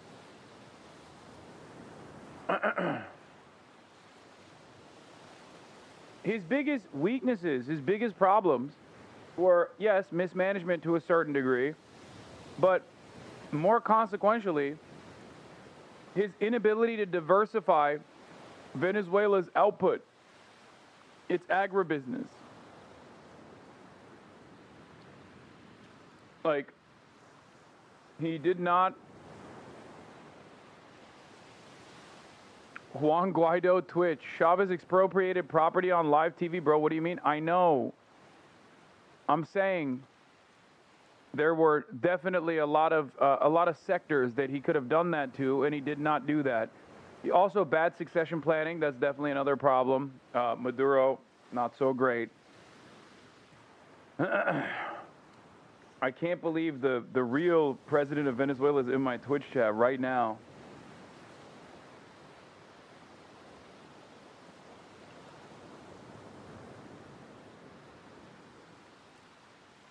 He didn't know he was going to get hit with a cancer gun?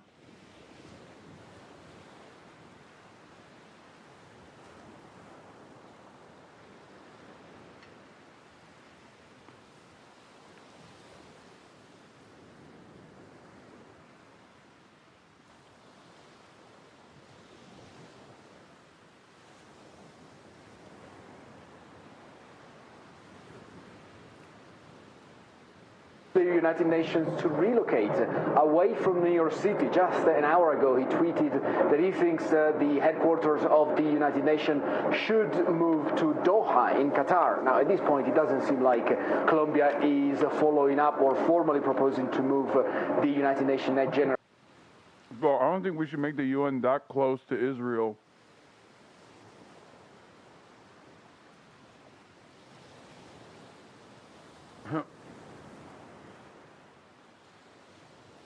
No disrespect to anybody, but kind of feels like if you're in striking distance, especially with like one refueling mission from an F-35 fighter jet, probably not the best place to have all of the global leaders get together, you know?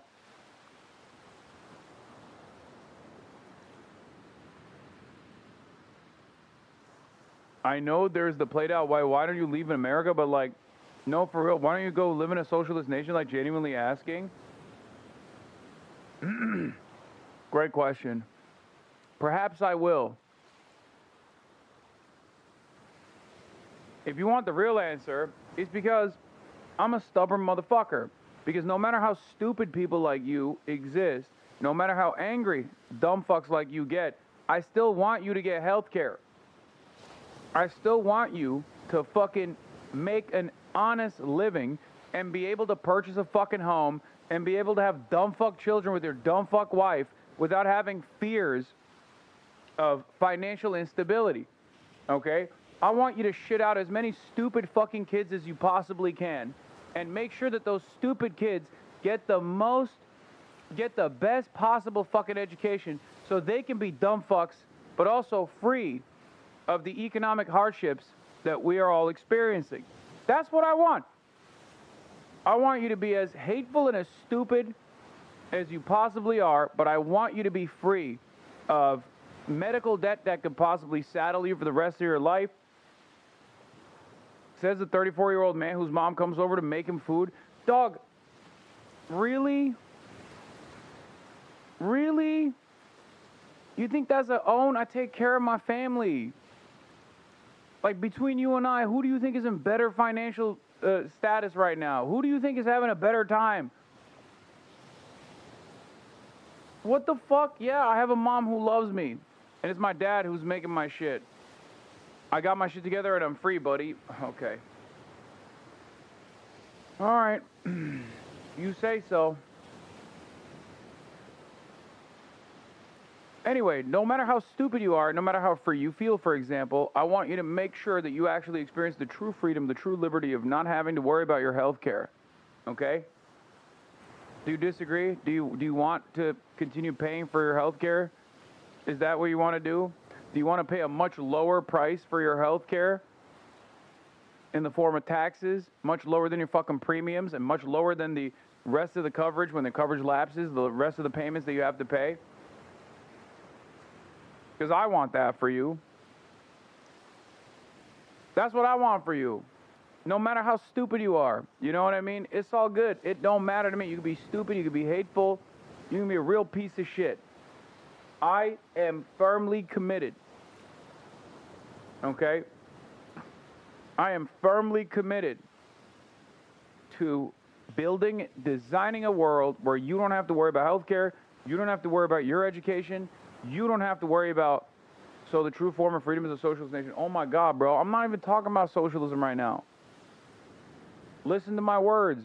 Do you want government-paid healthcare? Do you want free healthcare or not?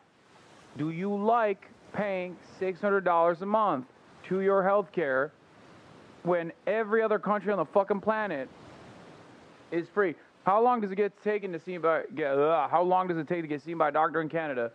Wait times are comparable in the United States of America, and we get ass fucked with a medical bill. What do you? No, I don't want free healthcare. Okay, well, you're a fucking idiot. He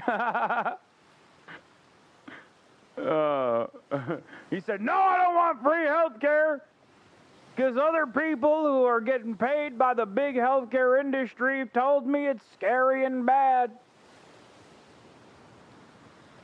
Anyway, yeah, the wait times is such a funny fucking line of attack because you got wait times here in America too, dumbass. And even with the paywalled healthcare, which already makes it so that the people who need healthcare don't even fucking get it half the time. And even then, there's still wait time issues. And on top of that, there's the crisis in fucking rural hospital care. You have a San Antonio zip code, or you have a San Antonio phone number in your fucking username. How long until you got no motherfucking hospital in your vicinity that you got to get airdropped when you accidentally fucking swallow a hot dog full and it just disrupts your airwaves and no one can help you? You got to go to the hospital. The fuck then? Now you got to pay 30 grand minimum, okay? If not even more than that.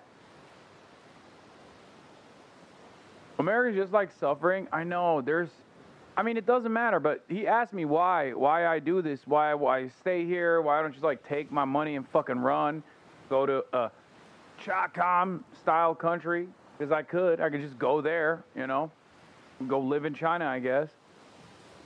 And the reason why is because I care about people. I'm stubborn. I want to fix this country. This country has a lot of fucking promise. It has a lot of potential. That's it. That's why it's always so funny when motherfuckers are like, bro, you hate America. You don't like it, leave. It's like, dude, trust me. I've thought about it, okay? I have. I'm here out of pure spite, buddy. I am going to give you that fucking free healthcare if it's the last goddamn thing I do. You're going to be kicking and screaming your way to the fucking doctor's office. You're going to be like, oh no, don't give me that free healthcare. I don't want to go to my general practitioner for free for a checkup to make sure I have the most adequate preventative care of all time. How dare you, you Chacom bastard. And I'm going to be like, hell yeah, get that fucking free healthcare, you little bitch. You're going to fucking love it, okay? Oh, that's right, you got diabetes? Turns out you now have insulin shots. Suck my fucking dick, bitch. Yeah, eat it. That's what I'm going to do. You can complain to your fucking free mental health therapist, mental health professional about how sad you are. Assembly to another country, but it shows the fact that Petro has an appetite for a fight and doesn't seem to be intimidated by this latest move from the Trump administration, which comes after a long string of clashes between Washington and Bogota. Also, to that point, it's fascinating because the relationship between the U.S. and Colombia seems incredibly tense right now, which feels like a reversal from years of growing ties, certainly pre-Petro, between the two countries. So what's at risk right now if these two leaders can't get along? Yes, Colombia is historically America's staunchest ally in the region across Latin America. It's a trusted partner, especially in the areas of security. Think that the Colombian military has been involved in several foreign wars led by successive U.S. administrations since at least the 1950s. There was a Colombian foreign Yeah, against this dude. Yeah, literally against the guy who's now the president.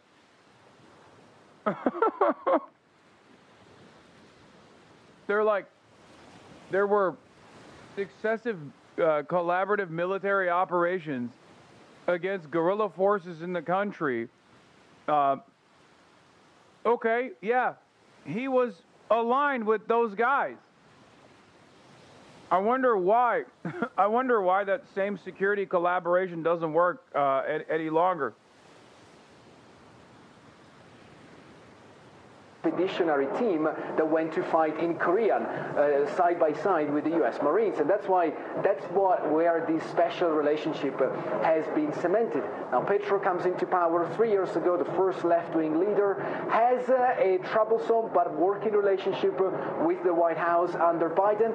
Now with Trump, they really seem not to get along. Petro was one of the first leaders to stand up to the new policies from the White House of increased deportation. You might remember back in January, he ordered the temporary suspension of deportation flights. There has been threats of special tariffs on Colombia because of this relationship, which has been damaged. And of course, less than a month ago, well, the United States decertified the Colombian state in their role on the war on drugs.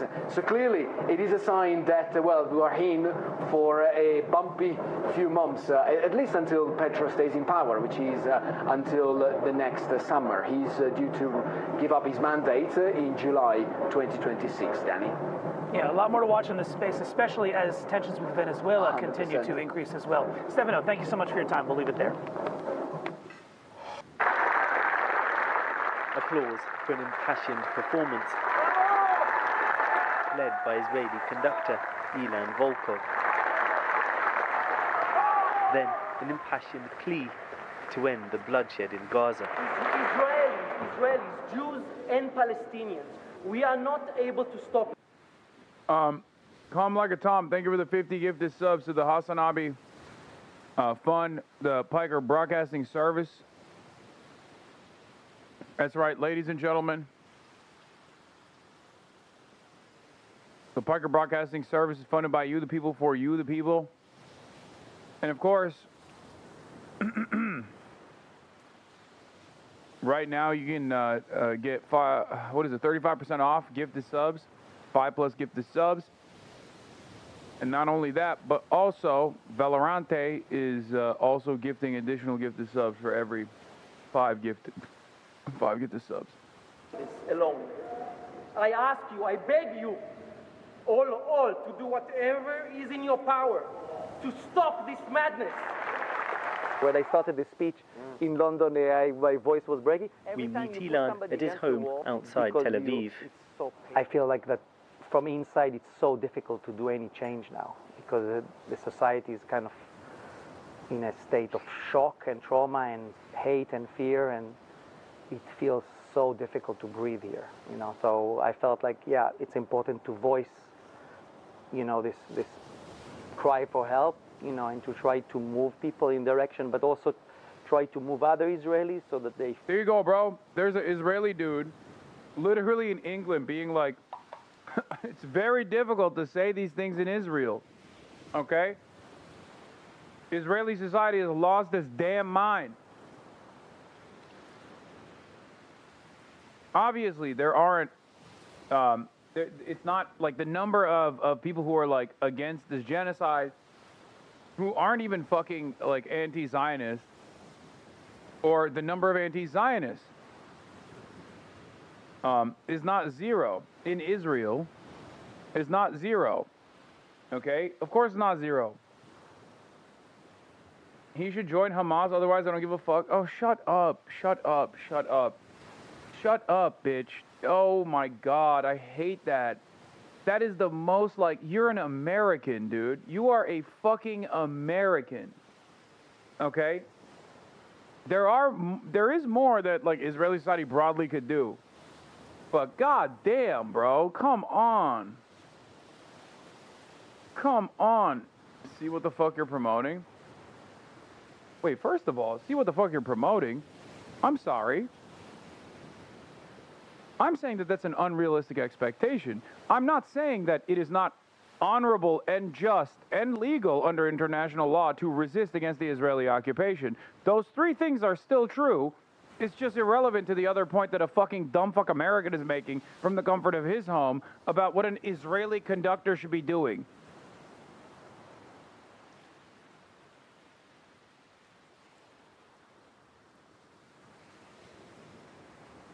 There's more everybody could do, especially people in Israeli society as well. But, like, don't fucking be a goddamn American sitting in the comfort of your home being like, why don't you join Hamas right now? Like, calm down. What are you, fucking... What are you, like a pro-Israel person? That's what they say.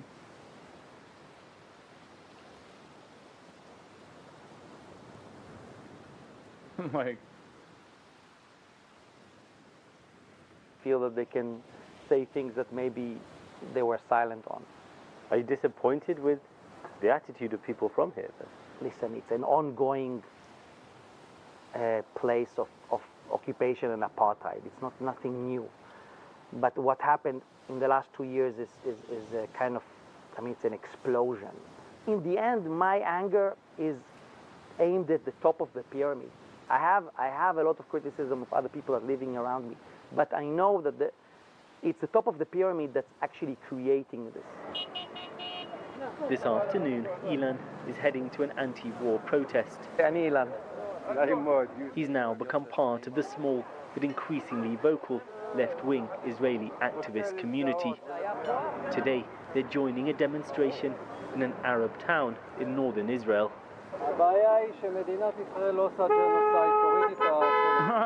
Unlike... Oh yeah, the state of Israel is not committing a genocide. Take the sign down.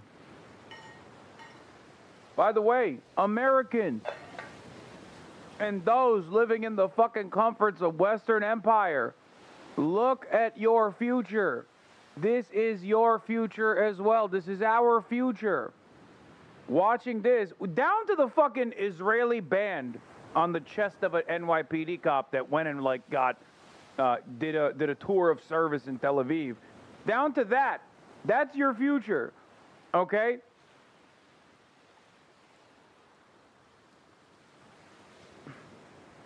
I mean, this is already happening in England.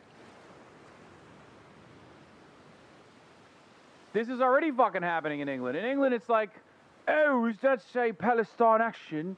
Well, it's not allowed. It's a prescribed organisation. I'll have you fucking know, it's fucking illegal. It's fucking illegal, mate. What you think you're doing, 84 years old, pensioner, blind, paraplegic, sick the bobbies on them. It's time to fucking go. I feel like left wing in Israel must be Liz Cheney. No, there are like 8 real anti-Zionists in there. Many of them are in here every day. But like the liberal flank of Israeli society is Liz Cheney, yes. Or sometimes even more vicious, honestly. The anti-Zionists, on the other hand, are more aggressive than anti-Zionists here in America even. That's just how it goes. Sometimes I'll see like anti-Zionist Jews say some shit where I'm like, dude, okay, you're going a little too hard. You know what I mean?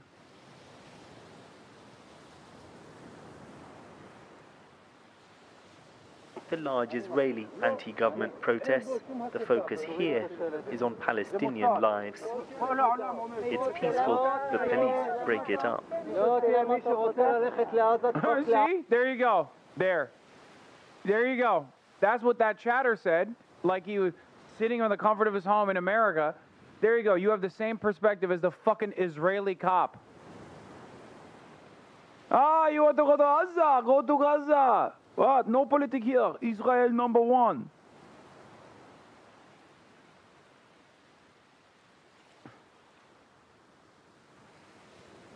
How does it make you feel seeing this? The police are insane. Look, like you have to document this. A young woman is handcuffed. It's unclear why. Why are you arresting her? Why? What do you mean? She's Arab. That's why. She's a Palestinian citizen of Israel. Why? You think it's funny? You think it's funny? Why?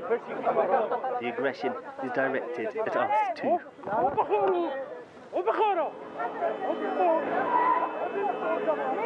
I guess this gives you an insight into why the protests are small, because as soon as you start saying anything, the police come in very hard.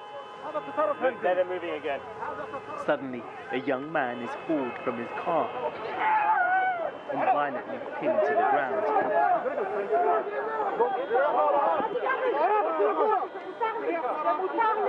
All this, apparently, for just honking in support of the protest. Police help. You say NYPD? Well, they do have a branch in Tel Aviv. That's not a joke. I'm not doing like an anti-Semitic trope. They do literally have a branch in Tel Aviv. That's number one. Number two, the IDF, this is the police force, but the IDF has trained every single local law enforcement. They literally, we found out, have a birthright for police. They have a separate birthright trip for police. American police officers can do a different version of birthright to go to Israel. Wait, I thought it was the other way around. No, man. The IDF has trained every fucking local law enforcement after 9/11 for anti-terrorism, for counterterrorism initiatives. Some of the practices that you see every day was literally taught by the IDF. Kettling and corralling, for example. Kettling and corralling. Israeli police are identical to the American police force.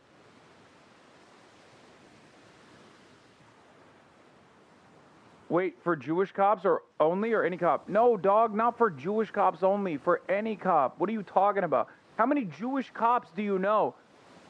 The closest you can get to like a Jewish cop is, what is it called, the Hatzalah or whatever?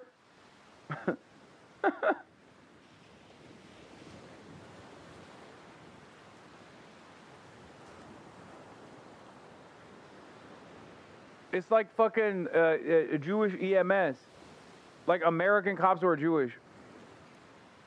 Those are not cops, I know. This is the Orthodox police force.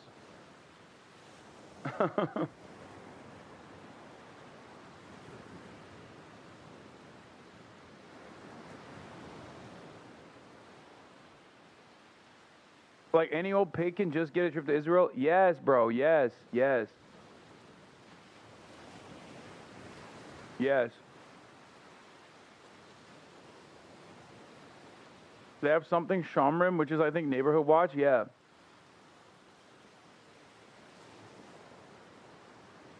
Hatzalah is EMT, is like Orthodox EMT. It's Orthodox Emergency Response Services, but you're thinking of Shomrim? Yeah, that's what it is. But no, the cops that they're bringing on police birthright are not Jewish.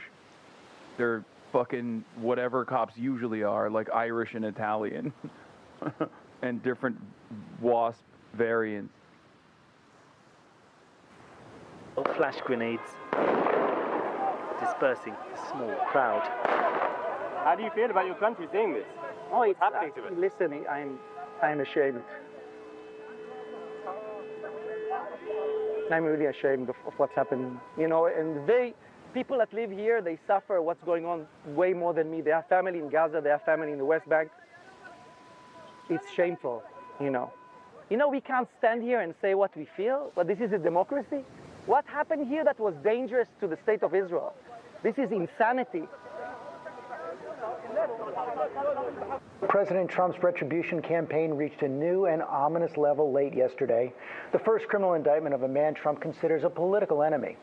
Since the Watergate scandal more than 50 years ago. The only reason why that dude is an anti-Zionist is because he's an orchestra conductor, and he has seen that Israel's #1 musical export is the worst psytrance you've ever heard. That is probably the first time he heard Israeli techno, he was like, this is the most unacceptable thing. This is what this art that I've studied my entire life has come down to. I will never forgive the ideology that allowed this to happen. Okay? That's what it is. He's a fucking conductor for an orchestra. No wonder he's an anti-Zionist. He's like, this is the worst type of music. This is the most offensive thing I have ever heard in my entire life. I would much rather listen to the stringed instruments of Hamas than a second of whatever the fuck this psytrance bullshit is. And affront the music itself.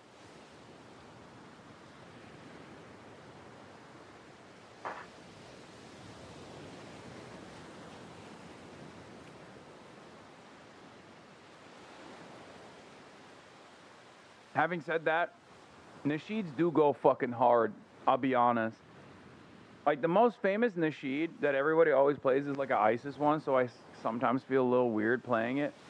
But like, most white Americans have no idea, so they play it because it's a banger. But there's a lot of great nasheeds out there.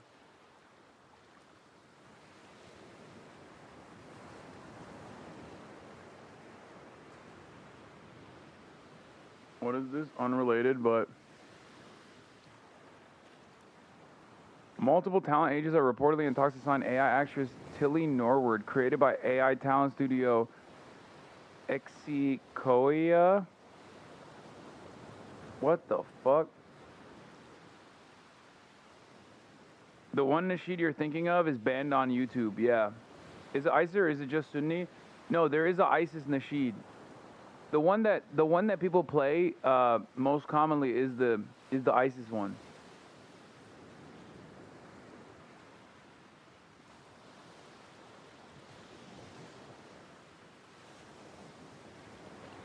The Taliban nasheed goes hard as fuck too. Yeah, that one's funny. That's the one that's like the Taliban one is, what is it called? Where it's like, it's in English. The Taliban one is in English. It's so funny.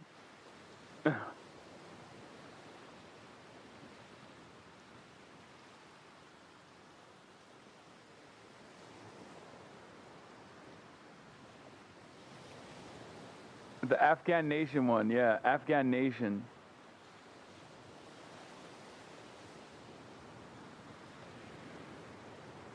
If you go against the Afghan Nation,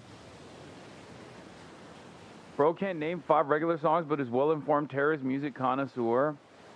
Bro, you can't even name 5 songs, chill. Yeah, bro, I can. What do you want me to fucking say? For the elimination, the oppression. We are going our operation. For the Afghan Nation. Oh, I love that. I fucking love that song. Congratulations, congratulations. Yeah, this is the one. I can't even fucking play it because I don't want assholes to like try and get me banned or some shit. But it's really funny.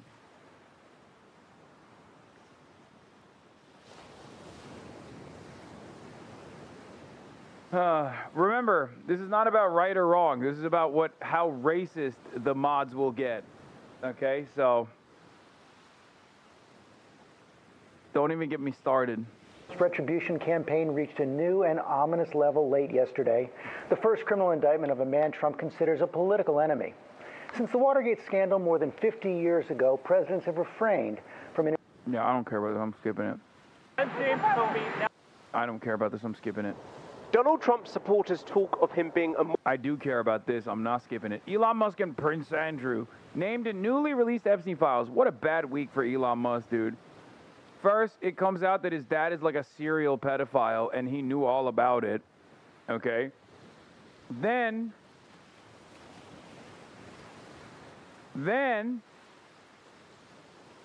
it comes out that he might have been named in the Epstein files. Immortalized on Mount Rushmore, but he got a less flattering statue on the National Mall this week, honoring his former friendship with Jeffrey Epstein. The scandal that Teflon Trump cannot shake, nor anyone else in Epstein's orbit. The latest leaked documents do not involve the president, but figures close to him. Last week, Trump shared a handshake with Elon Musk, a thaw after their fallout, when the Tesla founder said that the president was in the Epstein files. But now, it's Musk who is named. The new pages, which are heavily redacted, were released by Democrats on the House Oversight Committee. In December 2014, there was a reminder for a visit from Musk to Epstein's island, with the note saying, "Is this still happening?" Musk has previously said he declined the invite. Bad week for the legalization of comedy. We're legalizing comedy. Aha. Aha. Yeah. It's so cool, man. While people are more conservative in Iowa, they aren't monsters to be viscerally upset after seeing this shit. This guy just came back and responded to a statement that I was making, I think literally 2.5 hours ago. I can't even say this is a mobile chatter. This is something new, dude. That gave me fucking whiplash. Chatter is on a fucking carrier pigeon. The new rewind functionality is gonna cook the way chat works, I think. He said, yep, too. Bro, oh my God, is he commenting on the fucking chat all the way back there? He has no idea we're talking to him right now. Oh my God, it's 2.5 hours later. If he comes to this point in the VOD, he's gonna be like, oh my God, you guys were talking to me this whole time.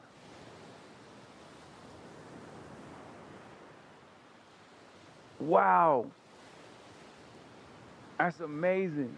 Is that how that works when someone writes a chat in the rewind component? No, there's no way.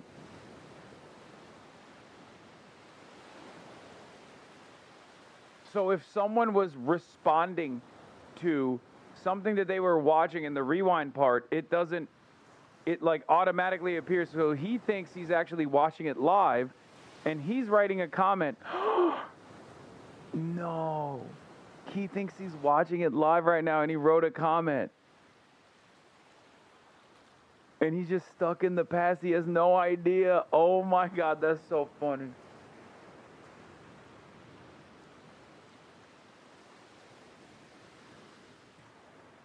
Oh, that's so funny. I wish we could just like speed it up. No, it shows the current chat not rewinded.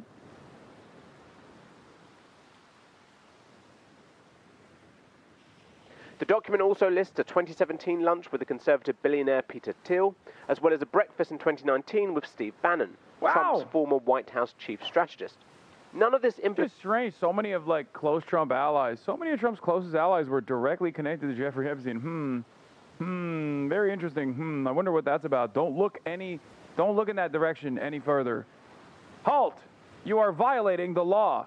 We have declared you Antifa terrorist. Halt!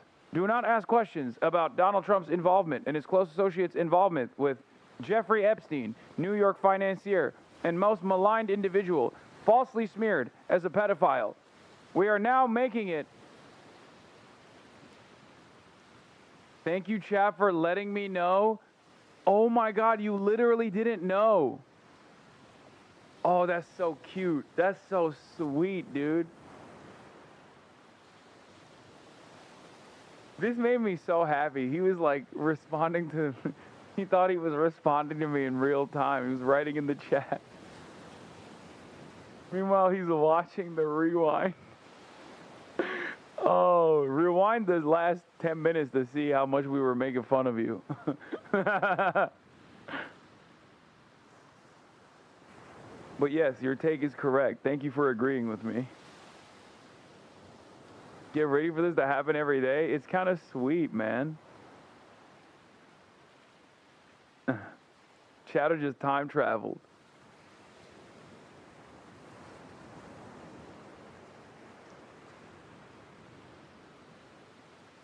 Yeah, it'll never not be funny that the people who stoked the Epstein stuff were themselves a part of Epstein's coterie. Well, I think the reason why is because they knew that the stuff would never come out because they're a part of it. And that's why they were confident enough to like agitate in that direction. Because remember, Elon Musk literally said the Jeffrey Epstein files will never be released because Donald Trump was heavily involved with Jeffrey Epstein. He basically called him a pedophile, knowing full well that he was in the files, man. Shame on Sky News for this utterly misleading headline. Anyone pushing this false narrative deserves complete contempt. Epstein tried to get me to go to his island, and I refused. Yet they say my name even before Prince Andrew, who did visit. Reminder, Elon Musk the island, December 6th. Is this still happening? Also, Elon, I wouldn't be talking about Jeffrey Epstein associations if I were you, considering Kimball Musk, your brother, is a direct affiliate to Jeffrey Epstein, and was so till the last day he died, basically. Interesting. Perhaps his connection to Jeffrey Epstein was through his blood brother, Kimball Musk. Indicates these men in criminal behavior. But all of these potential meetings occurred after Epstein was a convicted pedophile. No, Elon Musk's brother is not dead. And Jeffrey just Epstein. days after the Duchess of York was dropped by numerous charities because of an email she wrote to Epstein, her former husband's involvement with the late financier is once again front and center.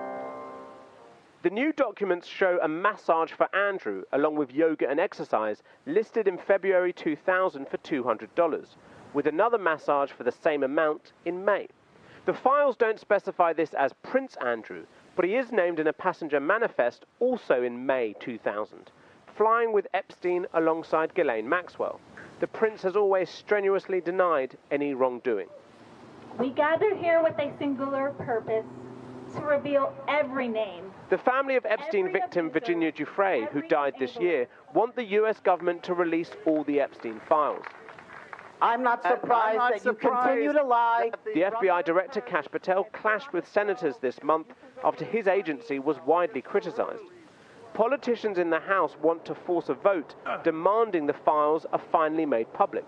There'd been one vote short, but the Democrats just won another seat. And here's what the winner said. I will be the decisive 218 signature on the discharge petition to force a vote on the release of the Epstein files. While the Trump-Epstein statue has now been chopped up and discarded, this scandal will not go away as politicians demand transparency and Epstein's victims ask for justice. Hundreds of admirals and generals are leaving their posts from airfields, at sea, and at tactical headquarters around the world. Defense Secretary Pete Hegseth summoning all U.S. general officers and admirals in command positions and senior enlisted leaders to a meeting at the U.S. Marine Corps base in Quantico, Virginia. But even those told to attend the meeting do not know what prompted Hegseth's call and what will be discussed. The Pentagon saying only the Secretary of War will be addressing his senior military leaders early next week. President Trump was asked about the meeting, but perhaps misunderstanding the question or unaware of the Hegseth meeting, he seemed to think it was foreign generals who were coming to meet Hegseth. Well, I know, I love it. I mean, I think it's great. Let him be friendly. Let him be friendly with the generals and admirals from all over the world. Dude, it's so funny that this is actually not like a significant thing as everyone initially predicted. And it's just him having like, he just wants to flex, I think. Like, wasn't it that the initial suspicion was something like, oh, it's just like war, this has never happened, all this stuff. Yeah. Many people are obviously concerned about why Hegseth is trying to gather every top military leader at once, concerns I share. But my impression of Hegseth is that he's constantly searching for the biggest audience possible to listen to him be important. It may be that stupid. Hegseth is an alcoholic Fox News host, someone whose highest leadership position was a platoon leader, who now, inexplicably, supervised the entire military. He's looking for recognition and respect from soldiers in the brass, and none of it is ever enough. Turns out, Defense Secretary Pete Hegseth ordered hundreds of generals to travel on short notice from around the world to hear him make a short speech on military standards and the warrior ethos.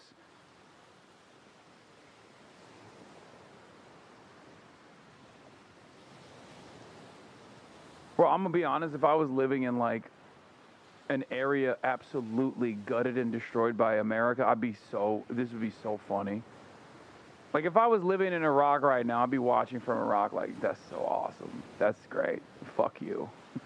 You know what I mean? It's got to hit so different. It's like they're doing it to themselves. What they did to us by force, they're doing to themselves. What is going on? You know what I mean? If I'm, yeah, I mean, I'm looking at this and being like, haha, fucking idiots. He's literally just wanting to be like, we're not woke anymore. Got it, generals? Yep.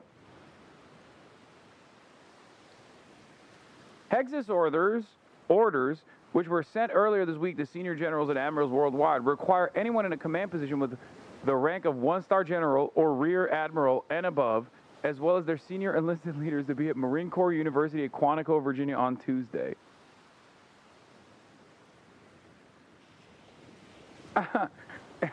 It's just going to be about how they're all required to listen to a podcast called Warrior Mindset. Yeah, pretty much.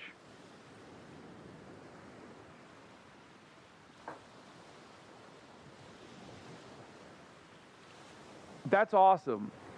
I think it's awesome. Why are we here to suffer, or are we here to support the Hasanabi Piker Broadcasting Service with viewers like we? Make sure to gift those subs and use your free Twitch Prime to sub on PBS. Thank you. Yeah, all of those subs are probably going to eventually go to a fucking legal team, so. How loyal is the military to Trump? Well, I don't know. After this meeting, perhaps less loyal than they were prior to the meeting.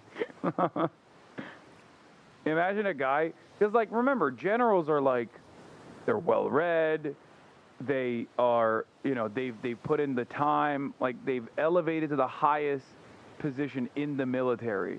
And then you got this drunk, rapist dipshit television personality being like, that's right, everybody, it's time to have the warrior mindset, okay? I need you guys to understand, we're war fighters now, okay? This is the War Department, not the Defense Department. Because, like, I guess it was a perfect depiction of the anti-intellectual, the anti-intellectualism that is at the heart of the conservative movement. That when people were mad about Mark Milley, and they called him gay and woke, and a non-binary Marxist. Mark fucking Milley.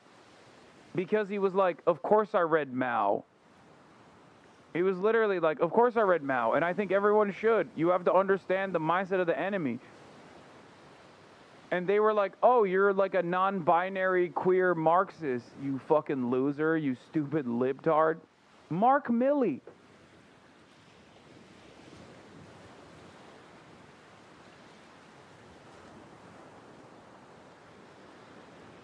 So it's just funny to have these guys who are like career military guys be like, what the fuck is this shit?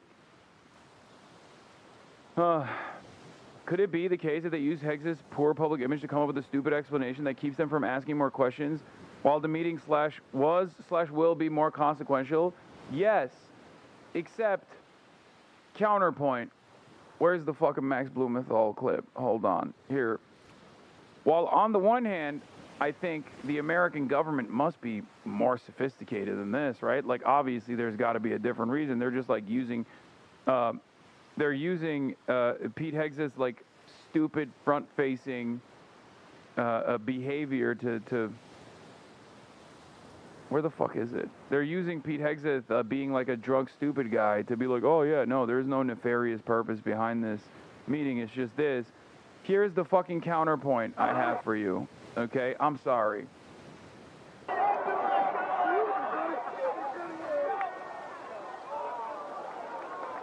right, when y'all score, I want to see the gritty. Yeah, I want to see the gritty. He's hammered, by the way. Look at him. He's fucking hammered. He's like, want to see the gritty? You want to see the gritty?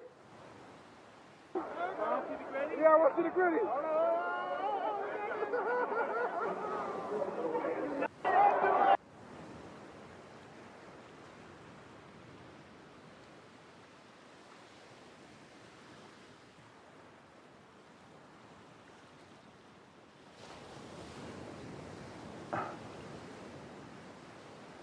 There's a Bud Light and a cup holder in front of him. Of course he's hammered.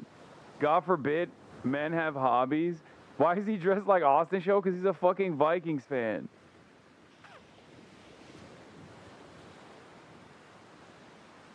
I don't know if this is recent.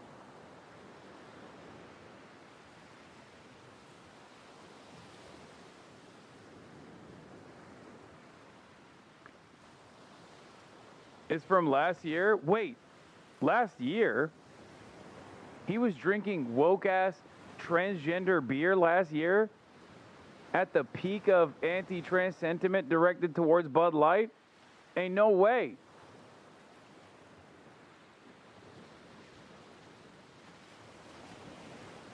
Oh, yeah, Austin. Look at that. Look at your boy. Look at your fucking fandom, dude. All right, when y'all score, I want to see the gritty. Yeah, I want to see the gritty.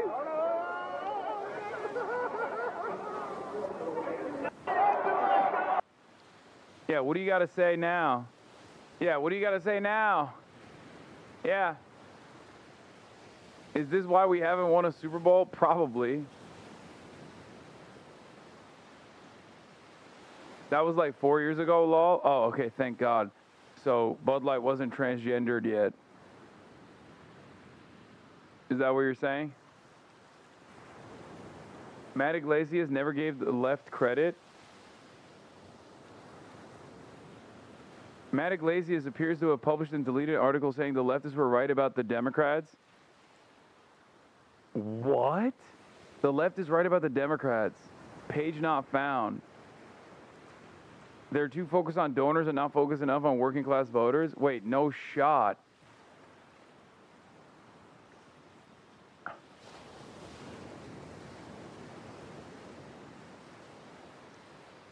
This means that if Brett Favre asked him to drone strike someone, he probably would.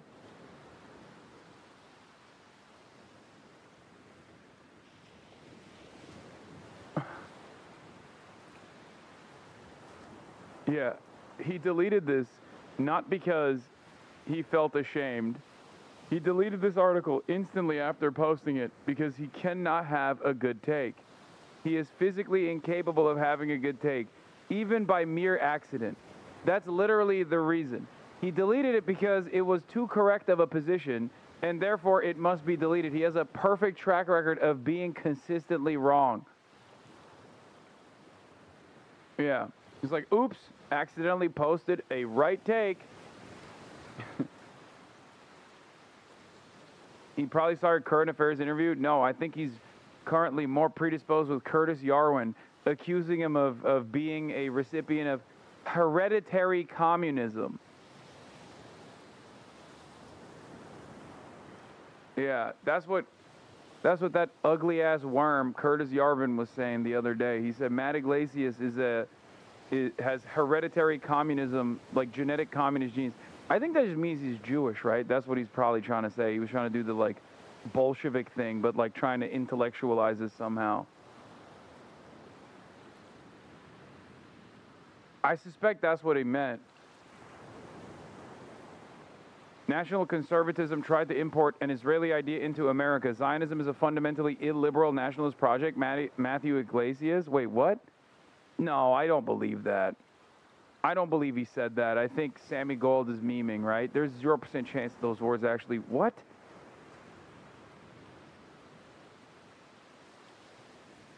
That seems too good of a take to be coming out of Matty Iglesias' mouth, which now makes me reconsider what I think about Zionism being a fundamentally illiberal nationalist project. Maybe I was wrong. Because when I hear Matt Iglesias say the same things that I've been saying for years and years, I have to call that into question. I must recognize that it is perhaps I who was wrong this entire time. Maybe it is a liberal project and good. Ain't no fucking way.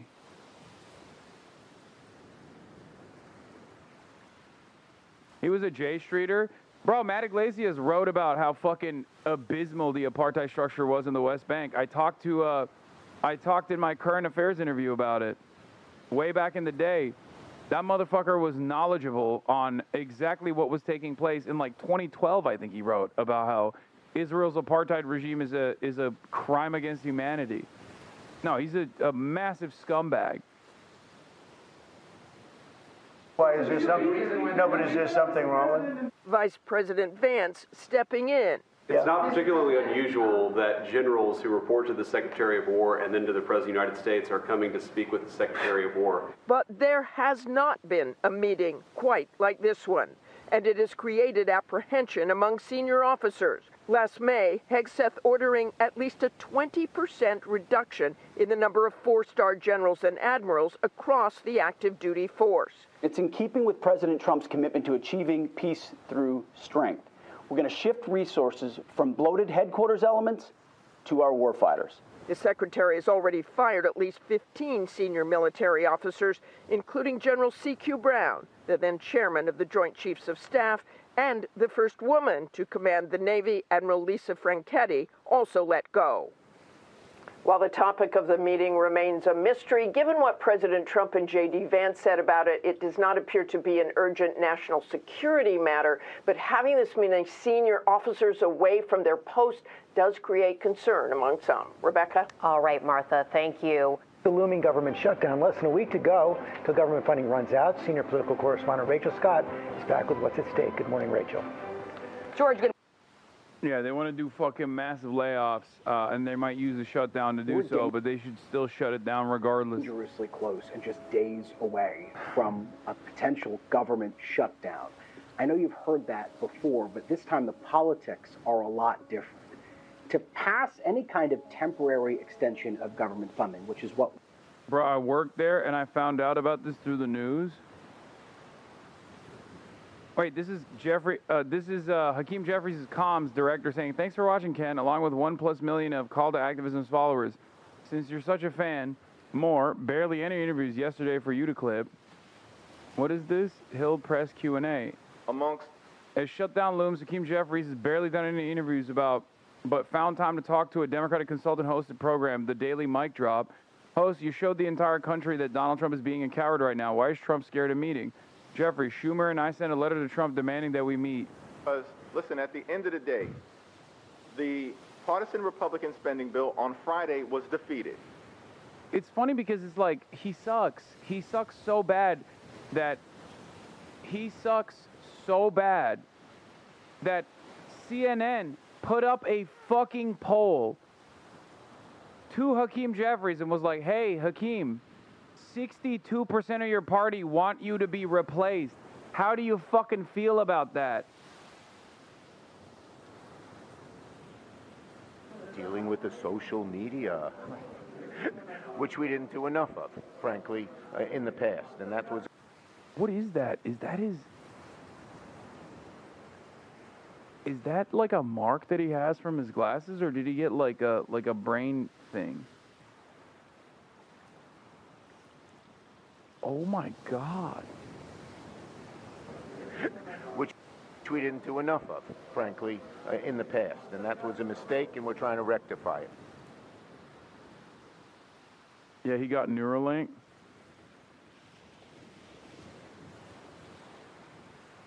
Mm-hmm.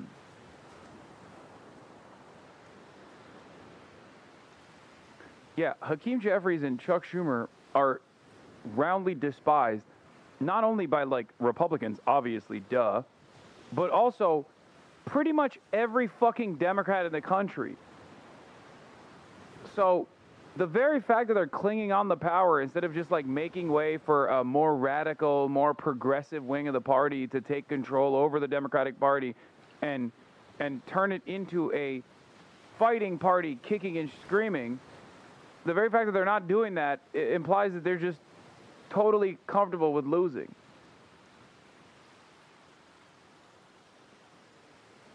That's it. President Donald Trump dispatched federal agents to Portland, local elected officials said in a hastily scheduled press conference on Friday night. Christopher Miller, Financial Times chief correspondent in Kyiv, says, "My hometown Alt Weekly reports Trump has dispatched federal agents to Portland, and they've amassed at the U.S. Immigration and Customs Enforcement Office in South Waterfront. We now have a sudden influx of federal agents in our city," Mayor Keith Wilson said. "We did not ask for them to come. They are here without precedent or purpose."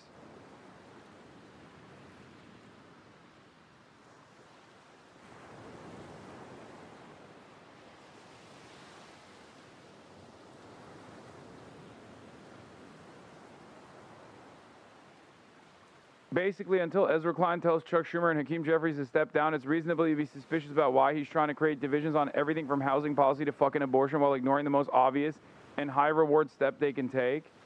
The best way to think about the winning in red states argument is to consider the career of Mary Piltola.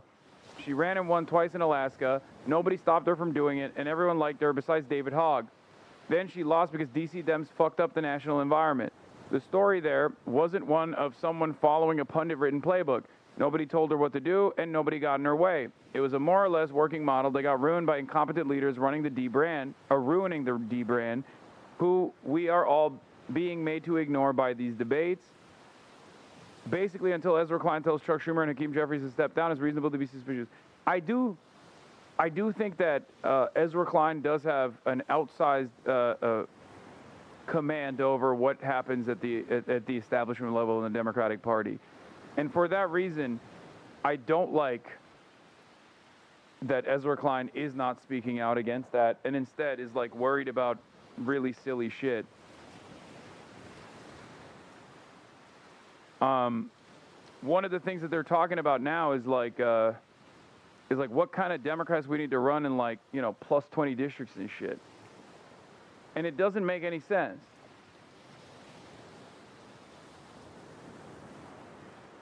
Ezra did a video like a week ago. He kind of said there needs to be a change.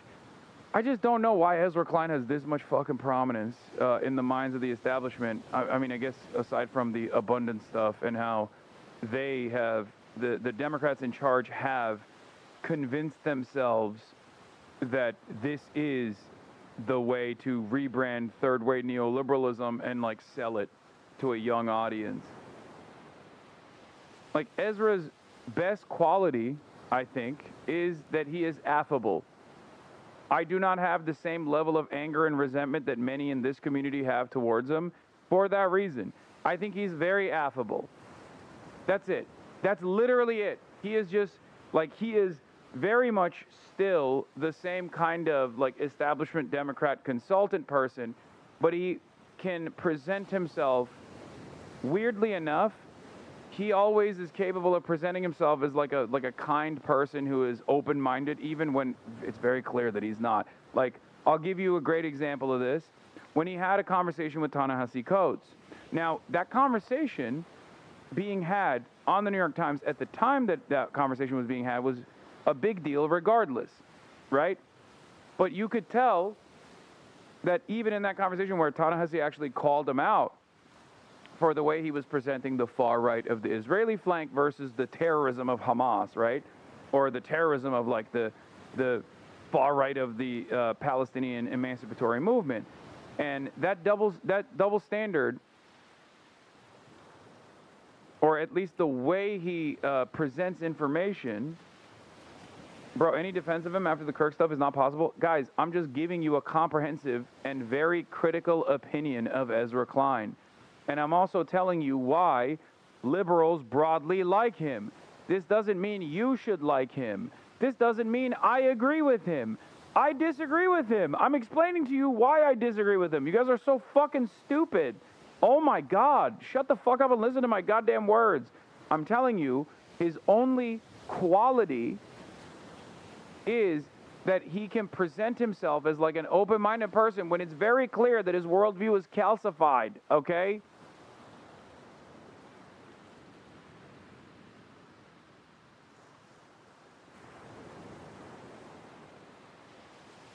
Why is it so hard for so many dumb fuck leftists to just, like, refuse to see anything beyond black and white terms being used? I'm not saying Ezra Klein is correct or that I agree with him on any issue.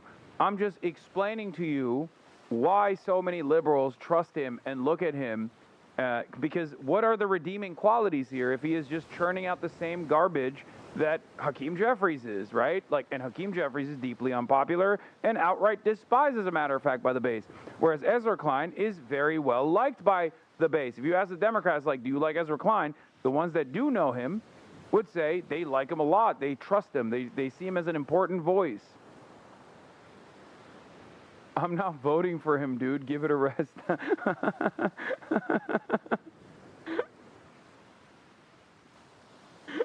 No, you must vote for Ezra Klein. You have to vote for him. I'm not even saying this is the reason why I like him. I'm saying this is the reason why I haven't had the same level of anger and resentment towards him for a very long time. And it was the Charlie Kirk thing that made me completely go, all right, that's enough. I'm done. Do you see what I'm saying? Because, like, he has a way of presenting liberal ideas that come across as, like, reasonable when they are so objectively unreasonable. And one of the things that you can constantly hit him on is, if we're talking about, like, some semblance of popularism, if you're going to do, like, David Shoreism, if you're going to bring back like, failed defense of the Democratic Party, then you should be talking about Israel every fucking day.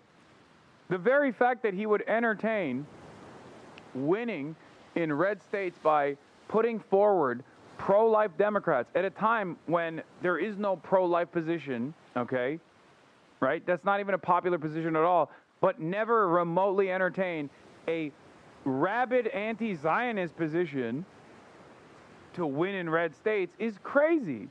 You're doing a disservice to all of the people that listen to your platform, okay? That's it.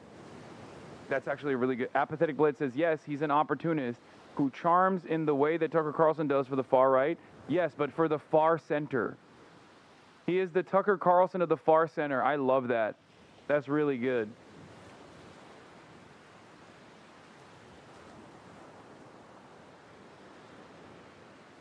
I like that. What Tucker Carlson is for, like, WASP nationalism in this country, Ezra Klein does for the radical extremist centrists.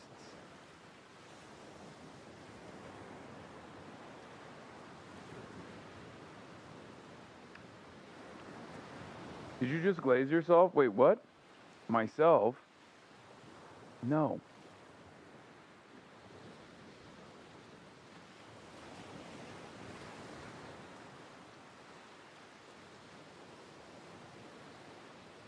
Anyway.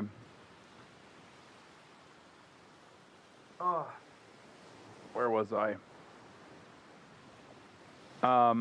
Why am I talking about this? There was something that he did that it was, like, fucking annoying that he did recently, but I can't remember. Ay, ay, ay.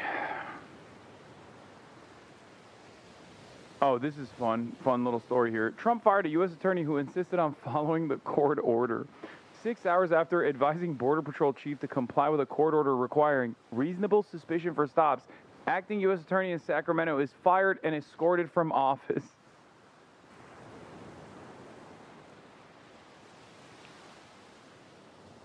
People call you a centrist? Yes, I am. I am a centrist between all of the anti-capitalist positions. I am smack dab in the center. Some say I exhibit too many revolutionary tendencies. Others say I'm too much of a revisionist or a reformist. And I am smack dab in the center of that. So, yes. It's a dictatorship of the proletariat and not a dictatorship of the bourgeois. That is for certain. But how we get there, I'm in the middle of that. You know what I mean? I'm a middle-of-the-road socialist in that regard. Yes, I'm a centrist socialist. Centrist Marxist big thinking. Yes. No, I haven't seen the October 7 miniseries that are coming out, but of course, I am not shocked. They're so insanely desperate to maintain the propaganda line as the legitimacy of the colony continues to erode that we're seeing multiple October 7th related films and docuseries come out concurrently. The goal is clear. Maintain support long enough to intensify the genocide. Do I actually think this is going to work? Probably not. Will I watch it, even though it should be boycotted? I will watch it just to shit on it for sure. ראית שם פעם? בעזה? כשהייתי ילד ניסינו לשנות. ולא פחדת? When I was a kid, we'd go all the time. And you weren't scared? I'm not scared now either. People, see! You know I love you. Nova Fest, oh God, they got Psytrance. Oh God, you know. You know there's Israeli techno in this. Oh my lord. Oh my fucking lord, you know there's gonna be Israeli techno in this. Hey yo.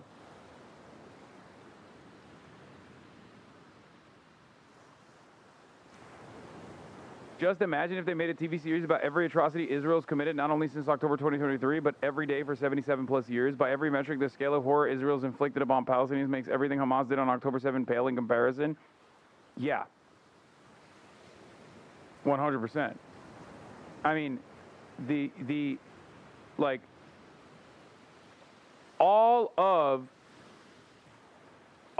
the movies that have been made about the Holocaust after the Holocaust, like, is captured within a time frame of a couple years, right? At most, like a decade. Palestinians have 80 plus years of atrocities that they can talk about, that they can make movies about, and certainly for the past 2 years, especially as a direct comparison to the Holocaust.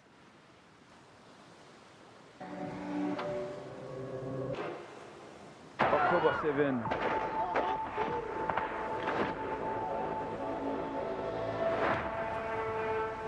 So, will they show? What if this is actually crazy and they show the Hannibal directive in this?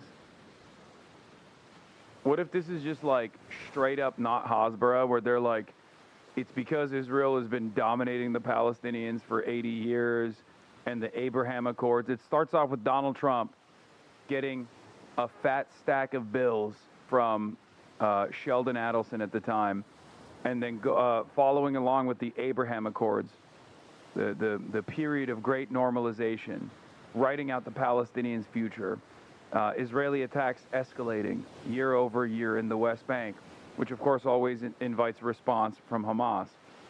And ultimately it leads to October 7, and then they showcase the Hannibal directive, just fucking lasering with helicopters all of the cars that are trying to escape the Nova Festival. Tanks blowing up houses inside of the kibbutzim in the Gaza envelope.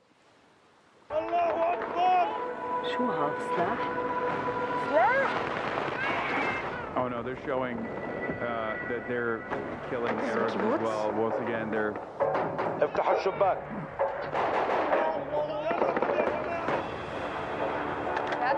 לראות אם צריך עזרה. איך כפרה, אלוהים ישמור אותך. Wait, this is confusing because, like, wouldn't this also not mean that it's a civilian? Like, there's gonna be some stuff that comes out from this movie that will make people think that it's like, you know, maybe the 800 to 400 civilian to soldier ratio is actually even might be even higher than that. It's a TV show. No, I know it's a TV show. I got a leaked clip of the HBO docudrama on October 7th. Kudos to HBO and screenwriters to not skip the part of the Israeli tanks and Apache helicopters shooting missiles and shells at their own soldiers and civilians. Yeah, no, that's not. that's not in it. That's a joke. This was acquired by Trump loyalist David Ellison post-Skydance merger and co-produced by the Ethnic Cleansing Jewish National Fund, USA's Israel Entertainment Fund. Cancel Paramount Plus, boycott genocide propaganda. Yep. Red Alert is co-created by Ruth Efrani and co-written by Kinneret Peled and Idan Hubel and produced by Keshet Media Group, which made Homeland, A Small Light, and Bender Brown Productions, which made Pulp Fiction and Inglourious Bastards, and Green Productions, Cinema Sabaya, Menashe, and Golda, and the Israel Entertainment Fund, which is the Jewish National Fund's own Israel Entertainment Fund.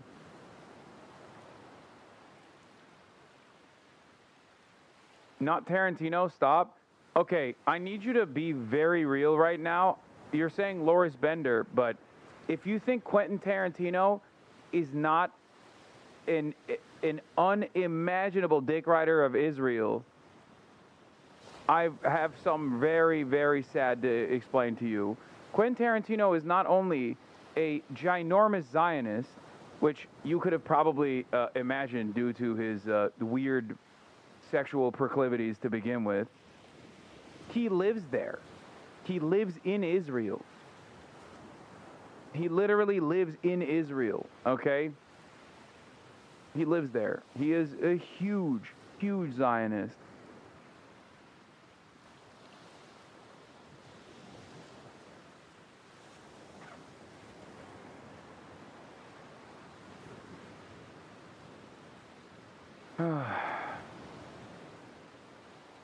A little inside baseball, but this was notable. Surprise! Weeks after selling Paramount to Skydance, Sherry Redstone invested in Israeli production banner Sipur Studios and will serve as his chair. Yeah, I covered this briefly. Look at the bots. Shari Redstone isn't slowing down. Excited to see what new projects she'll drive at Sipur Studios. Looks like big things ahead in Israeli film production. And then Bender News, also a bot, but I guess this time an AI chatbot that writes responses in the form of Bender from Futurama. Bite my shiny metal. Investment just when you thought the drama was over. This person says, from Hollywood to Tel Aviv, Shari Redstone never sleeps. And then you finally arrive at humans. She might want to keep that to herself. These media buys and soft rebrands are never going to work while they're bombing people. Ain't enough media propaganda in the world for that. Smile. 18 whole likes, by the way.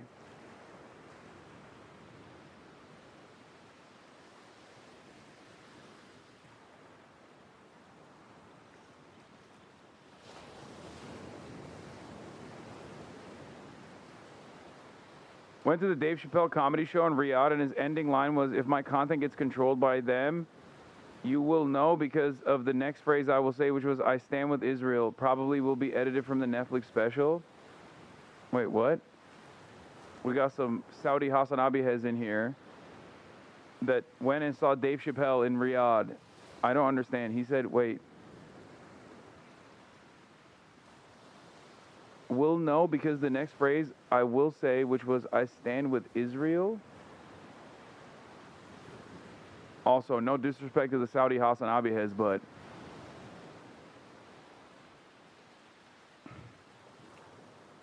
it broke my heart. Broke my heart to see Bill Burr. I know you guys want to see some comedy out there, but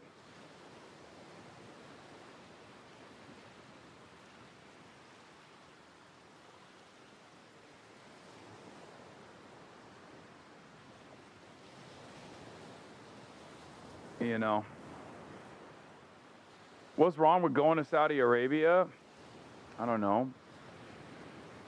Maybe they should stop fucking taking out drones and missiles flying over the Red Sea from Yemen side in the direction of Israel, for starters.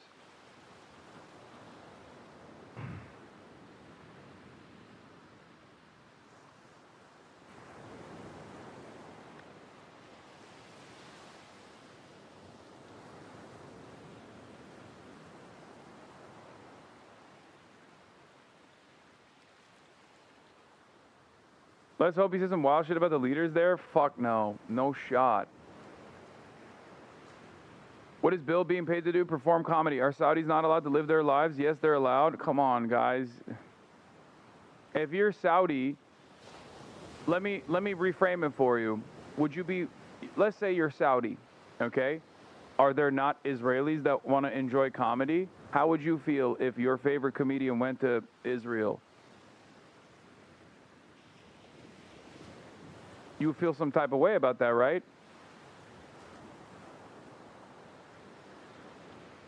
Like, this is not a one-to-one comparison, of course, but understandable that the reason why the kingdom is doing that is because they want to launder its reputation in the Western world.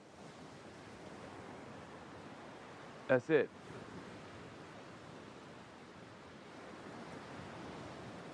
Just because Israel is significantly worse than Saudi Arabia in this regard doesn't mean that the Saudi government, the kingdom, is not fucking attached to the hip to American imperialism. And yes, America does more is also correct. I do understand that. I actually brought this up on the podcast when we were talking about it.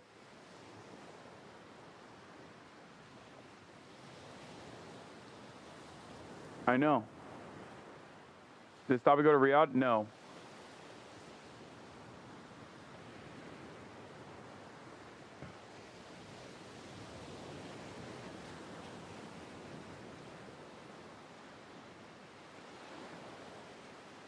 It's just funny because like we're literally watching Israel launder its reputation through Hollywood. But if I talk about Saudi Arabia doing the same, all of a sudden people are like, "How dare you?"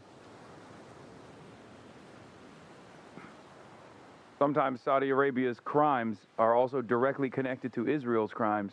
Think about it. Aren't Saudi committing genocide right now in Sudan? No, it's Qatar. Both of you guys are wrong. No, it's the United Arab Emirates. No, that one's not the Saudis. And of course, we're still the top dog in all of those crimes.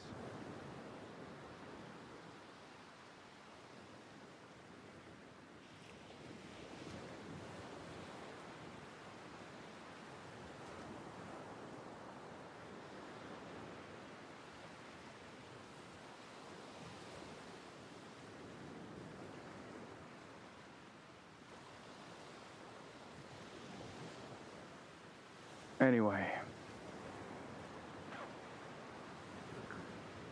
let's finish this very obvious propaganda piece. אם צריך עזרה, לך כפרה, אלוהים ישמור אותך. את נורמלית, לאן שלחת אותו?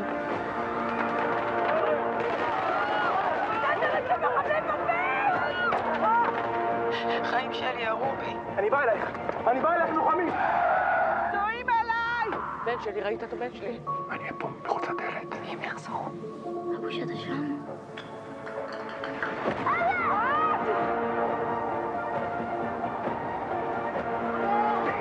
Please, not the wallet.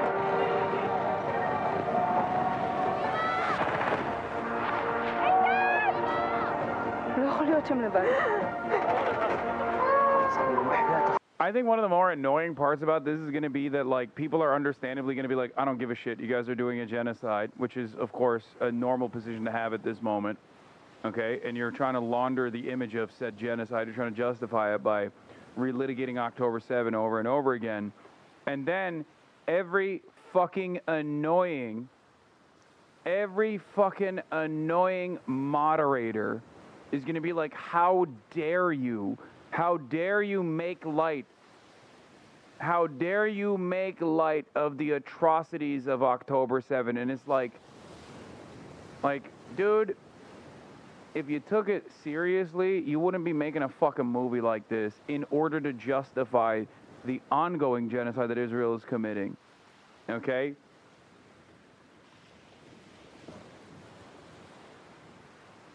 That's it. But can't wait to have to fucking hear. Can't wait to fucking hear all of the most annoying dipshits.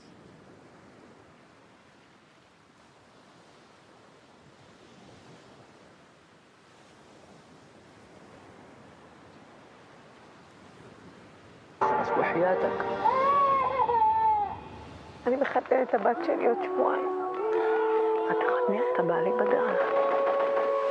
אנחנו קרובים חיים שלי. Come with us. You took already one child. I'm honestly surprised it took this long for Israel to produce TV slop to appeal to the average American stupid. I was expecting an American sniper-style movie with the shittiest EDM soundtrack to be pushed on the Netflix 2 weeks after October 7th. Signs of a dying ideology, I suppose. No, I think if they were to... No, they were too busy fucking making compilations of, like, war crimes that were committed all around the region because people won't know any better, and then saying, like, this is what Hamas did. Even though there was a litany of fucking horrifying images that they could have presented on its own, but it wasn't enough. They had to be like, they are cutting babies out of pregnant women. Look. They were too busy doing that. They were like looking at all of the fucking Syrian conflict footage that they could just like slam on to October 7.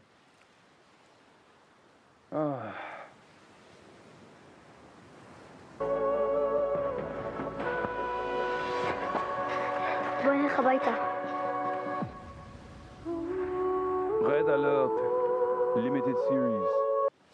Yeah, fuck Paramount Plus.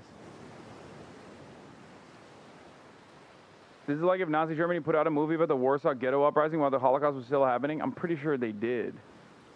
The Nazis also did do propaganda just like this while the Holocaust was ongoing.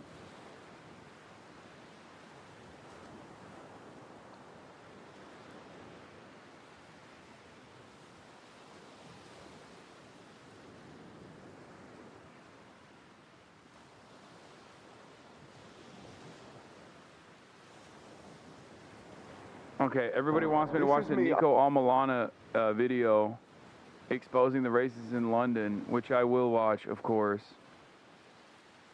Did you see the release date? Yeah, on October 7th. Yeah.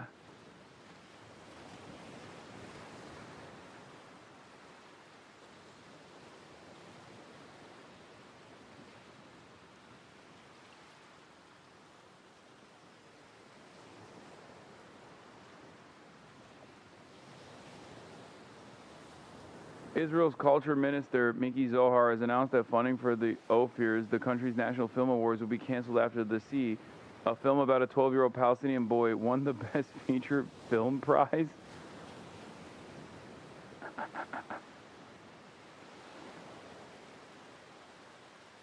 That's literally also a verbatim Nazi comparison as well.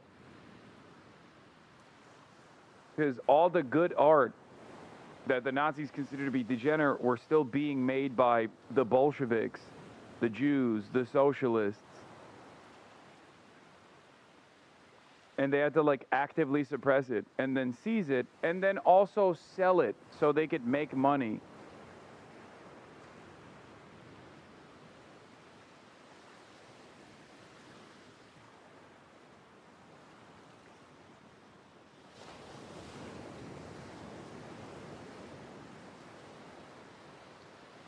Ugh, gross.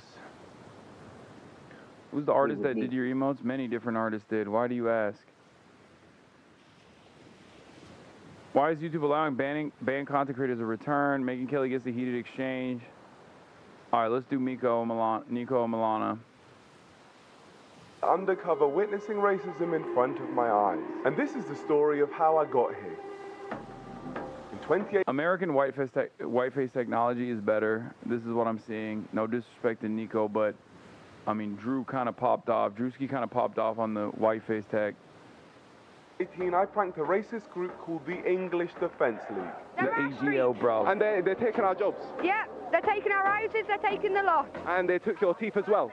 Yeah, they did. After this, I ended up getting a whole load of death threats from the EDL, and in response, I founded my own group called the Nico Defense League, aka the NDL. And over the years, we've stood up against racism, but there's one clip that I've never released. Racism in the UK was high, and I went to a far-right march to see it myself, and I wore a mask to hide my identity. So EDL TV, mate, you're on the best channel on YouTube. British, older, fucking white. So why are you here today? I don't give a fuck, mate. BLM, mate. Fuck them all. Fuck them all, mate. All of them, yeah? Every single one of them, you schmuck. Come over to the mob, mate. Come over to the mob. Come fucking have it, mate. There's everyone here, all the whites, mate. You don't see one. Don't see one of them here, yeah? Take back our country. That's it, mate. That's all we got to do. We've got to take it back, mate. Bro's neck flap is coming out. You're a very smart guy. When we take it back, mate, hey, fucking it, mate. We need more people like you. Come talk to my people. But unfortunately for me, this mask wasn't on properly. Hey, the mask! This makes system, oh damn, we've been caught. If I'm black, I know where to go. What do you mean I know where to go? What are you hiding behind this mask? What do you mean? I'm walking off. Take your mask off. Oh, keep trying to throw stuff. Take your fucking mask off. Just walk away, please. That's crazy. I'm a what? That's how you get in and out of. Wait, by the way, It is mind-boggling that it took them that long to recognize that he had a mask on. His fucking lips aren't moving, dude. His lips aren't moving, but they're so fucking hopped up on racism fumes. They're so stupid. God damn it. Dude, racists are so dumb, bro. They're so fucking stupid. Stupid for the Brits, if you didn't understand what that word means. Stupid. Fucking stupid.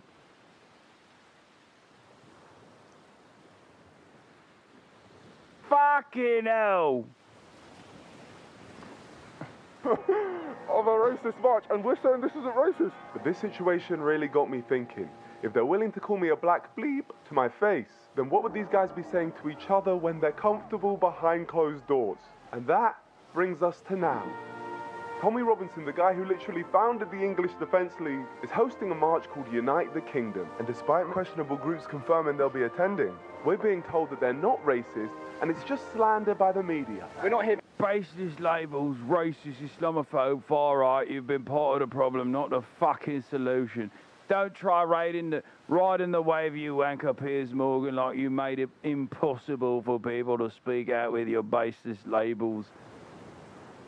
By the way, Tommy Robinson, for those of you who are wondering how this man is out of prison and how he is still able to do these very obviously neo-Nazi rallies in spite of going to prison like 1 million times, is because, and I say this with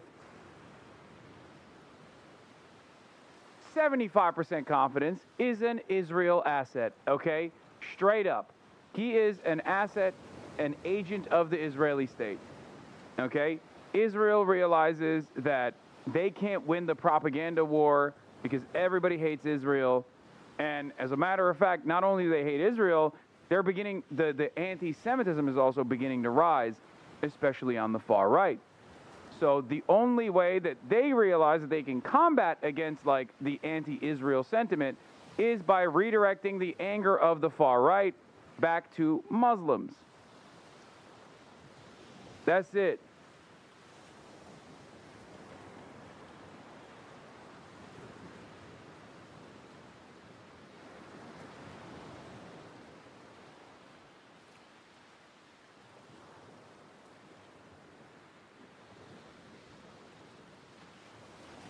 The other time the English Defence League was registered on Company's House was Tommy Robinson's assistant Helen Gower.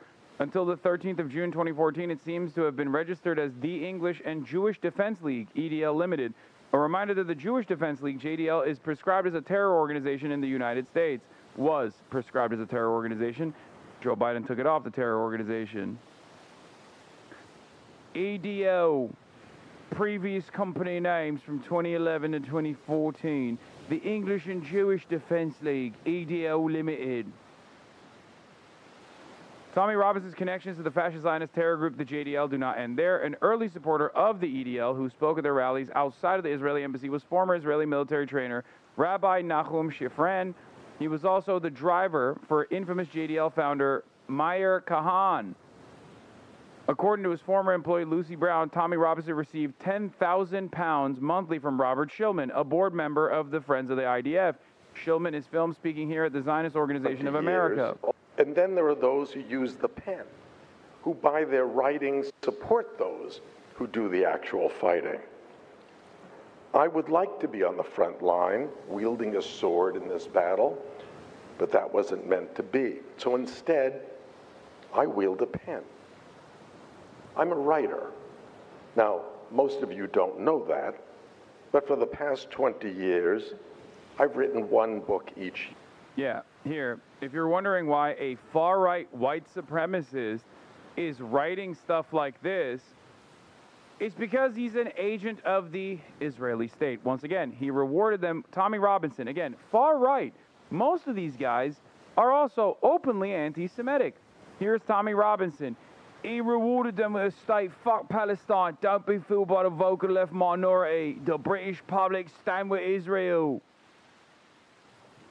The British public stand with fucking Israel. That's right, lads. That's fucking right. Here is account all the way from Uttar Pradesh, Vivid Prowess.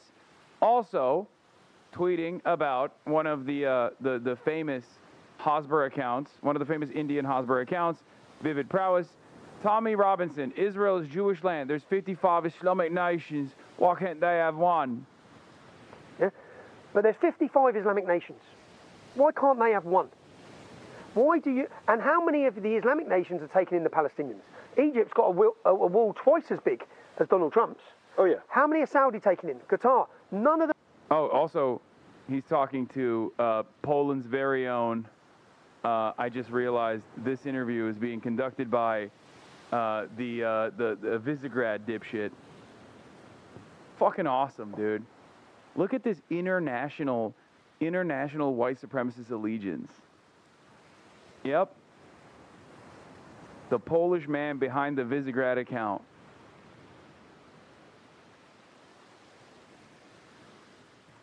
This is fascist solidarity, okay? That's it. This is fascist solidarity. These are a part of the international fascist movement. There is a neo-Nazi network. Most of them are on Twitter. They're popping off on Twitter. Visegrad never talks about Visegrad. Yeah, he tweets more about me than he talks about Visegrad. Let's be real.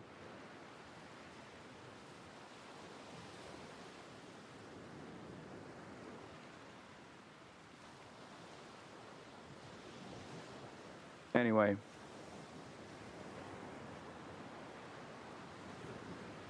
You can tell Tommy Robbins is getting paid by Israel. He's been given the same script about Qatar, but he didn't have enough time to memorize it, so he was stuttering and struggling all the way through the video. Imagine how many times he had to re-record it. He's all of a sudden tweeting about Turkey, Qatar, and what's happening in Sudan. Prior to this, he only mentioned Sudanese criminals on his timeline. It's so obvious what's happening. Are behind. Qatar is the problem. Yeah? Qatar is the big problem. Now, Qatar is funding nearly $1 billion. Why is a far-right white nationalist in England talking about Qatar and Turkey and also redirecting and hitting the classic line of, why does nobody care about Sudan? You don't care about any of these guys, right? I thought you wanted to kill all of these guys. Why the fuck do you care if there's a genocide going on in Sudan? You hate them. Pounds in Islamization of Europe. Every French ghetto, Qatar are behind, yeah? Including separating and segregating and polluting the minds of those Muslim communities. Qatar are behind. Qatar are behind the Muslim Brotherhood. Qatar are in bed with all of them. It's so funny because out of all the Gulf states, as far as their leadership goes, Qatar is literally the most woke. Now, do they still have their own version of the kafala system? Absolutely. Okay. Do they have also a litany of similar crimes and complications? Absolutely. But if you were to single out of the Abraham Accords countries, Oman is probably the most woke. Yes, Oman just kind of sticks to themselves. They just keep to themselves. But out of all of those, the famous ones that people talk about, because no one really talks about Oman, because once again, they just kind of stick to themselves, keep to themselves, they just chill.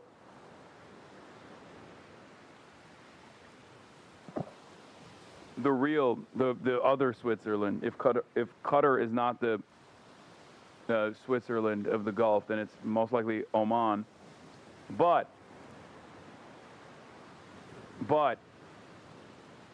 if a guy who's as racist as Tommy Robinson is going to bring up like Gulf nation states, he maybe not Dubai, he's not going to talk about UAE because obviously like a lot of these dipshits go there. Okay? But they would probably talk about Saudi Arabia before they talk about Qatar. Y'all don't know shit about Oman. It's not woke at all. It has a very interesting history. I mean, but they just keep to themselves is what I'm saying. None of these countries are woke by American standards anyway, and even America's not woke. It doesn't matter. I'm not gonna do a ranking of all the fucking Gulf nations, okay? I'm simply saying that the country that he would point to most likely would be Saudi Arabia first and foremost. That's like what the average dumb guy would say. But the reason why he's saying Qatar is because Israel. Qatar in bed with Hamas. Qatar is the problem. Yeah? Qatar's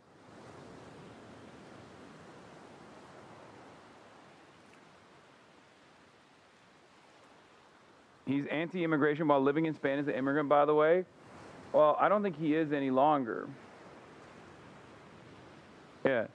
Guilty, I believe, in a homeland for the Jewish people and what? Muslims have 54 countries that the Jews have one. A Zionist is someone who's supposed to modern political movement of Zionism. He's so woke, guys. By Israel standards, by all the Jewish advocacy group standards, Tommy Robinson is woke because he's a Zionist. He's every other kind of racist, but he's just not an anti-Semite. Or maybe even if he is an anti-Semite, he still wants Israel to remain a Jewish ethno-state. And therefore, he's not a problem, okay?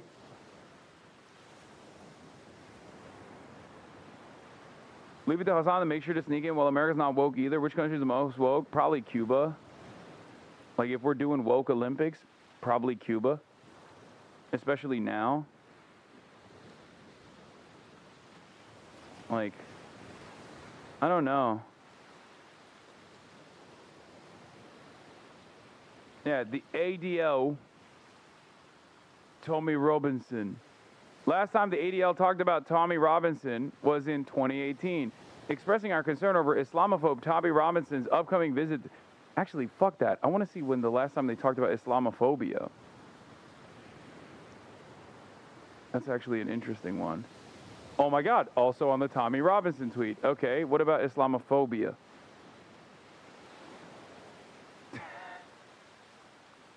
Never mind. So, the ADL tweeted Islamophobe one time, and that was in 2018 when referencing Tommy Robinson.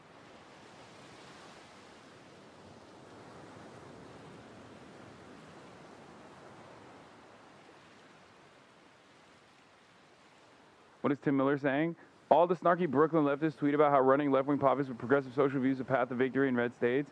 I'm down to try it. Find the Arkansas Bernie and let's see how it goes. I suspect horribly, but no bad ideas and a brainstorm worth a shot. I mean, he's being snarky, but I don't disagree with it. I think we should. Like, he thinks this is stupid, but I do legitimately believe it. Yeah. I mean, I think the closest we can get to that right now is obviously Maine. Oh, Islamophobic worked? Okay. The Proud Boys are violent, nationalistic, Islamophobic 2020. Shopify is hosting a web shop selling anti-Semitic, Islamophobic, racist, or otherwise prejudiced merchandise. And then the last time they were pumping was 2020, it seems, about Islamophobia. They brought it up one time to take out a Shopify site, but it also had anti-Semitic merch as well as Islamophobic.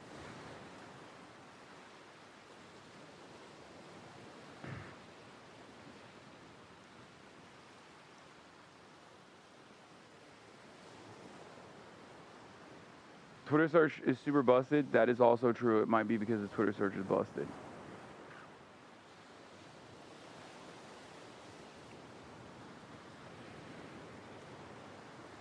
Anyway.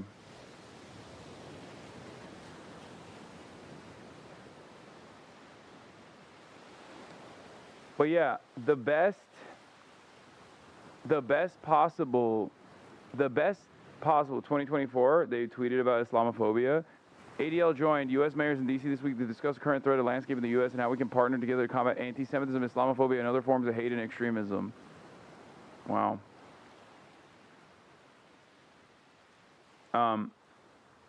Anyway, going back to Tim Miller's statement, the closest we have to proving this would be Maine, would be Graham Plattner.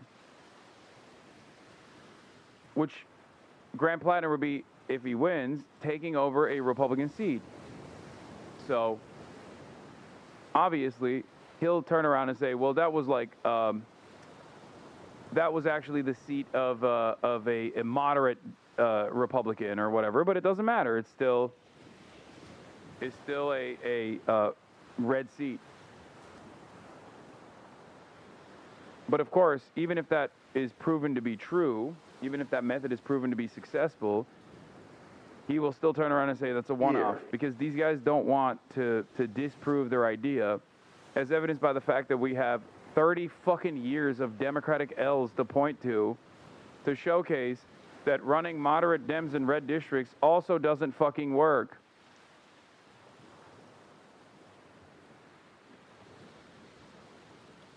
Anyway,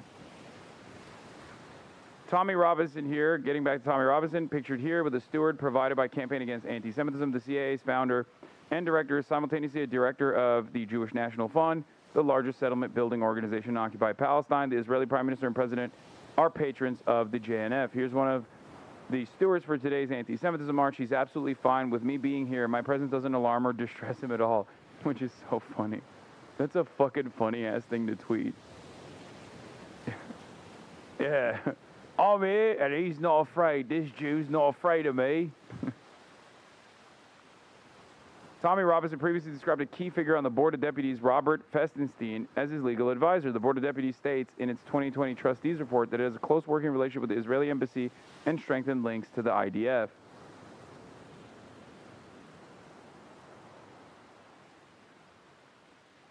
Tommy Robinson has previously stated he would fight for Israel in a war. This threat examines Robinson and EDL's very clear material relationship with the Zionist movement and considers the possibility that the racist attacks and pogroms in Britain are part of that fight.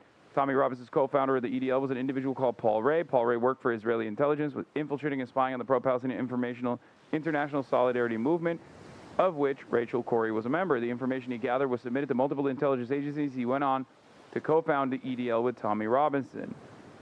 We are exploiting them. The EDL, English Defense League, LTD, was registered on the company's house by former Israeli soldier Roberta Moore.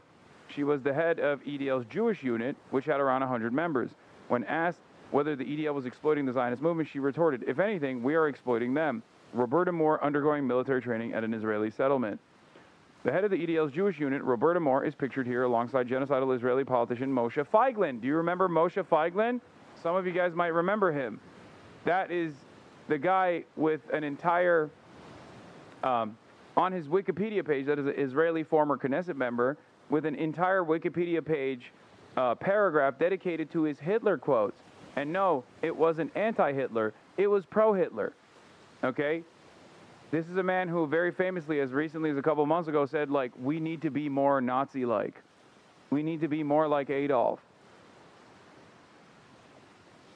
Anyway, and ahead of the Canadian branch of the Jewish Defense League terrorist group. On the 28th of February 2013, Roberta Moore changed the name of the EDL on Company's House to the Jewish Defense League UK. The other time the English Defense League was registered on Company's House was by Tommy Robinson's assistant Helen Gower, and then they changed it to the English and Jewish Defense League Limited.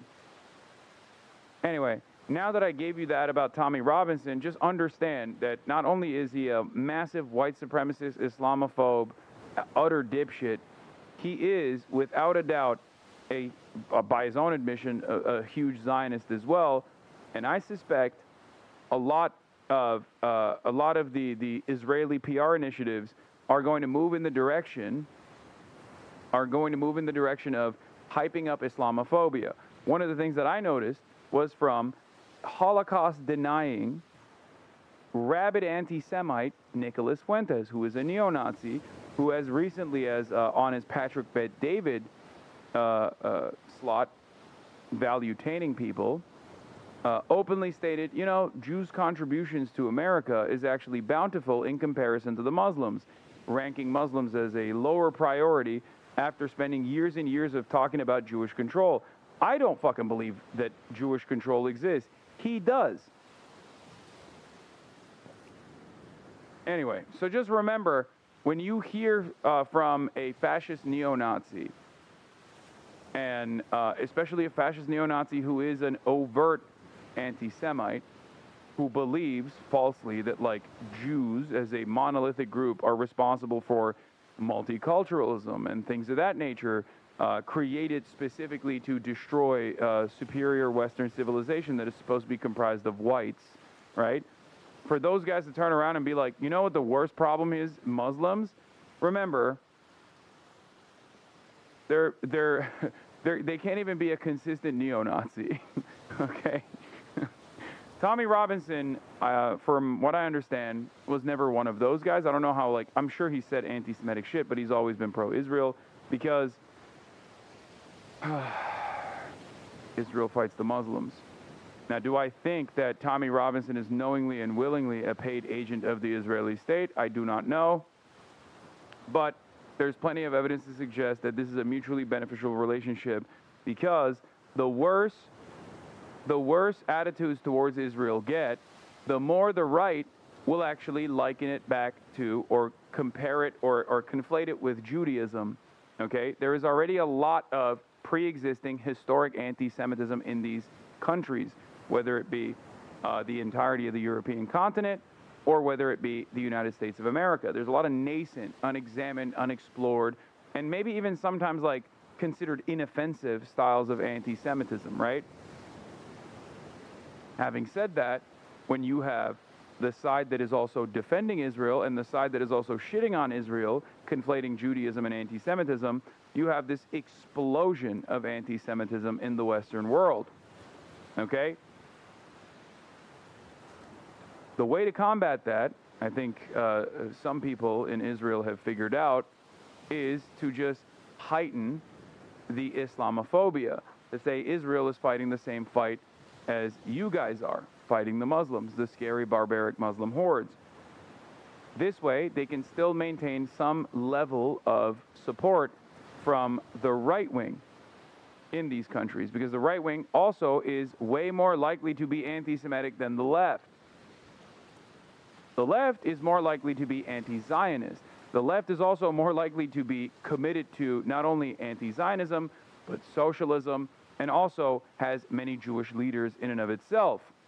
This is precisely the reason why it's considered a much larger threat to the interests of Israel, which is why, time and time again, Israel will collaborate openly, not even in secret, openly with fascist anti-Semitic leaders in European capitals, whether it be Viktor Orban or Jair Bolsonaro or numerous other people that have said unimaginably anti-Semitic things. Israel has still openly collaborated with them. As recently as last year, Israel tried to hold an anti-Semitism seminar in Tel Aviv. The seminar actually fell apart. The reason why the anti-Semitism seminar fell apart is because of the invited guests. Some people had the wonderful idea of bringing in AFD members to the anti-Semitism seminar. They thought that they could bring in nationalists from France, which were also directly, in certain instances, connected to Vichy France, okay, by lineage, or had said horrible things about the Holocaust and were Holocaust deniers. They were invited to go to the anti-Semitism seminar in Israel. This, of course, frustrated a bunch of people who thought that they would actually be talking about anti-Semitism growing around the world. And they were like, what the fuck are you doing? So, make no mistake. Israel is a fascist enterprise, and they will align themselves with the international fascist movement, even when those international fascists in those other respective nations are anti-Semitic themselves. They do not give a fuck, because they realize that they can still align with them on the issues of combating Muslims, okay? They know that that is a significant way to continue drawing support from the right wing, no matter how anti-Semitic the right might consider themselves to be. But they know that if you are an anti-Zionist, you will never commit to supporting Israel, because Israel is fascist. If you're an anti-fascist, you will never commit to supporting Israel, because Israel is a fascist enterprise. Zionism is fascism.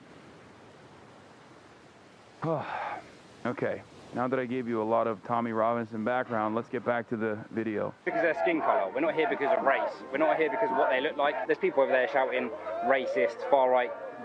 There's no far right, there's no hooligans here, there's no racism here. It's nothing to do with skin colour. We're not racist. Not racist at all. It's not a racist march. The government don't like voices like ours, so what they do is they lie about us, they smear us.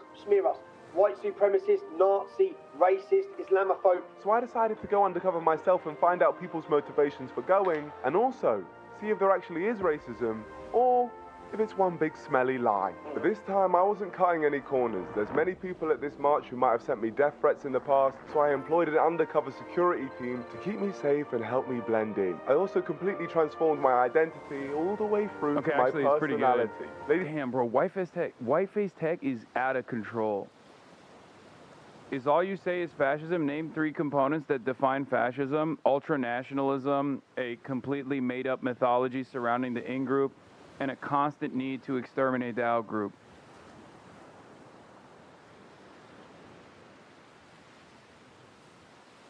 So fuck? I mean, we can keep going if you want. Controlling flows of information. So wouldn't that make the left and right both fascists? Are you fucking stupid? Explain to me how that would make the left fascist, please. Ultranationalism is a leftist principle? Is that what you think? A fake made-up mythology? Leftism, if you are considering leftism to be anti-capitalism, is born out of a materialist analysis of commodity production and how that is how that's driven culture and society and the political economy throughout time.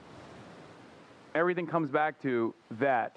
Everything comes back to the class dynamic, broadly defined as the working class, those who work for a wage, laborers, the proletariat, and the capital-owning class, those who don't actually have to work to generate wealth. The left pushes shit to the right, doesn't believe, and so does the right? What? Brother, I think you might be on the right if you have no understanding of what the left is and simultaneously are just defending the right. I wasn't even talking about the right broadly. I was talking about fascism. I think it is you who felt scorned here.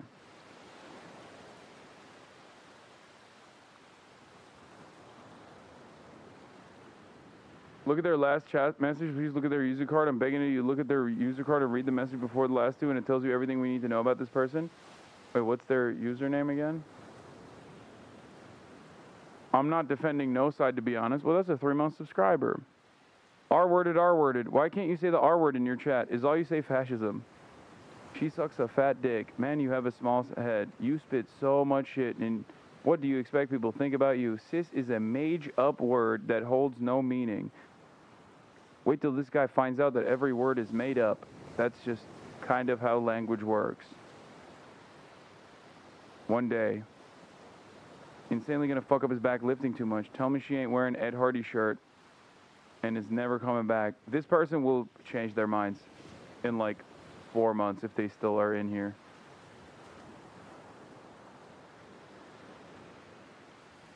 They're left curious, 100%. They wouldn't be coming back in here and lightly jabbing at me over and over again. Probably also a kid. Just let him spit. It's fine.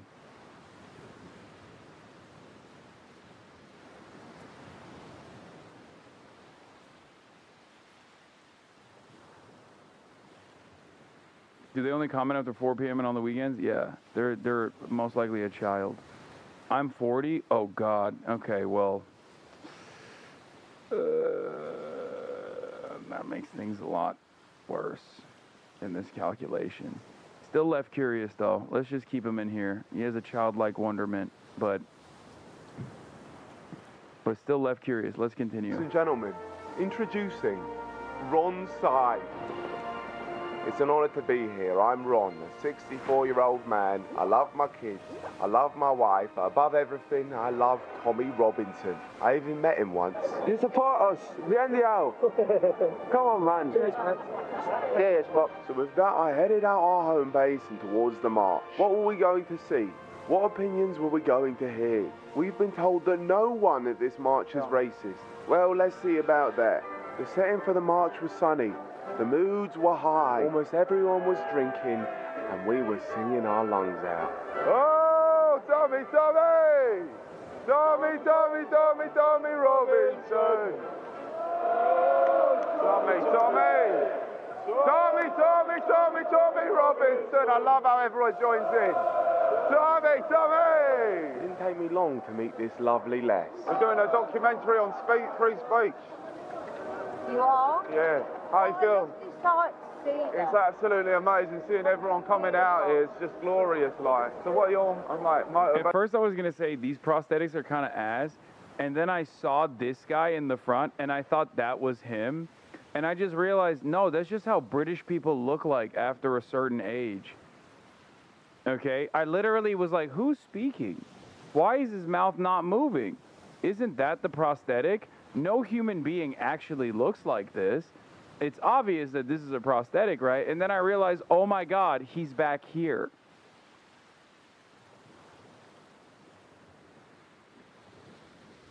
That's just what it looks like. Yeah, how you feel? It's sight to see that. It's absolutely amazing seeing everyone coming out here. It's just glorious, like. So what are your, motivations today for coming today?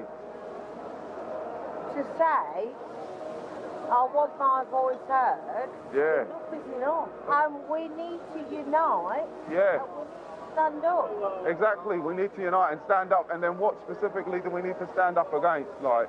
Migration, Illegal immigration, government, are absolutely fucking shocking. These people that are coming into our country, Yeah. they don't want to mix with us anyway. Exactly, they don't want to. They don't want to. So I say we get them all gone then. Yeah, they all. So what happened? Like, did it... Proper Caribbean lad, yeah, fucking comes up to me. He's got salsa hips. I say to him, hey, would you fancy a little shag, yeah? He says, no. No, I fucking proper hate the migrants. I said, listen, bloke, if you're not gonna have a go at this fanny, will you get the fuck out of my island, yeah?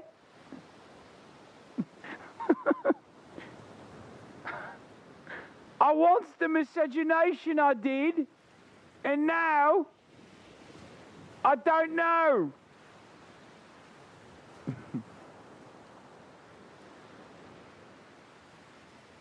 Me minge needs a proper shanking. I'm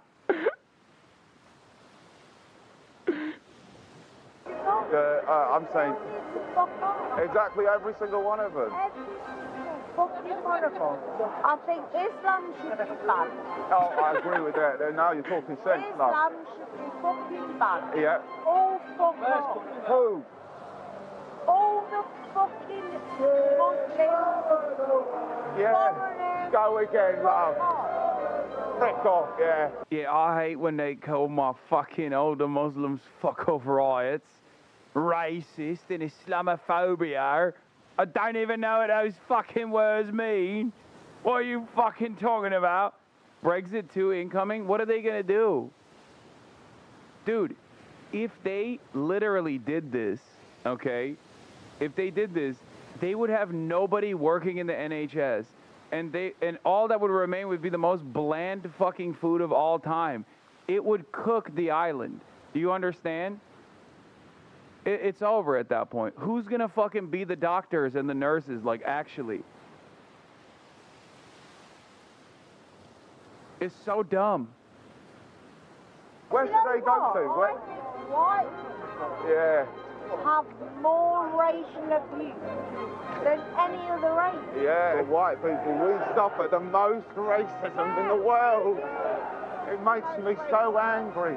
I'm English till I die. I'm English till I die. I know I am, I'm sure I am. I'm English till I die. Oh, thank you so much. I was in love. She won me over with her words and I was going to make her mine. I just want to say how lovely you are and I'd love to see you again. Are you in a relationship? Ben. I may have lost my lady, but at least I know she's with a good man, with a good heart. I can tell before I even speak to him. I think there's 900 mosques in that. Oh, absolutely outrageous. He said there's 900 mosques in Leicester, 70 mosques. It's too much, lad. 70, 900. I don't do algebra. It's fucking Arabic nonsense, yeah? What are you coming at me with maths for? Fuck is you talking about, lad?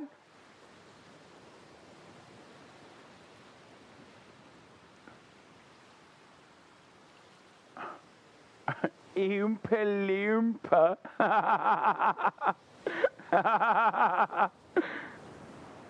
Yeah, just a cheeky little roundup for a proper afternoon with a quick maths. Yeah, don't fucking ask me.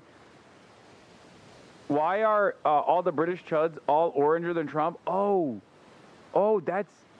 Guys, this spray tan was not invented by Donald Trump. This is originated in Britland. That's just how chavs are. Yeah, no, this isn't like a post-Trump thing at all. This is just how some British people look. They've always looked that way. Yeah, the Essex Special. And how many blacks are there in Leicester? Black people. Oh, yeah, as in what? Oh, yeah, that's the word. Sorry. Yeah.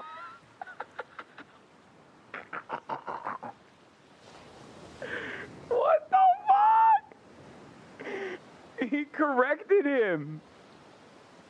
Don't say blacks. What, you fucking woke? What, you one of these fucking wokes?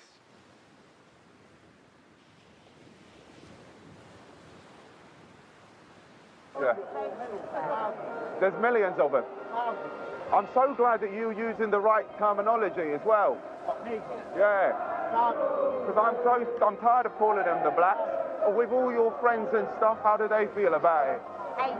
They hate it. I'm glad we can come together now and be honest about it. This is what we've been waiting for. Exactly. If you could get rid of every black person in this country, what would you do? I would get fucking... Good. Well done. And if you saw someone of colour here right now, what would you say to him? Fuck off. Yeah, I agree, yeah. That's me though, yeah? Fuck off. Yeah. Love and guidance. Pleasure to meet you. That's crazy. Yeah. There we go. Pleasure, my friend. Nice to meet you. Right. Off we go. It felt good to hear the true beliefs of that young couple. And the fact they said all their friends felt the same as they do definitely made me feel better about the state of our country. And they weren't the only ones to speak their minds freely. No, the husband knows that the camera's there. They all know the camera's there. He already explained it. So what happened is he's saying he's doing a documentary on free speech. That's the reason why he has a camera. So those people actually know that they're on the record with these statements. Tell me, mate, what's your favourite immigrant? Big one. That's a good one, mate, I like that. Oh, yeah, that's the right one. So how... Gammon giggles. Oh, yeah, no, that's also fair. You hate the Africans and the Muslims. Yeah. Like he said, the Africans and the Muslims are bad. But there's nothing worse than an African Muslim. There's 3 of them in that awful group debater squad. They make me sick. Sidemen on top always. What we're doing right now is we're just working out the amazing views of our country. That's why they're the fucking betas, yeah? That's why. They're not the fucking sidemen, even though I believe the sidemen also have a Muslim. Not an African Muslim, no. Fucking hell. The betas. And it's truly inspiring, and it's making me happy. Definitely not worried, just happiness, man. Really happy. Reform Party projected to the majority in the next UK parliamentary elections? No, it's awesome. It's so sick. Oh.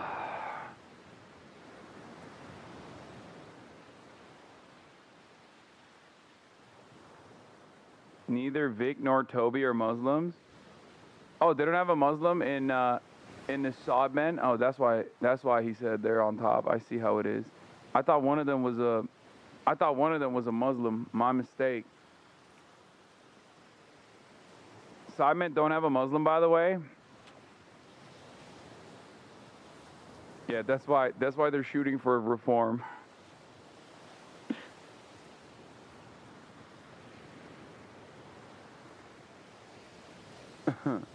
Also, great job, Corbett and Sultana, for picking to infight at the perfect time, I guess. Oh, don't even start. I don't even want to talk about that. Didn't Nico find the light of Allah? I don't think Nico's not Muslim. However, what I was most happy about was the non-tolerance for immigrants on this march. Then I found a man who believed... I mean, they're all woke, though, obviously. They're fucking black and brown dudes in England surrounded by motherfuckers like this. So... even if your starting position is not woke, you kind of arrive at that because they kind of push you into that. They kind of push you into that slot. And by woke, I mean, remember, these concepts that I'm actually talking about are not even remotely political. It's just, don't be a hateful monster to people that you've never encountered before. This is somehow now not only a political assessment, it is the most important political point that you can make. Fucking awesome. Just basic decency, basic human decency and empathy is now considered a political position. Fucking dope. Soft spot for one single family. I've got an Afghani family living next door to me. And you know what? Beautiful family. Respect. I've helped them. They've helped me. I've got respect for them. Good people. Good people. The rare one. That's rare though. Right. But the rest of it, I don't want to be. I'm no racist. Oh, so like the only fucking Afghan people that you've ever encountered were really nice, but it doesn't matter. You still just want all of them out. Got it. That's cool. That's what's so crazy to me. That's what's so fucking nutty. Where it's like he's already encountered people that actually are supposed to literally rewrite his brain, and no opportunity for reflection whatsoever. He's like, nope, higher position is still racism. I don't care. No, neither am I. Right, but there's enough's enough. Enough is enough. So what do we do now? What we're doing now. This man almost made me believe that when you meet people and give them a chance, instead of thinking that they're the demons of the earth, they might get a chance to show you that they're not all that bad. But no, I don't believe that. Yeah. They all must go off No, our that's what's... streets. This is why I was marching. And I was marching for England, for Britain. We want our country back, but let me grab that onion bhaji. Oh yeah, of course. Proper curry on a Friday, lad. That's a classic. That's a meme.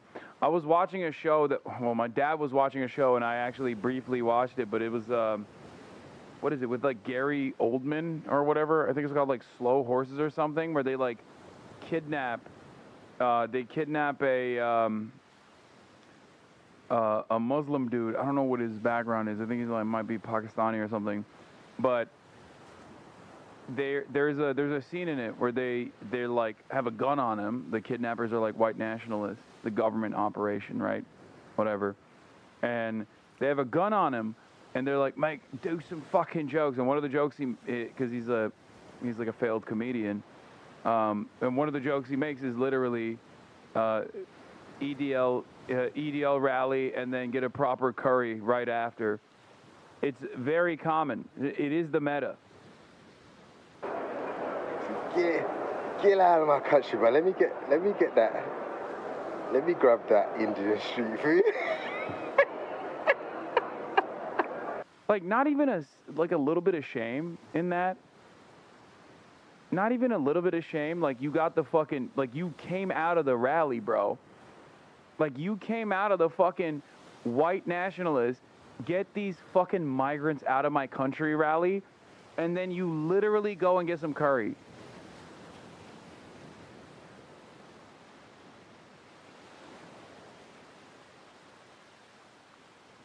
You didn't even want to take the flag off? Really? You didn't want to, like, put it in your back pocket or, like, pack it up, put it in your girlfriend's bag or something? Like, you just straight beelined it to Indian food.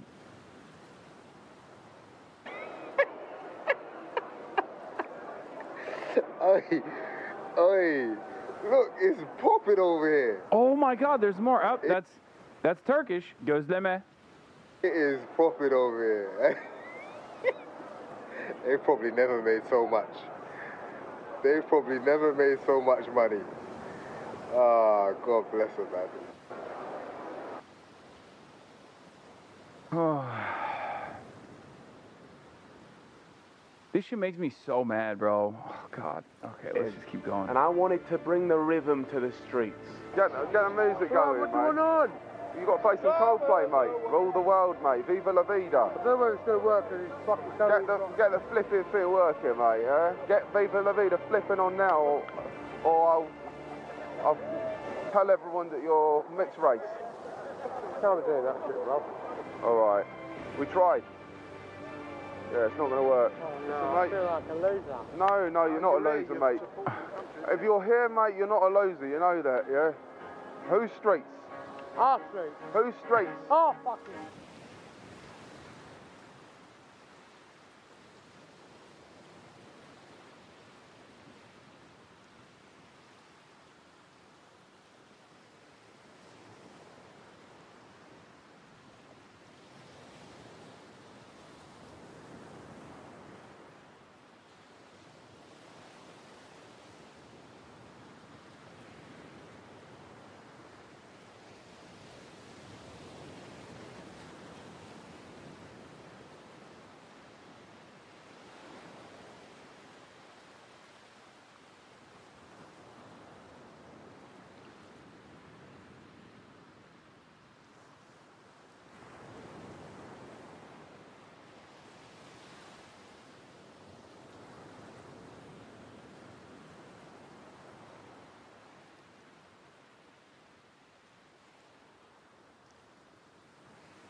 Mate.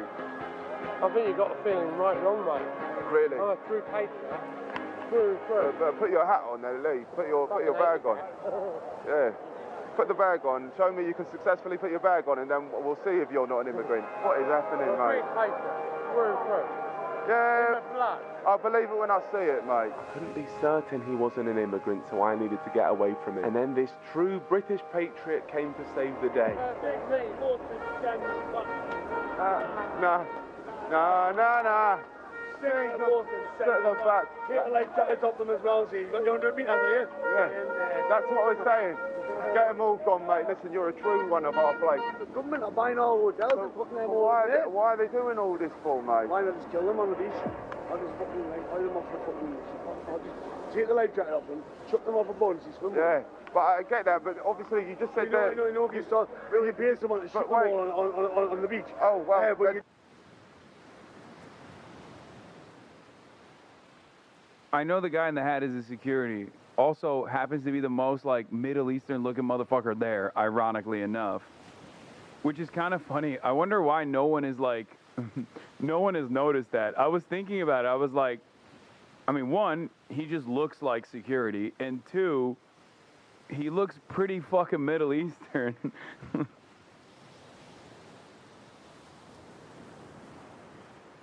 Also, doesn't look inbred. Noticeably not inbred looking.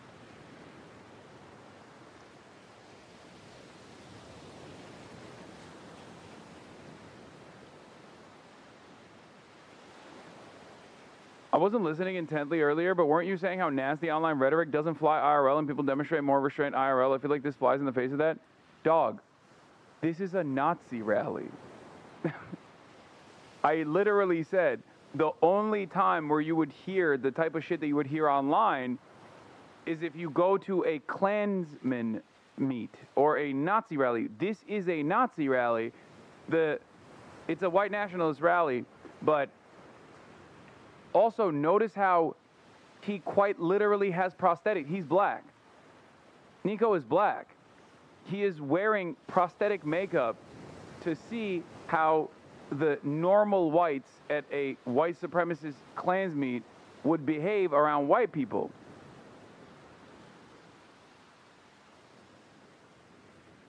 Don't get rid of the bodies. Yeah. You just keep shooting them. After a couple of weeks, hundreds of them, take a picture, send it back home, and they'll think twice about coming back. Wow, true patriotism. This wholesome man should be run. Calling people inbred is offensive. People do want change. They need socialism and eventually communism. Calling people inbred is offensive. It's a eugenic view.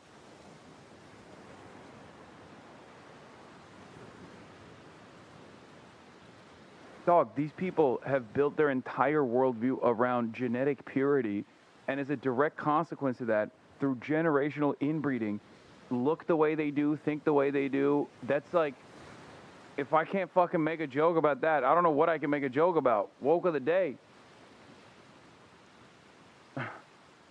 We found the one friend who's too woke who said, guys who are predisposed entirely with genetic purity should not be made fun of for, you know, looking like the outcome of generational inbreeding, genetic purity. Our country because his solutions define the word pure. But for some reason, he started to doubt my credibility as an English. The ruling class, yes, you are painting with a broad brush. Dog, these people...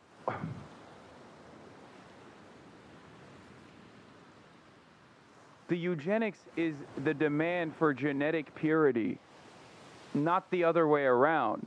I'm sorry that an endless appetite for genetic purity and eugenicism demonstrated by white nationalists have not actually led to successful results and has only led to this. It's not my fault that that's just how it works, okay? Yes, I will be making fun of that. I am not the one who is being... I am not the one who's being a eugenicist. They are. This entire rally is a eugenics, pro-eugenics rally. They're literally fucking talking about this racial purity that has quite literally led to inbreeding.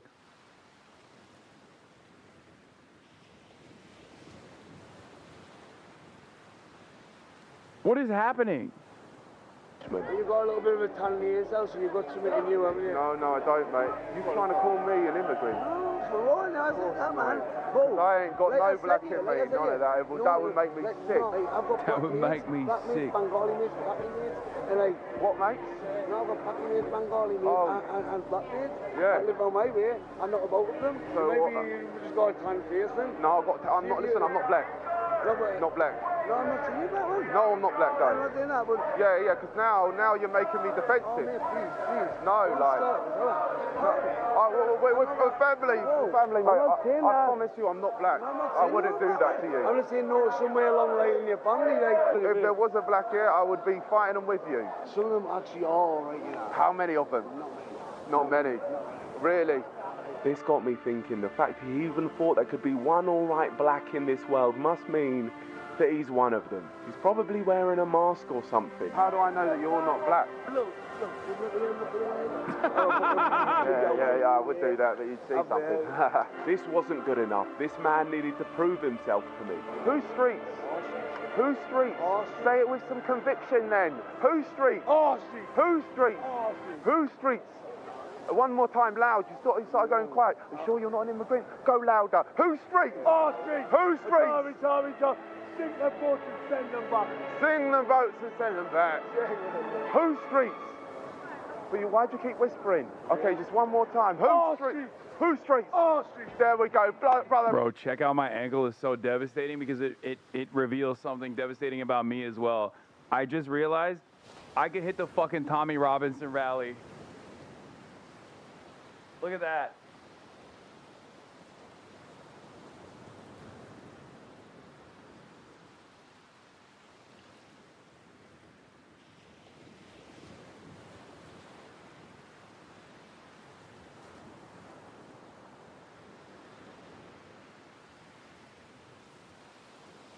I could hit the proper Tommy Robinson rally, start talking about fucking Tommy Robinson, lads. And no one would fucking know. Right, I got the fucking whitest ankles, yeah. Pale, pasty, streets, fucking streets, lads. No more curry. No more fucking vindaloo. No more fucking banh mi, lads. None of it. You see these fucking ankles?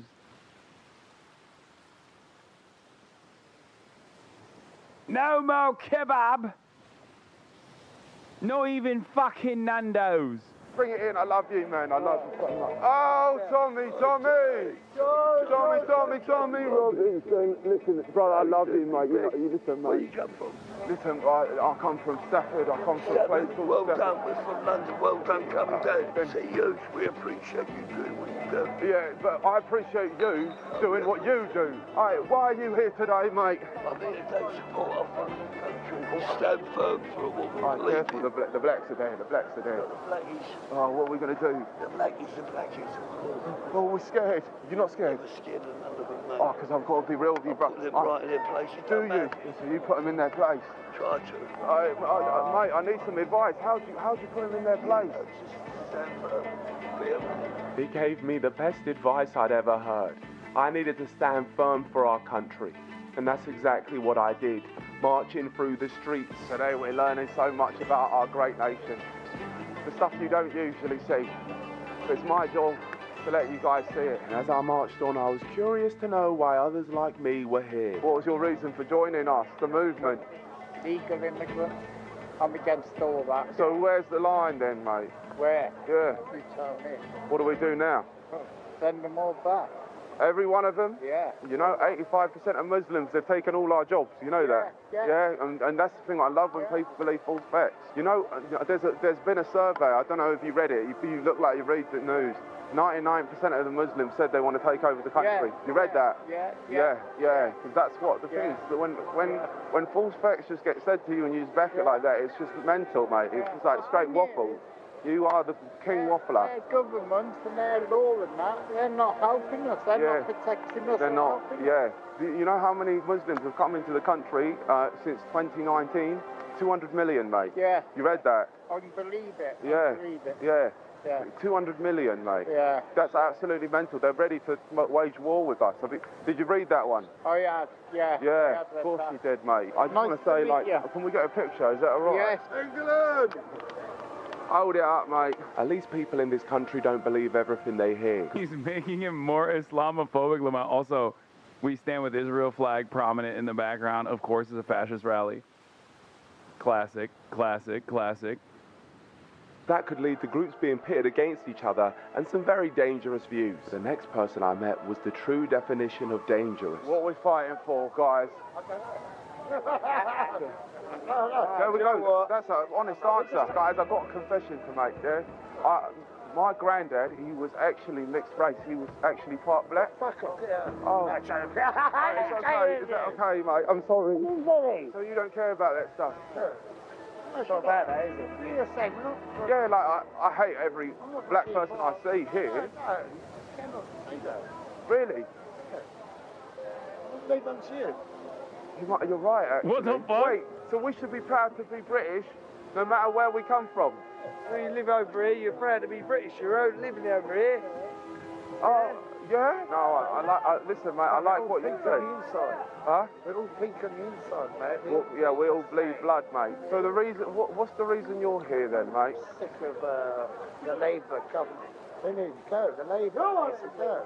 People are trying to make out they're embarrassed on the flag or whatever.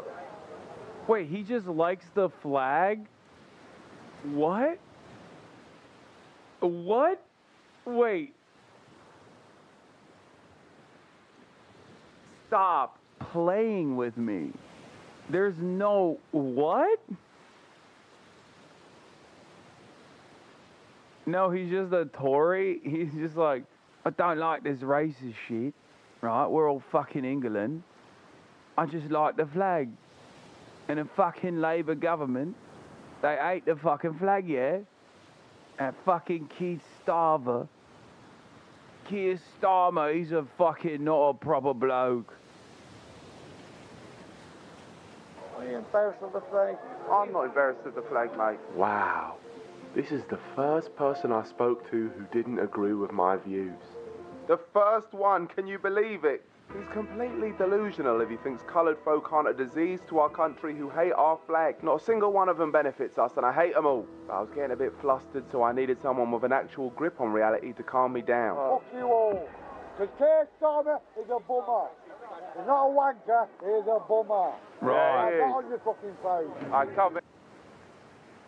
What does a bummer mean? Does that mean he's like... What does that mean? Sometimes there's like...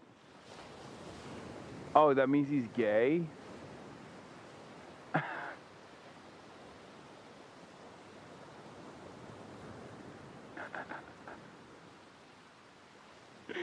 Yo, British people are so funny. I wish they were real, dude.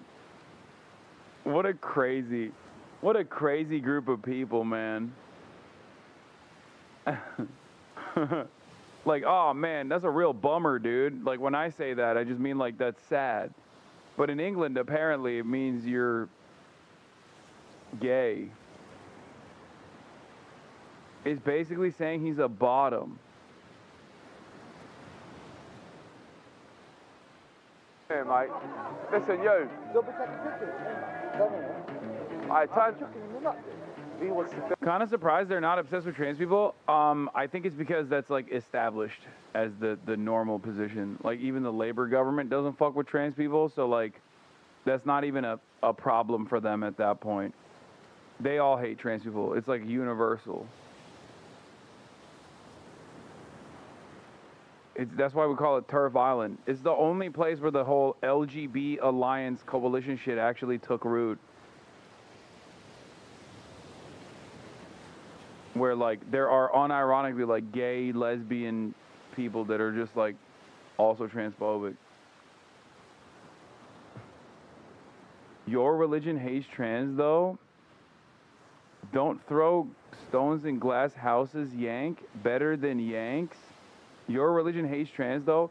Why does it take a British person approximately 35 seconds while we're in the midst of watching a fucking explosive Islamophobia video to just immediately drive Islamophobic narratives? Do you guys have any other fucking speed, dude? Like, do you have any other speed, big dog? The fuck do you mean your religion hates trans? First of all, you're wrong. Like, Islam is perhaps a little too woke on trans people, okay? You're saying we are inbred.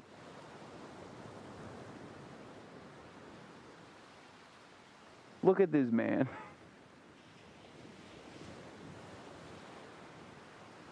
It's 1:42 a.m. in the UK. Not only are you wrong, okay? Not only are you wrong, but also, do you think I hate trans people, you fucking idiot? Also, Nico's British, and I love him. Do you think I'm talking about all British people, or do you think I'm talking about British hogs?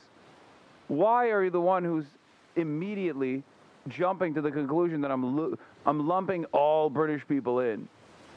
As I'm watching my friend who is British, who is infiltrating a fucking racist neo-Nazi rally in England.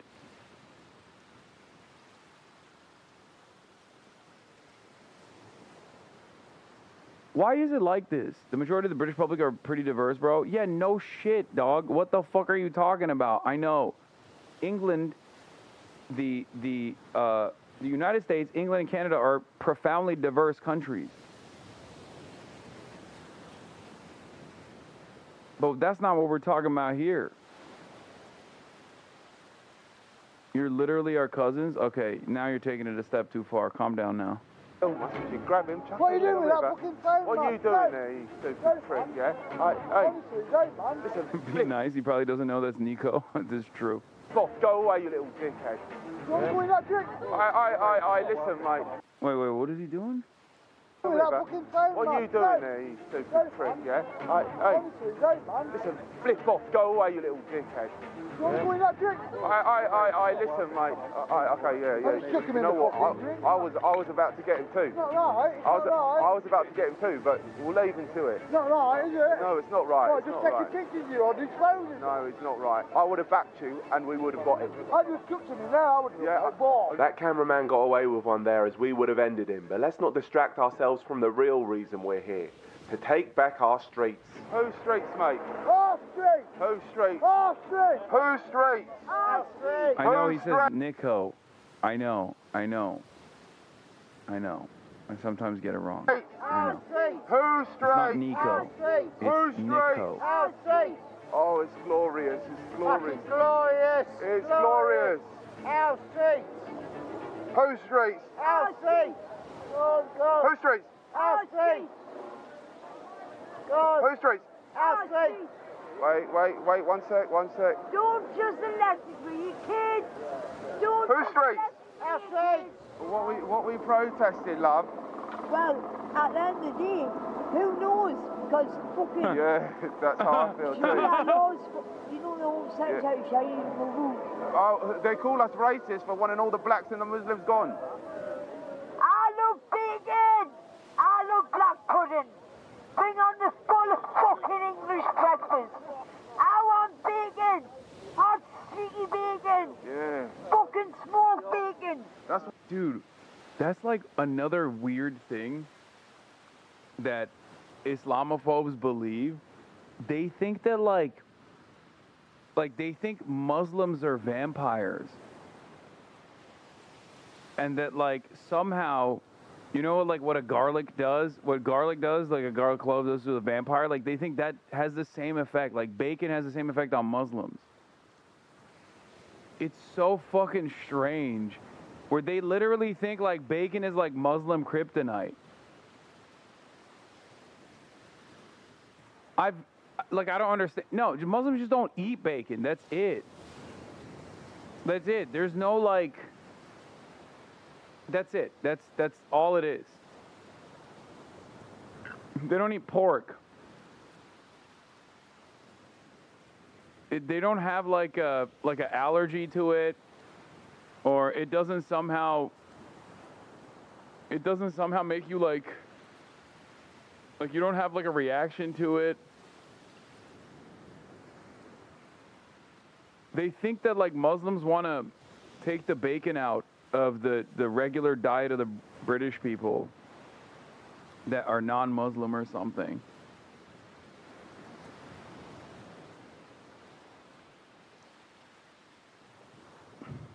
Fucking mind this bacon! Yeah. Just give me bacon! Can I ask you a question, yeah? Yeah, you What's your favourite immigrant? I've got a favourite immigrant. That's the right answer. What's your least favourite though? I've got one, Islam. Islam, yeah, that's a good immigrant. If you're not Islam, fuck out the country. Every fucking pound, 76 pence out of every pound goes to Islamic hotels. How did you know all this stuff? Who teach? 76 pence. 76% of all of the money that the government is spending goes to Islamic hotels, which I suspect she means is hotels that have Muslim migrants in them.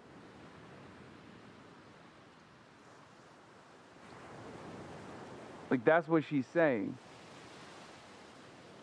76% of all tax dollars, 76% of all tax dollars spent in the UK go to rehoming Muslims, specifically Muslim migrants, in hotels.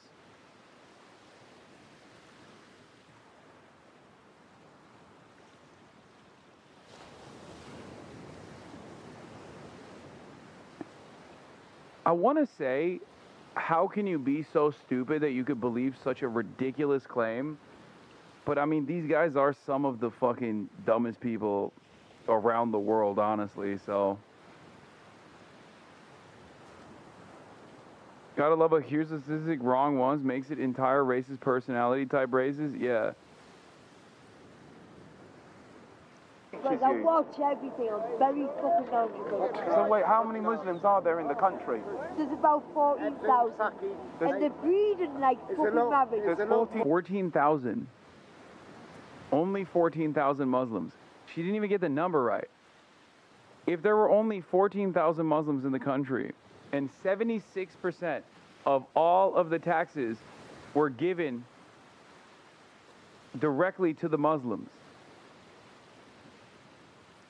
wouldn't that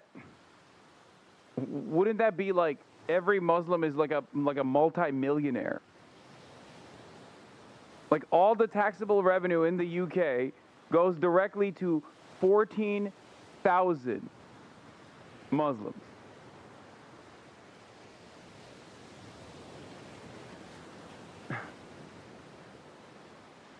I guess they're the richest people in the UK. You would have a fucking oligarchy in it, mate. Yeah. Yeah. Every Muslim man living in a fucking penthouse suite, yeah. I know it. I knows it. We've been trying to tell you, bruv. It's not directly, it's just for the hotels. So the hotels that house 14,000 total Muslims in the UK are getting paid like $600 billion or 600 billion quid a year.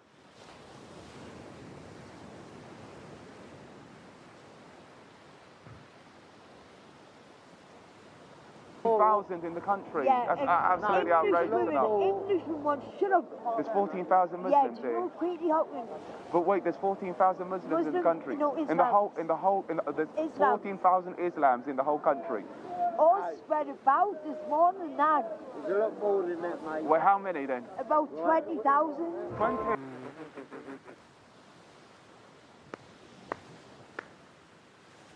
Oh, 20,000 Islams.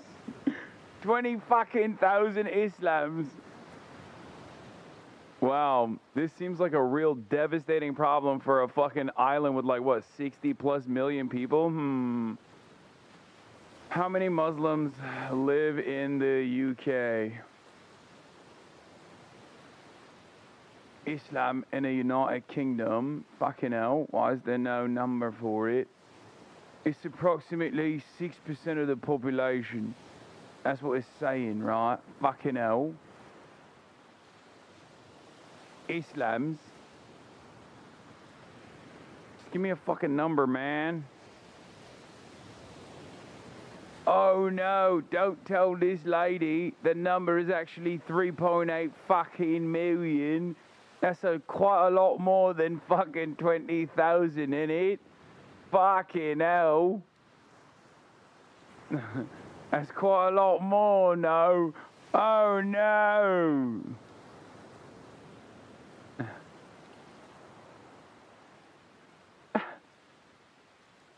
That's about 7% of the entire population. That's a lot. That's quite a big number, isn't it? A lot bigger than 20,000. Like, if she's this racist, thinking that there's only 20,000 Muslims, if you were to tell her the truth, I think she would die on the spot, right? She would just have an aneurysm because she's never counted that high.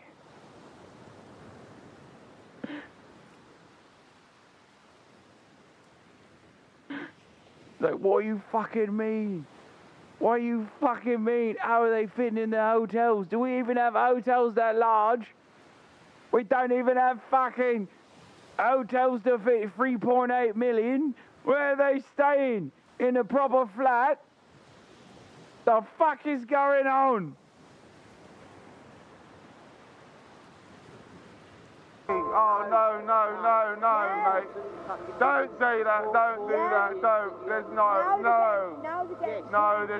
There's not. There is. Now they're getting you're making me scared, More mate. Muslims in the fucking rest of the fucking country. Now they're getting You're making me cry, mate. Muslim population of England has more than Muslim countries, he said. 3.9 million now. Fucking hell, it's too much, lad. It's too Any much. other country is more Muslim. You're making me cry. You're making me cry. Listen, guys.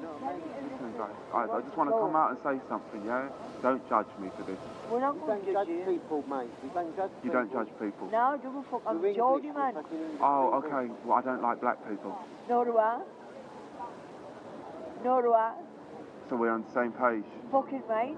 Black people are fucking... Bro, by the way, there's something so funny about this because British people get so up in their fucking fifis when we watch this. Especially coming here, when I do this for America pretty much every day. Okay, we sit around and watch this exact same thing happening in the United States of America every day. And yet, the moment that I fucking turn the crosshairs on to England for one moment, there are so many goddamn British people in here being like, these are working class people, how dare you fucking shit on them? Why are you making fun of us? Dog, hog universality, okay? Hog universality. This is a fundamental principle of the Hasanabi broadcast. There are hogs everywhere, okay? There are hogs in the UK. There are hogs in America, okay? Our lives are dominated by hogs. We have a hog-occupied government here in the United States of America. We have fucking podcasters that are running the goddamn FBI. We have a podcaster, or a television personality rather, running the fucking Department of Defense, formerly known as the Department of Defense, now known as the Department of War, okay? Stop thinking that this is just like the entire fucking country or some shit like that, okay? I'm making fun of hogs. I know Jesus what Christ. Don't need them. Alright, can we get a picture, all of us together? That's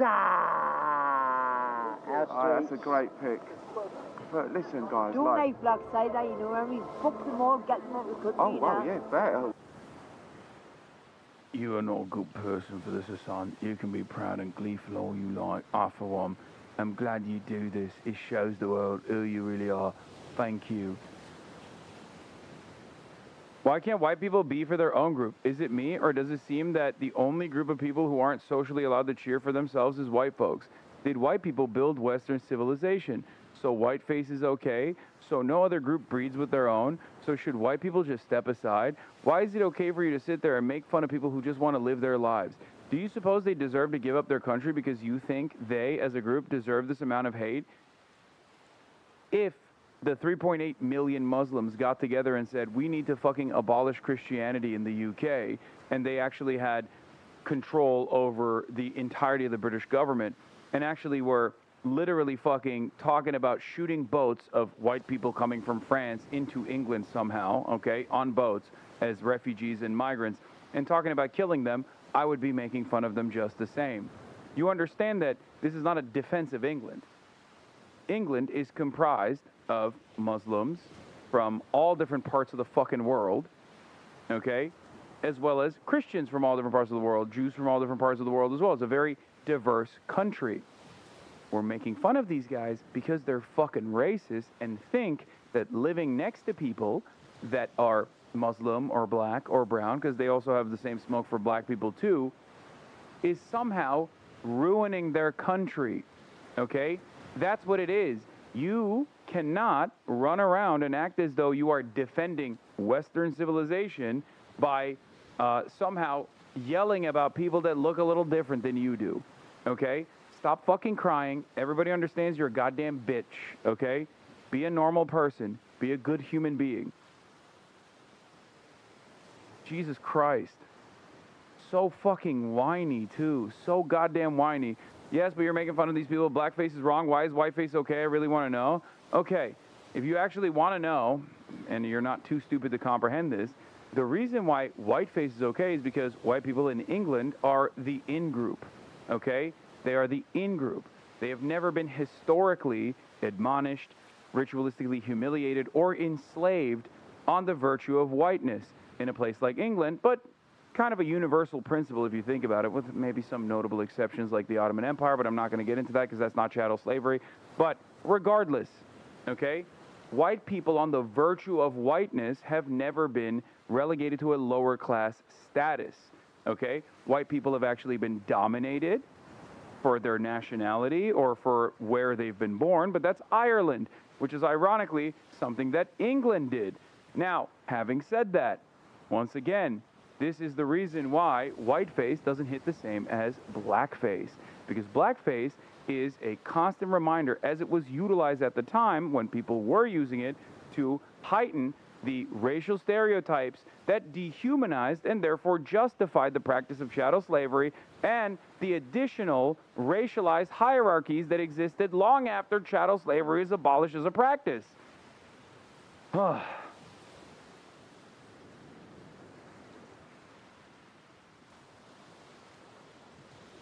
you understand the difference between punching up versus punching down? Is this acceptable for you? It sure seems that's where they are headed, yes? You think that that's where we're headed. You think sincerely that white people are about to be institutionally enslaved by non-whites. That's what you unironically believe. Please tell me you are being sincere in this genuine fear that you have. So based upon that, so white people need to be abolished. Whiteness is a social construct that was designed. Those people are coming from all different parts of the world, okay? That's how it works. At least in the United States of America, where this whole whiteness concept as a socio-political construct began, many people that are now considered white, possibly yourself as well, if you are an American white, at some point in time probably were not considered white. Initially, it was only the Anglo-Saxon Protestants, and maybe some exceptions were made for the French that were considered white. Germans were considered swarthy. Nordics were considered swarthy. They were not considered white as a part of the original in-group when at the founding of America, when they were doing the genocide of the indigenous population. Okay? Italians, through periods of migration, were not considered white when they first came in to the United States of America. Neither did the Greeks, neither did the Poles, neither did the Jews. All of those groups are now firmly a part of the white umbrella, neither the Irish, of course, famously. Now, even Hispanic populations are considered white in this country now, because the whiteness concept has expanded because this is a white supremacist country, at least in its fundamentals. Okay? Do you understand? I'm an American, white, born in Germany. I'm not sure where that leaves me.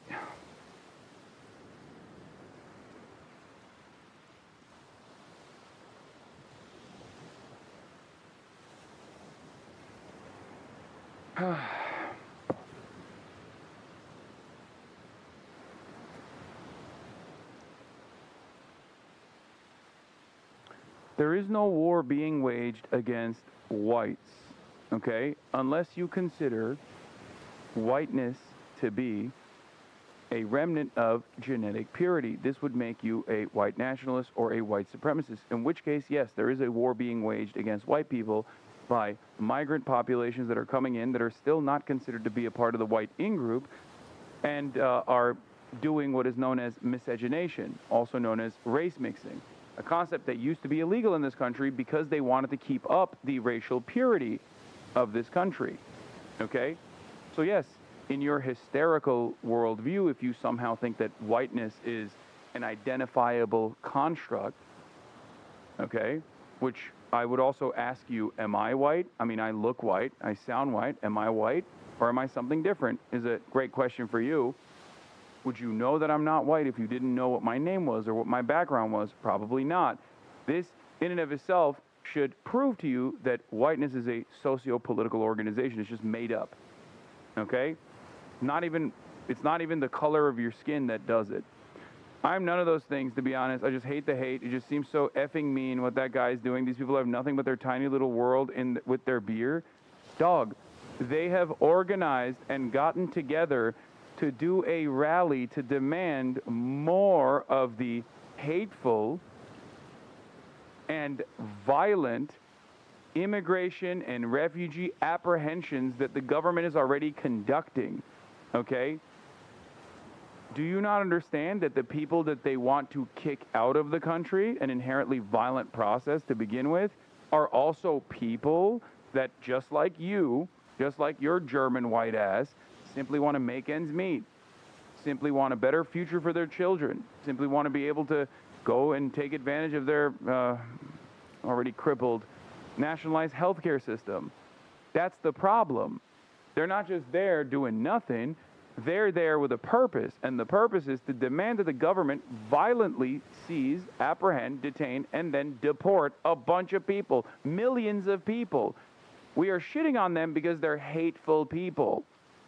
That's not just a rally about singing Kumbaya and talking about how diverse England is and how wonderful that is. That is a rally designed around hate. Of course we're going to make fun of hateful people. It's okay to be mean to hateful people. What the fuck are we doing?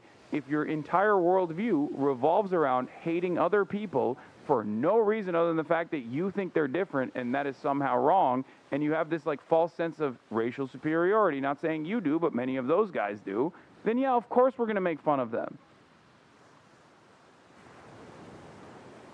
Okay? I don't like meanness, it solves nothing. Okay, but you are blinded to the meanness of this rally in and of itself. You think these are just like innocent people that are just speaking out their demands. This is the problem. Because that rally is beyond mean. That rally is violent, okay? And you are supporting a violent rally, a rally with violent desires. This is the issue.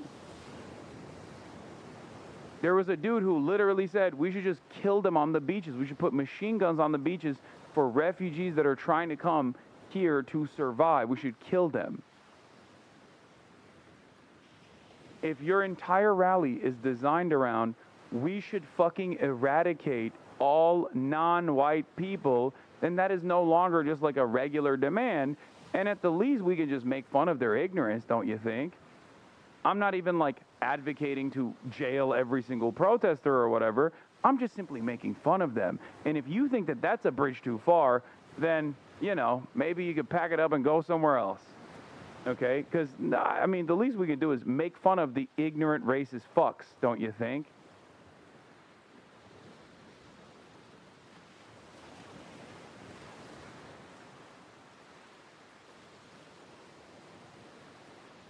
Sorry, you know that is not real, though. They just do not want mass immigration, man.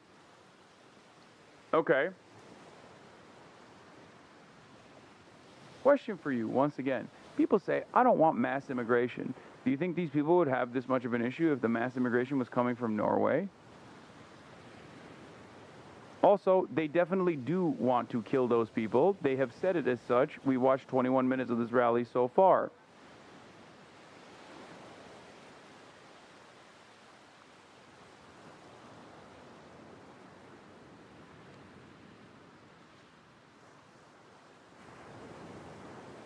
I mean, low IQ individuals say stupid shit all the time.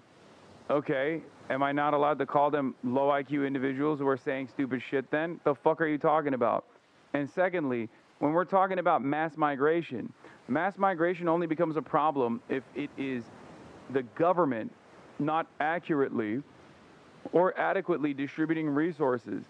These people, there would be far less of these people in the streets yapping about fucking brown people and black people if their needs were met, if their financial needs were met, and they didn't get mad about that and then attribute the attrition of their resources that they used to take for granted back to a flow of migrants coming in.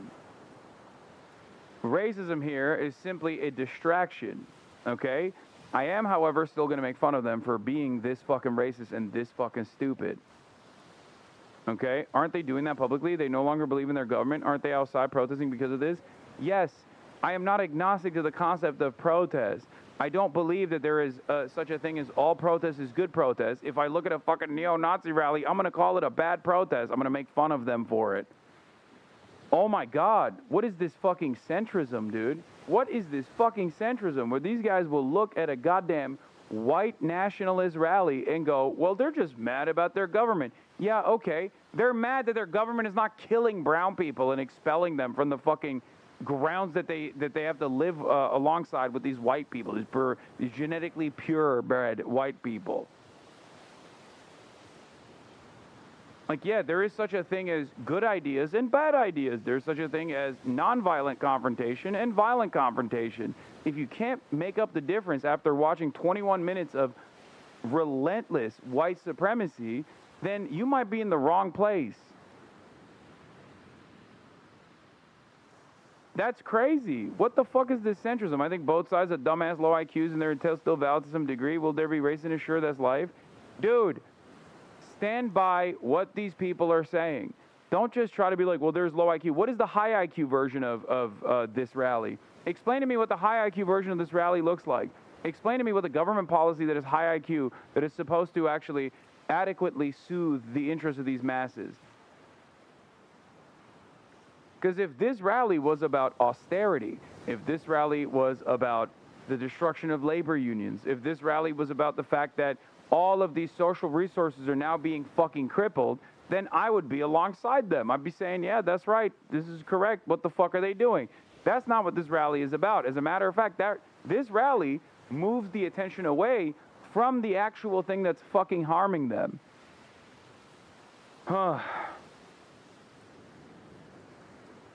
So no, there is no both sides in the situation. I mean, just be happy from where you are, trying to sustain quality of life. These people see that their quality of life is affected in a negative way. Oh my God, you are so fucking stupid. Their quality of life is not being affected negatively because there's Muslim people around them, you fucking dipshit. As a matter of fact, as we jokingly demonstrated, the very fact that Muslim migrants exist alongside them has actually been beneficial for their quality of life, not only because they work in the fucking NHS and numerous other parts of the goddamn British government, but also because they brought their food to England and they seemingly enjoy consuming it after they're done walking around at their fucking inbred white nationalist rally. I'm an engineer. You are not smarter than me, fam. You're talking to a fucking poli-sci engineer, bitch. You understand? I'm a political scientist. I don't come to your fucking place of business, start telling you how to do engineering, okay? So how about you engineer an exit ramp out of this fucking conversation? Bro, being pro-Christian isn't inherently Muslim, okay, fam? What? We didn't even talk about Christianity, and these people are anti-Muslim. Shut the fuck up, dumbass. Wow, God, what is wrong with fucking STEM lords, dude? God damn. You are actually stupid, by the way. White country, you know what I mean? Yeah, it is, yeah. Christian country. Oh, yeah, yeah. We don't need blacks, we don't need fucking Islam, we don't need fucking Yes, we don't need the blacks. We don't need no one like that. What would you... Rastafari, think the great fucking... What would you do if you saw a black right now? Do you know where I've got my bag? What would you do? I've got 3 knives in the bag, I've got a fucking blade. You've got 3 knives in your bag, Yeah. and you'd use them on the black if you saw one? Fucking right, I would. Oh, mental, that's crazy. No, I think fuck me. Good, I'm glad you do that. Do you want to see them? No, we'll be fine actually, yeah, we'll be I good. put one in the cement box. Got a Chinese blade that fucking, it will fucking do your artery. And I couldn't give a fuck. Oh, crazy. Well, I think that's a great way for us to just say, like, who's straight? Oh, street! Who's straight? Oh, street! Distraction tactics. Who's straight? Oh, street! Yeah, get out of here, quick. Peace out. What's your name? My name is Ron. My name's Alicia. Oh, like Alicia Dixon, the black lady. Are you black? Well, my dad's from the roof. Oh, fair enough. Well, pleasure to meet you. I need to I'm racist. Oh, so you're racist confirmed? Right, I am. Good. That's, What did they call me out for? you're on the right side of history. Bye. Love you. I love you. I really love you. Like, I wish I could marry you. Oh my God, I'm single. Really? Yeah. 52 though. Mwah. See you later. Crazy. So she's got 3 knives in her bag for the blacks. Absolutely crazy. This is absolutely mental. Like, I'm genuinely shocked. The fact that these are some comfortable opinions in the country is nuts. Damn right they're comfortable opinions. I'll always remember our Alicia. I love bacon! I'll dream about cooking us some bacon, streaky bacon, and a whole lot more bacon. But as I left the love of my life and crossed the bridge, I saw 32 million of us standing together strong. Sometimes I think to myself, are immigrants getting... Drinking shoju, has a Chinese blade, wants to fucking purge all the migrants. Scapegoated for all our country's issues. But then I tell myself to stop being so stupid. And I think I found a lady who knew the true answers. She definitely wasn't just a catchphrase merchant. You guys doing free speech? Yep. Free speech? Free speech. What are we documenting today? What we got out of it?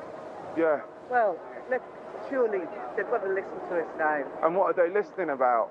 Well, we want our country back. We want the votes. We want the immigrants gone. Yeah. And get us back to like Trump, make Britain great again. Yeah, yeah. So how can we make Britain great again? Stop the vote. Even Stop the votes is true. Would be something, you know what I mean? So once the immigrants are gone, then we're okay. It goes past that, but it'll help. So what can we do? Wow, got you. Thank you. Mental. Mental. She did that behind the camera. Absolutely mental. If you didn't see that, this brave lady gestured that the answer to our problems is to shoot people. That's right, she straight up did gun fingers. And dude, that's just a mirror brain, huh? Suggested we shoot. And she's right. The answer to problems is always violence. Violence and beer. And I was out of cans. So I needed a top up. Yeah. Got any more of those drinks? I have it. I've only got one left. Yeah, I'm marching. I've been marching this whole time while I get a drink. Yeah, I've only got one left, mate. Yeah. Yeah, so... I've literally got for a while. Yeah. I've still got a while left. Sorry, Shall I just take your one then? A bit left. Yeah, thanks, mate. Yeah. Yeah, proper geezer. Thank you, mate. Oh, it's raining. Go. I gotta hope my mask doesn't slip off. But with my beer in hand, I had reached the march.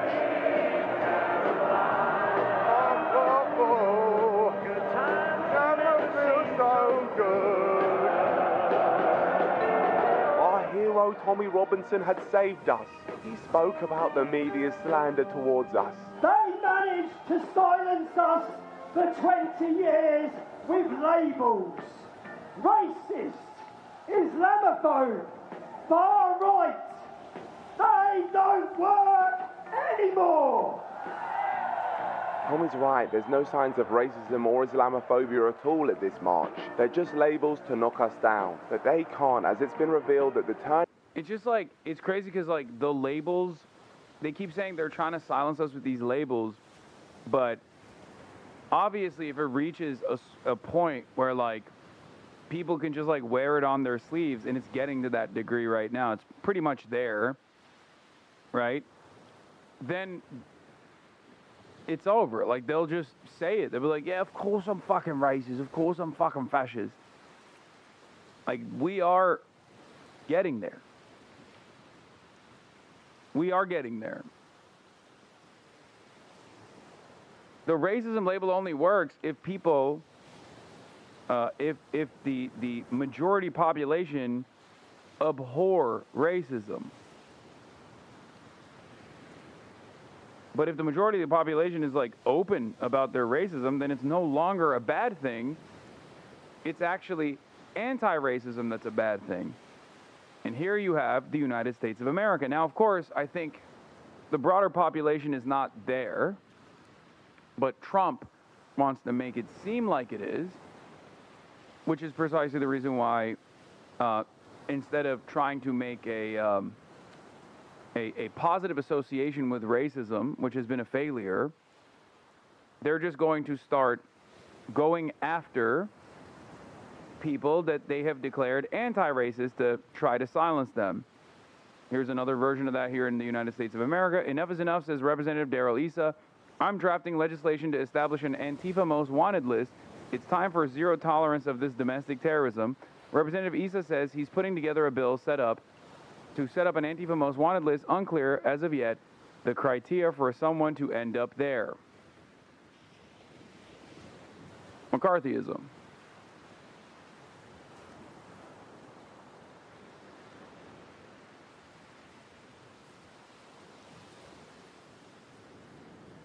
Out of this march was 3 million people, and even though multiple credible sources have fact-checked saying it was only 100,000 people, including Elon Musk's own AI, I can confirm that this is lies, because I was there myself. And speaking of Elon,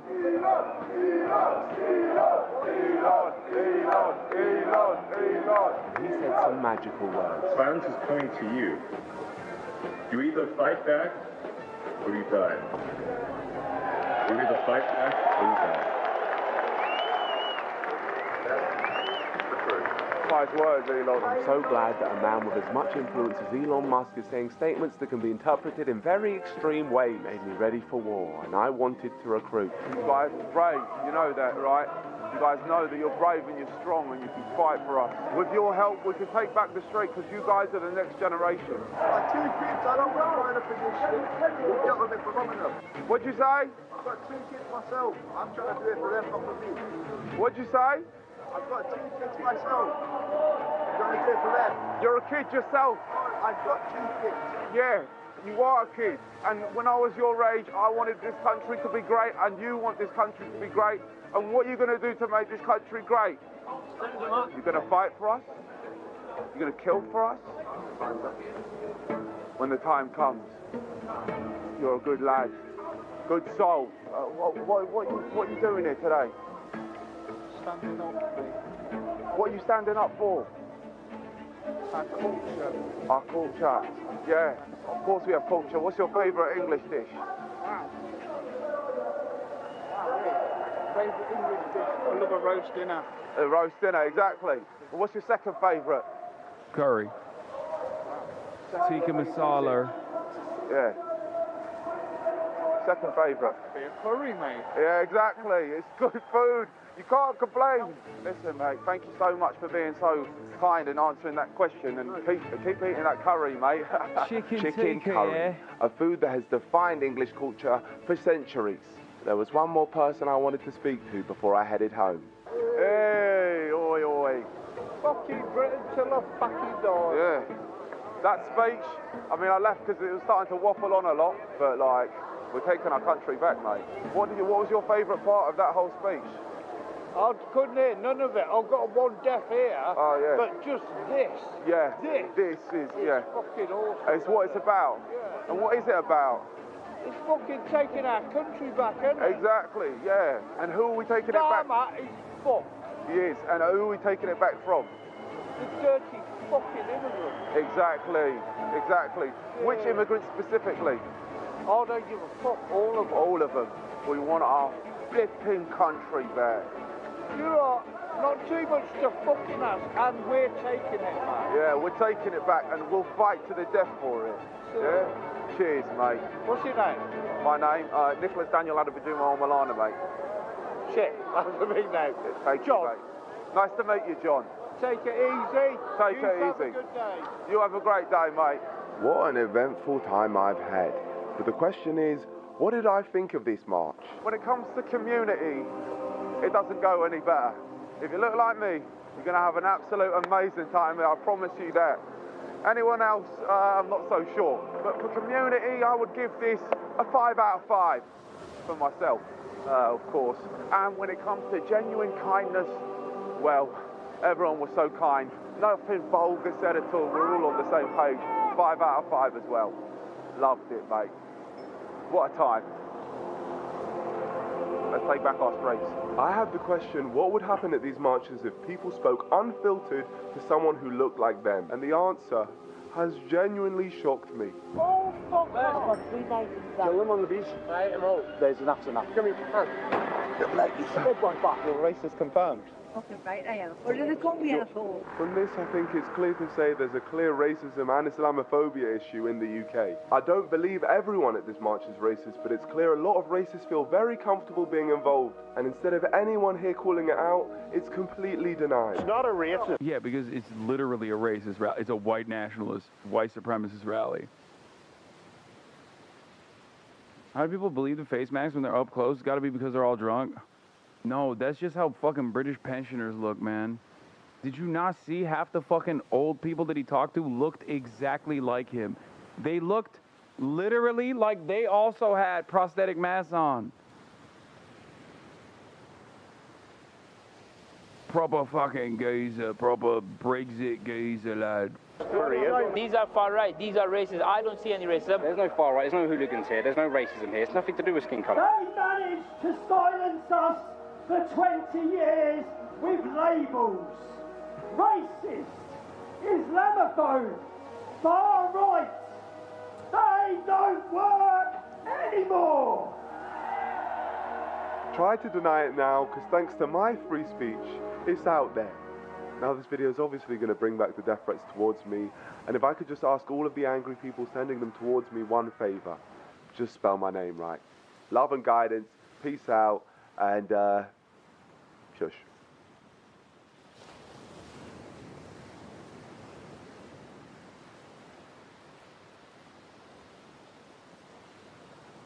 What an incredible video. I exposed racism in London from Nico Amalana. Fantastic. Fantastic work, lad. Oh.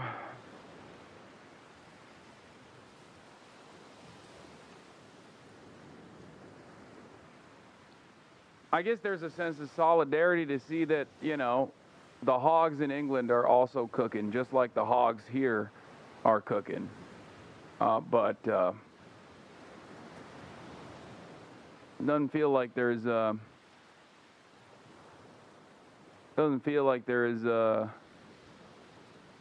good future ahead. Are you doing this in France? Relevant tweet regarding black soccer team in England? Yeah, this guy is also a white supremacist. He's like the fucking little scaredy cat who couldn't even talk to Mehdi Hasan when he did the 20 fascists versus one Mehdi Hasan. I don't even want to watch his video.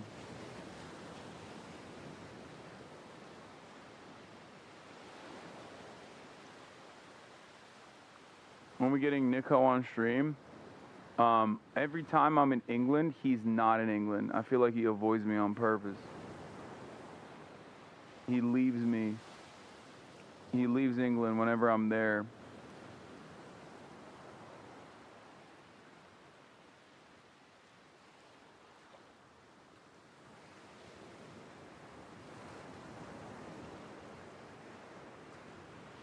But in any case, that's all I got for today.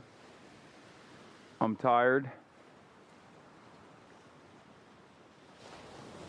When you game 5 races reform, I don't think that's the case.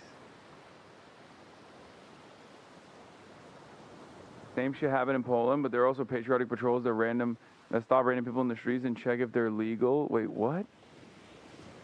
Oh my God. God, fascism is such a gross international enterprise, dude.